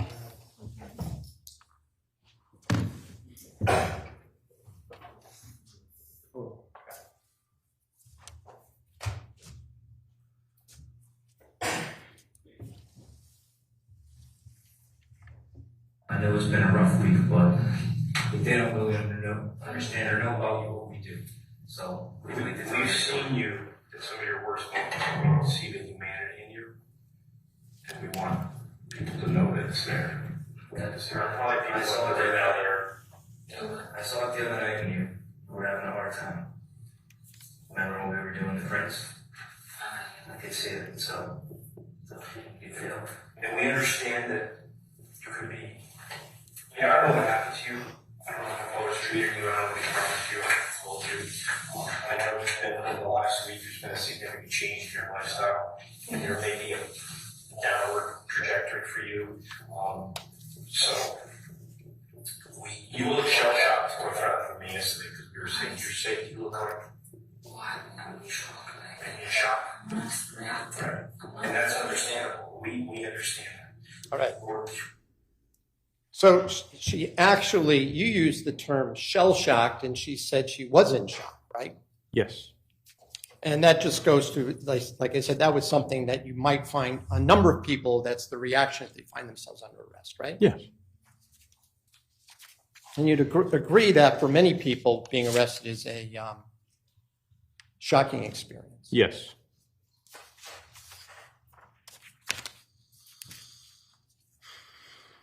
Now, one of the things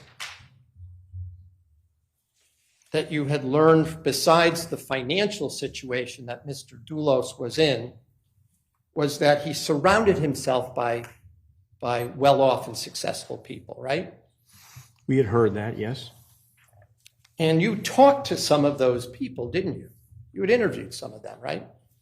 Me personally, no, but yes, they were spoken to. The other members of the unit. Correct. State police. No, because we've heard from many state police officials and officers and New Canaan police, there were a large number of detectives and officers assigned to this case, wasn't there? Especially in the earlier days. That worked the case, yes. Worked the case. Fair to say at least 50 to 100, if you count the uniformed patrol officers that were involved, the troopers? Fair to say, yes. And those people who knew Fotis Dulos that you talked to could not believe that he'd even be involved in this. Isn't that correct? Just object, Your Honor. Calls for hearsay. Sustained.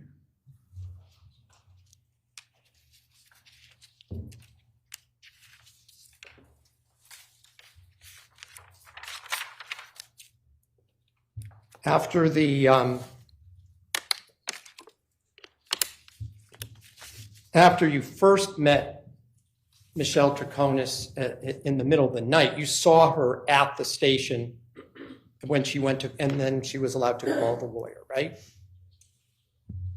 Yes, yes. Then you said you went home because you were tired and needed some rest, right? Yes. But Michelle Troconis couldn't go home, could she? No, she was in custody. She was in custody, and she was, at that point at least, denied bail, right? Yes. Objection, Your Honor, mischaracterizes. Well, because the court knows the legal procedure, the question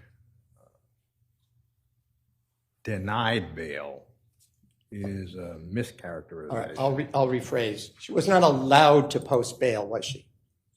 Until arraignment, no.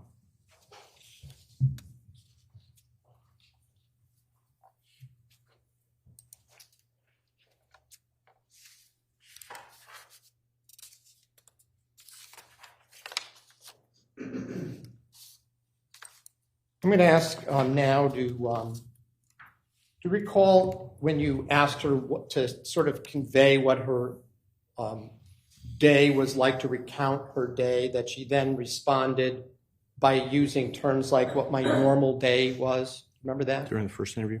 Right. During And this. I'm going to ask Bob if you go to, I think it's like minute 12. 1240. 12:40.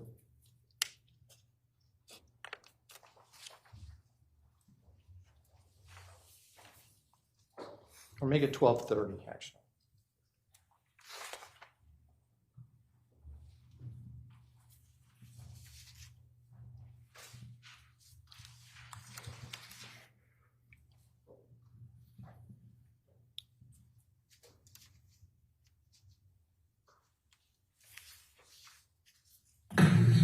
Usually I have an alarm set for 6:40 every day, but not Thursdays because Nicole goes to school. On Thursdays she gets in at 9 instead of 8. So from Monday, Tuesday, Wednesday, and on Fridays, my alarm is always mine, and Nicole's alarm is always set at 6:40. Okay, you live at 4 Jefferson Crossing? Yes. Okay, with Fotis and with Nicole? And Nicole. Okay. Yes. And Nicole is 12? Yes. Okay, all right. So my normal day, the alarm sounds. Usually I'm in my room, she's in her room. She wakes up, she's very dependent. She wakes up, I hear the shower turning on. That day I slept with her because on Thursday to Friday it was raining. There was thunderstorms. So she called me at 12:59 when she's scared and I have the phone next to my bed. She called me. I answered. She said, "I'm scared." And obviously, when she says that, I hang up and I pick my phone and I go to her room. So I did that. So obviously I woke up and I was with her in her bed. And So, first of all, let me just break that down a bit. Judge, just for the record, he paused it at 13:43. Thank you. That's fine, I didn't realize the screen would go off before the pause, but that's okay. Well, next time, if we leave it up just for the pause, it'll be easier for me to say that. Because I don't have my own screen, I'm sorry. So, a lot of what Ms. Troconis was telling you at this point had to do with her usual day, what she did on a regular basis, correct? Yes, correct. Often when she spoke, she used the present tense in her conversation with you. Isn't that right? Yes. That turned out to be true even if she was talking about something in the past, correct? Yes. You understood that might have something to do with her not being a native English speaker, right? Yes. She told you that she got a call right before 1 a.m. from her 12-year-old daughter because she was scared about thunderstorms, right? Yes. And that it had been raining, right? Yes.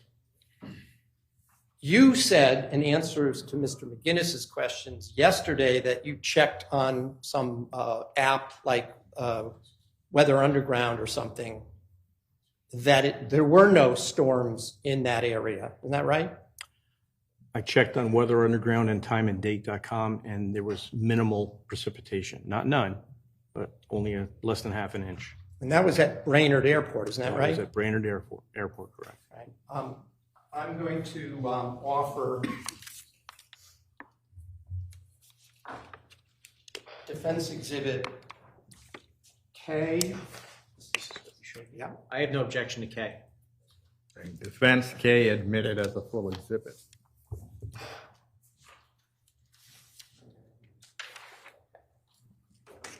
I just have a moment to use my all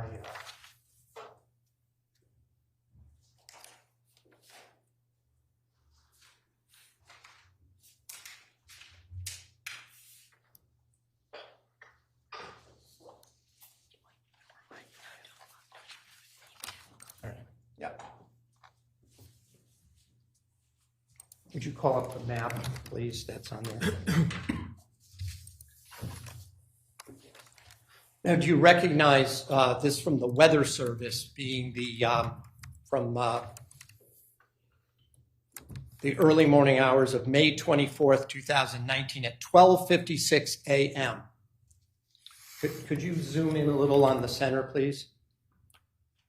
Judge, if I may, I just want to indicate, is Attorney Schoenherr indicating this came from one of these sites, or is he indicating it came from Weather US, which is what it shows? Yes, from weather.us. Thank you. All right. Do you recognize the area of blue and aqua in the center of the screen? Yes, I do. And what's the time indicated on this image? It's cut off on my screen. It's down at the bottom. If you look behind you, I think okay. you might be able to read it. 12:56 a.m. on May 24th, 2019. All right. So is it at least conceivable, Officer Kimball, that the sources that you looked at were not actually looking at the Farmington, West Hartford area at that moment? Yes, it's conceivable.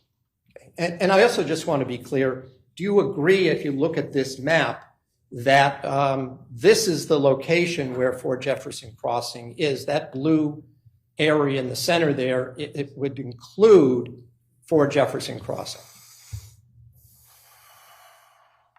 If it doesn't include it, it's very close to. I'm not sure. I'm not that familiar with the road, so it's definitely either on top of or close to Fort Jefferson Crossing.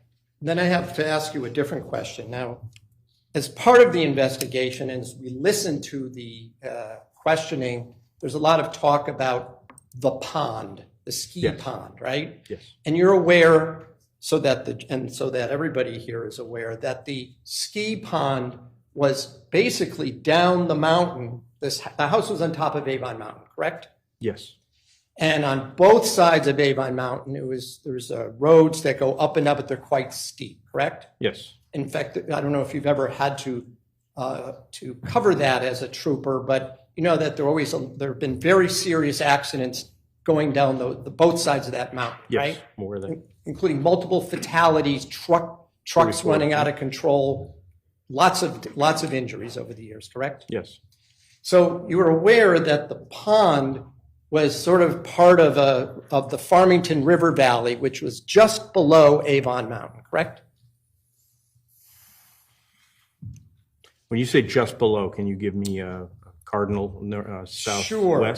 That if you wanted to get to that pond, there was only one road, by the way, to get from Avon to Farmington, one main road. That would be Route 4, correct? Route 4, okay. Yes. So if you wanted to get to this pond, you either had to take Route 4 or you had to take Route 44, the Albany Avenue, right? Unless you take some back roads. Yes. And do you agree that the pond was located in the valley below Avon Mountain between Route 4 and Route 44? Yes. In fact, I don't know if Not for familiar people with that are from down here, but it's very close to the private school, Avon Old Farm School. You're familiar with that Yes. facility? It's Yes. a private boarding school for boys. Yes. Okay, so it's close to there, right? Yes. And as part of your investigation, you knew that other officers spoke to the owner of the pond, a man by the name of Robert Haynes, correct? Hutch Haynes, yes. And Hutch was Hutch was his nickname. Yes. And that you knew he owned the Avon storage lockers that we hear talked about in the videos, right? Yes. He also owned the area where the pond was, right? That's correct, yes. One of the things that was collected from Mr. Haynes was the surveillance cameras from the area, from his storage locker area and the pond area, correct? Yes. Did you ever review those videos? I did not personally know. All right, I'm going to ask that in the same exhibit, if we could play the video at, move it forward to about 12:45 a.m.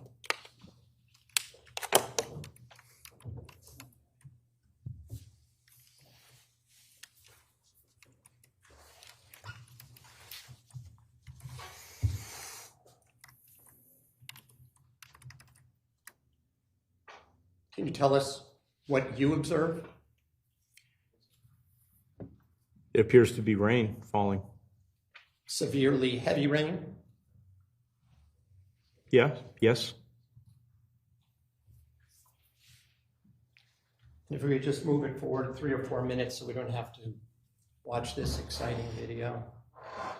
Just 3 minutes, just maybe before 1 though. Go back a little bit further, please, right there.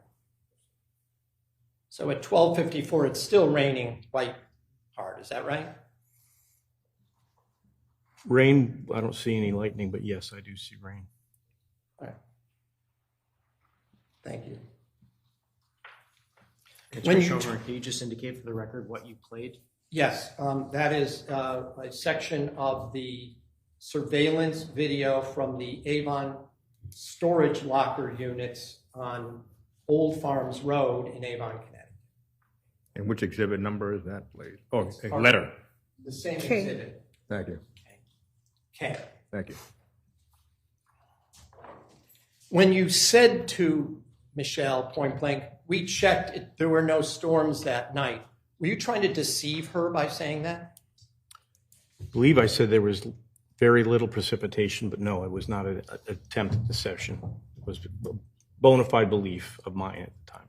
But she was telling you that there was a storm and her daughter called her and she went up to her daughter's room, right? Yes. You're telling her that you didn't believe her when she told you that, right? I told her that there was little to no precipitation. Yes. In hindsight, was that accurate? Not according to the video I just saw. So as far as you know now, she was telling you the truth, right? As far as I know, yes.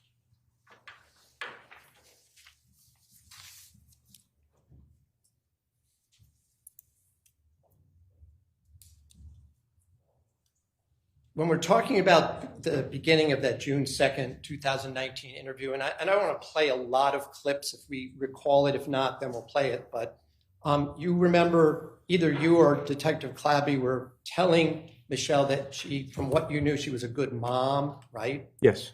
And that the media had been tough on her, correct? Yes. Would you agree that there was a lot of tabloid media with pictures of Michelle Troconis even before she was arrested? I don't pay much attention to the media, but I'm aware that there was some coverage of it, yes. It included her daughter too, didn't it? I don't Pictures know. of her daughter. Objection, Your Honor. Foundation. Well, the question really is, do you know whether it included pictures of her daughter? Yeah. No, I do not.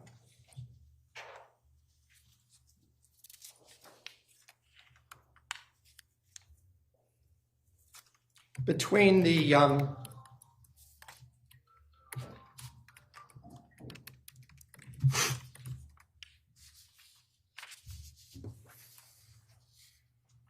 by the way, when Michelle was telling you about her day of May 24th, one of the things she told you is that she took her daughter to school around 8:15, 8:20 in the morning. Is that right? I think she left 7:30, 7:35. But you confirmed the fact that she arrived at the school and brought her daughter there, right? Yes. Her daughter's school was maybe 15, 20 minutes away from Fort Jefferson Crossing, approximately. Approximately, yes. And that was something you were able to confirm. Yes. She also told you that she had returned a purse to Mr. Haynes that his wife had left at her house, right? That Yes. is at the Dulos house. Yes. She told you that they were over for dinner that previous night, May 23rd, correct? Yes. And that's when Miss Haynes Erin Haynes forgot her purse, right? Yes. She told she got a text. She read a text from Erin Haynes saying, I left my purse there, right? Yes. And I believe we heard Michelle say she would bring it because it was on her way to the Stop and Shop, right? Yes. You confirmed the fact that she did that, correct? Subject calls for hearsay, Judge. Well, the question is, essentially, did you confirm that Michelle Troconis did a certain, or engaged in a certain activity? Did you verify that, if the court understands the question? Yes. Overruled. I personally did not. I am unsure as to whether someone else specifically verified the Erin Haynes, but we know that she went to Stop and Shop. Okay. And you confirmed that you actually verified that you obtained videos from the Stop and Shop store showing her going in, right? Yes. Yes. And shopping and paying for items at the cash register, right? Yes. It's fair to say that you checked out almost every angle you could in your investigation into the disappearance of Jennifer Dulos, whatever was available, right? Yes.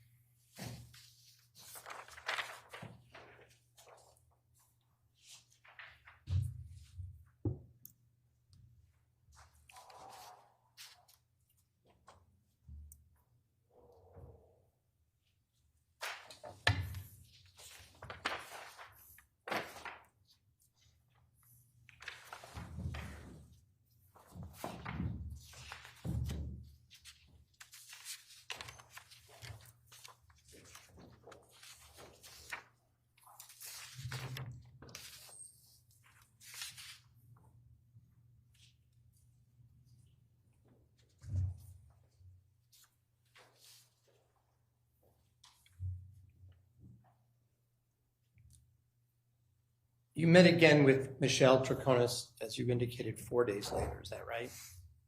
Yes. And there, she was still staying, she said she was still staying at the Avon Residence Inn, right? Yes. And that's because she had been not allowed back into her house, right? That's correct. In fact, at the end of the second interview, you hear her ask She needs clothes. She doesn't even have a pair of shoes that she can change into, right? Yes. Her daughter doesn't have any clothes for school, right? Yes. And she was asking permission to be able to go get some clothes for herself and her daughter, right? Yes. And I believe it was this, we can't see him, but the state's attorney, Richard Colangelo, was in the room at that time, wasn't he? Yes. He's the one who said he gave the permission to do that. Is that right? Yes. I'm not sure you were asked that specific question, but there was a man with glasses halfway through the June 6th interview who walked in. Was that Richard Colangelo himself? Yes. And he sat off screen to the left of the camera, is that right? Somewhere off to the left, yes, I'm not sure. And we hear a female voice as well, but we don't see. That would be Officer Allison Peters, who was a detective at that time as well with the state police. Yes. You did not speak with Michelle Troconis in between June 2nd and June 6th, did you? I did personally? not. I did not know. You continued to conduct investigations during that time? Yes. Continued to gather additional information? Yes. Sent additional items to the state lab to be examined, is that right? Yes. Talk to more people. Yes. In the interim, the house for Jefferson Crossing was being searched, is that right? Just object, Your Honor. Vague. Well, Between June 2nd and June 6th was the house being searched and the property being searched. There was a search which was conducted on at least one of those days. There were also dogs that were brought onto the canines to search the property as well, right? Yes. Those were not in conjunction with the evidentiary services unit, right? It's a different day, right? Can you ask that a different way? I'm not sure I understand the On question. June 3rd, the evidentiary services unit of the Western District Major Crime Squad was at Fort Jefferson Crossing, right? Yes. They were there all day. Yes. On a different day, before June 6th, there were police dogs of the state police searching the property as well, right? The canine unit searched. I'm unaware of exactly what day the canine, but the canine unit is separate from our van. It was, however, done while the house remained under police control, correct? Yes, correct. Now, you were aware that, as she indicated in the video, that Michelle was staying at the hotel, right? Yes. She talks about her mom as well, right? Yes. Was her mom there when you were interviewing her on June 6th? Was she out in the hallway? Her mother is seated on the hallway, yes. At one point when the door opens, we see a woman sitting in a waiting area. Was that Miss Troconis' mom? I believe it was, yes. Were you introduced to her as the mom? I don't remember being so. Okay. But there was another woman, a little bit older than Michelle Troconis, sitting in the waiting area. Well navigated, yes.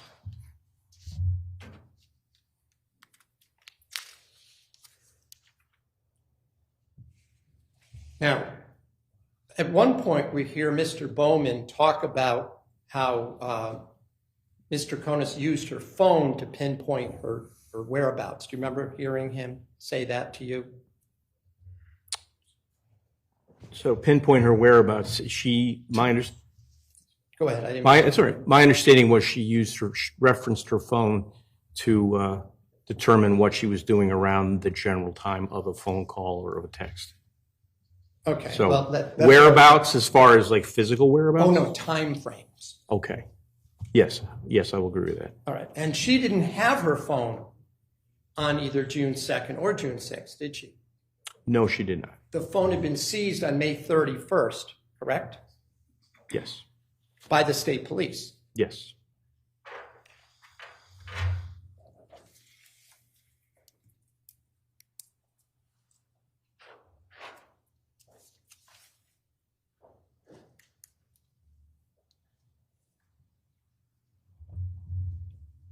By the way, I just want to, before I move away from May 31st, to your knowledge, the first encounter that Michelle Troconis had with the state police was on that evening of May 31st, correct? To my knowledge, yes. And Detective Clabby was in Litchfield when Ms. Troconis was escorted up there, correct? Yes. She was not under arrest at that point, right? Correct. She was That not. was on the evening of May 31st, right? Yes. Ms. Troconis was up there because that's where the state police decided that they would do her fingerprints, right? Correct. They would take a DNA swab from her cheek, right? Correct. They'd also take, I think you referred to it as full body photographs. Is that right? Yes. And that means she was required to take off all her clothes except for her thong underwear. Is that right?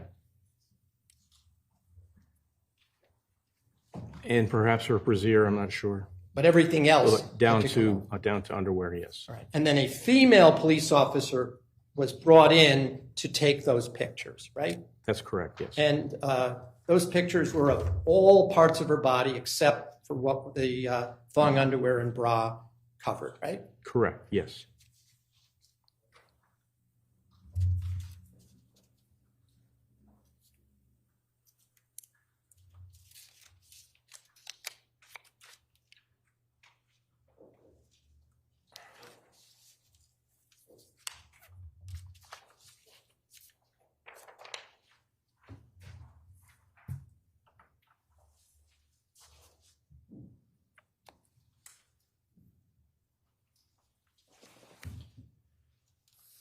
On that first interview on June 2nd, there was a fair amount of discussion about the cars and the location where those cars were parked. Is that right? Yes. By the way, on that, you were shown yesterday and today the written documents, exhibits 74 and 75, and I just want to go over that with you for a minute. You did not have those documents on June 2nd, 2019, did you? Correct, that is correct. We did not have They were found in the house by the evidentiary services team and the van team, whatever the crime van team? Crime van. Okay, on June 3rd, right? Yes. On June 2nd, Michelle told you that she was listening in on a phone call when Jacob Pietranker was telling Fotis Dulos that he needed to create a timeline. Is that right? For Wednesday the 22nd, yes. Right. Well, we'll get to that. I understand that it was then Mr. Dulos who, according to the video, told Michelle she also had to do one for Friday. That's what the video shows, right? Correct. But we're talking now about Wednesday, and that, according to the testimony and the video, was the first time that Michelle Troconis even found out that Fotis had been at his wife's home that Wednesday, the 22nd, right? Yes. In fact, she indicated she was a little annoyed about that he hid that from her. Yes. The document that you did have for, and I just want this clarified now, of the timeline was a photocopy that Michelle identified as being her document, right? Yes. The original, which you held up, which had the purple line on it, she said that was not her handwriting, correct? That's correct. She also told you that she did not prepare that document, correct? That's correct. She thought it looked like Fotis Dulos' handwriting. Right? Yes. But she hadn't seen it before. Yes, that's correct. There's also, I need some clarification. She told you that Fotis made a photocopy of her written timelines, correct? Honestly, don't remember who she said made the copy. Well, we can get to it, but if I show you I'd have to play it. I have a transcript, but if I indicate to you that she did say that it was Fotis made the photocopy, is that doesn't conflict with what you believe, is that right? Yes, correct. Fair enough. It's not important enough to me to look for it right now and take up time. So in any event, after Michelle was taken up to Litchfield on May 31st, now it was in the evening, she was told she couldn't go home, right? Correct. That was still true, I think we just got to, was still true through June 6th, correct? Correct. Until Mr. Colangio said the next day he gave permission, she can get some things out of it. Correct.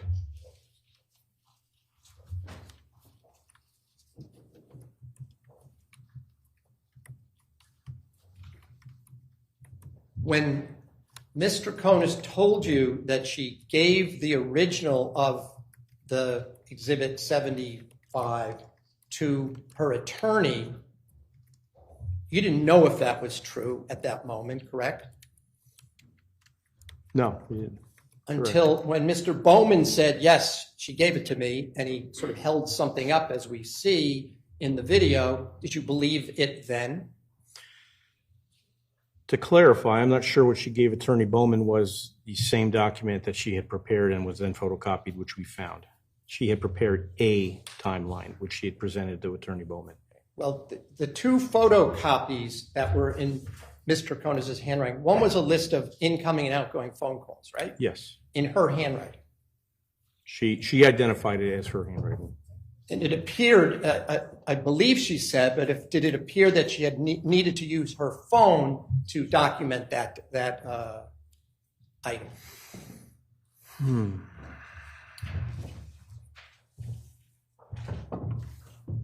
Yes. At the time, did you know who was with her when she wrote it? I'm sorry, can we get a time frame? I'm confused by the question. At the time. Do you know when she was writing that document, who was with her when she wrote it? I don't know when she wrote it, so I don't know who was with her at that time. At one point, just so that we're clear, she did say in the video, in the second video, that Fotis told her to write down everything, correct? Yes.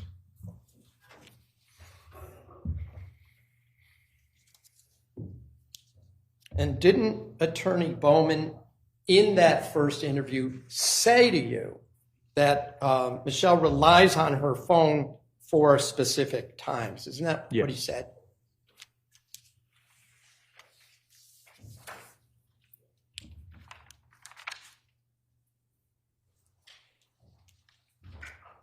By the way, if you knew a document was being prepared for a lawyer, you wouldn't take that document, would you? No. I was going to object, Your Honor, relevance. Sustained.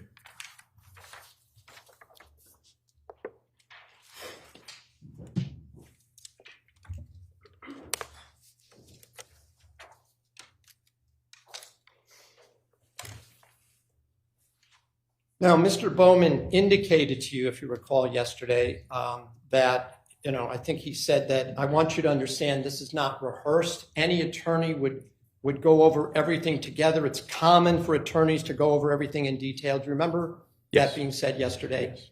That you don't disagree with that statement, do you? I was going to object, Your Honor, relevance as to whether he disagrees. Well, as far as relevance, the question is, do you disagree with the statement that essentially a competent attorney would try to review with his client a chronology? Well, really the objection really is foundation. Well, the court is going to sustain the objection.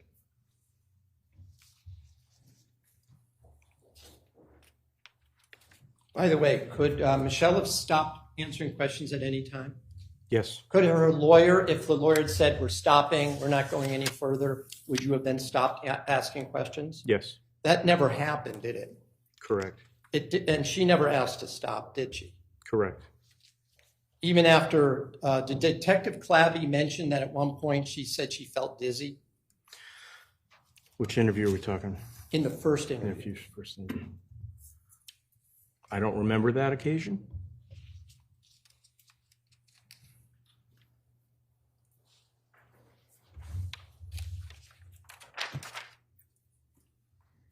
By the way, at the time that Ms. Troconis was arrested and brought to the New Canaan police station at, what time was it? Approximately 12:50 a.m. is when I saw her. 12:50 for the a.m. first time on the second. Mr. Dulos arrested at the same time, wasn't he? Yes. He was brought in a separate police car to the New Canaan Police Department, right? Yes. There's some discussion about keeping her separate from Mr. Dulos. Was that at your suggestion? I don't think it was at my suggestion. When you told Ms. Troconis that Fotis Dulos had not cooperated with the New Canaan Police Department, she seemed surprised, didn't she? Again, I'm sorry, the first interview we're talking? Yes. Yes, I believe she did. She had indicated to you that Mr. Dulos had told her he went down with Jacob Pietranker to speak with the New Canaan police. Isn't that right? Yes.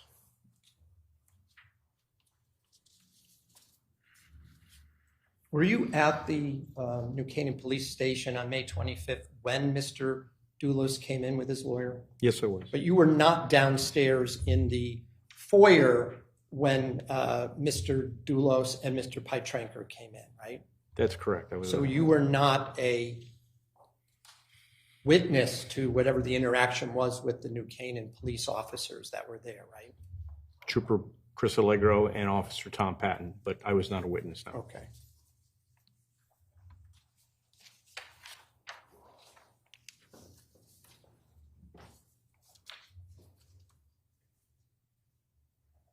By the way, I just want to be clear, I'm going back a little bit here, but when Ms. Troconis asked you if you spoke Spanish, what was your answer? No, but I don't know of any other attributes to my answer. Did Detective Clabby, to your knowledge, speak Spanish? Detective Clabby has a Spanish wife. I don't know if he speaks Spanish. Which like Hispanic wife, you mean? Is that what you mean? She's from Spain? She or is, from, yes. From Spain? My apologies, yes. Okay. And I also note, and I don't know if the jury knows it, but there were times when she answered in Spanish words. She would say, sí, bueno, pero, right? Yes. Do you know what any of those words mean? Bueno is well. At least that's what it was translated to me. Sí, I believe, is yes. How about pero? Pero? I don't know pero.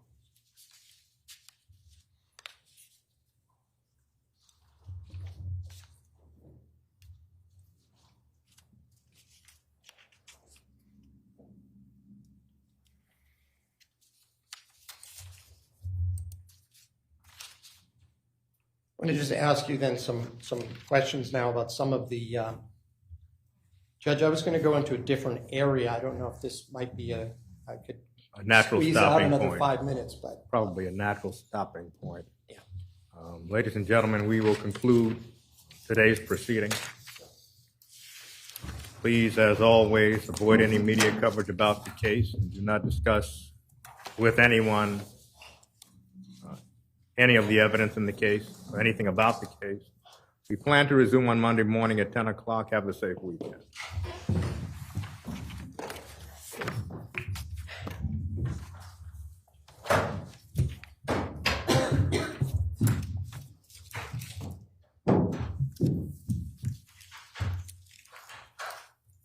Rise. This Honorable Superior Court now stands adjourned until Monday.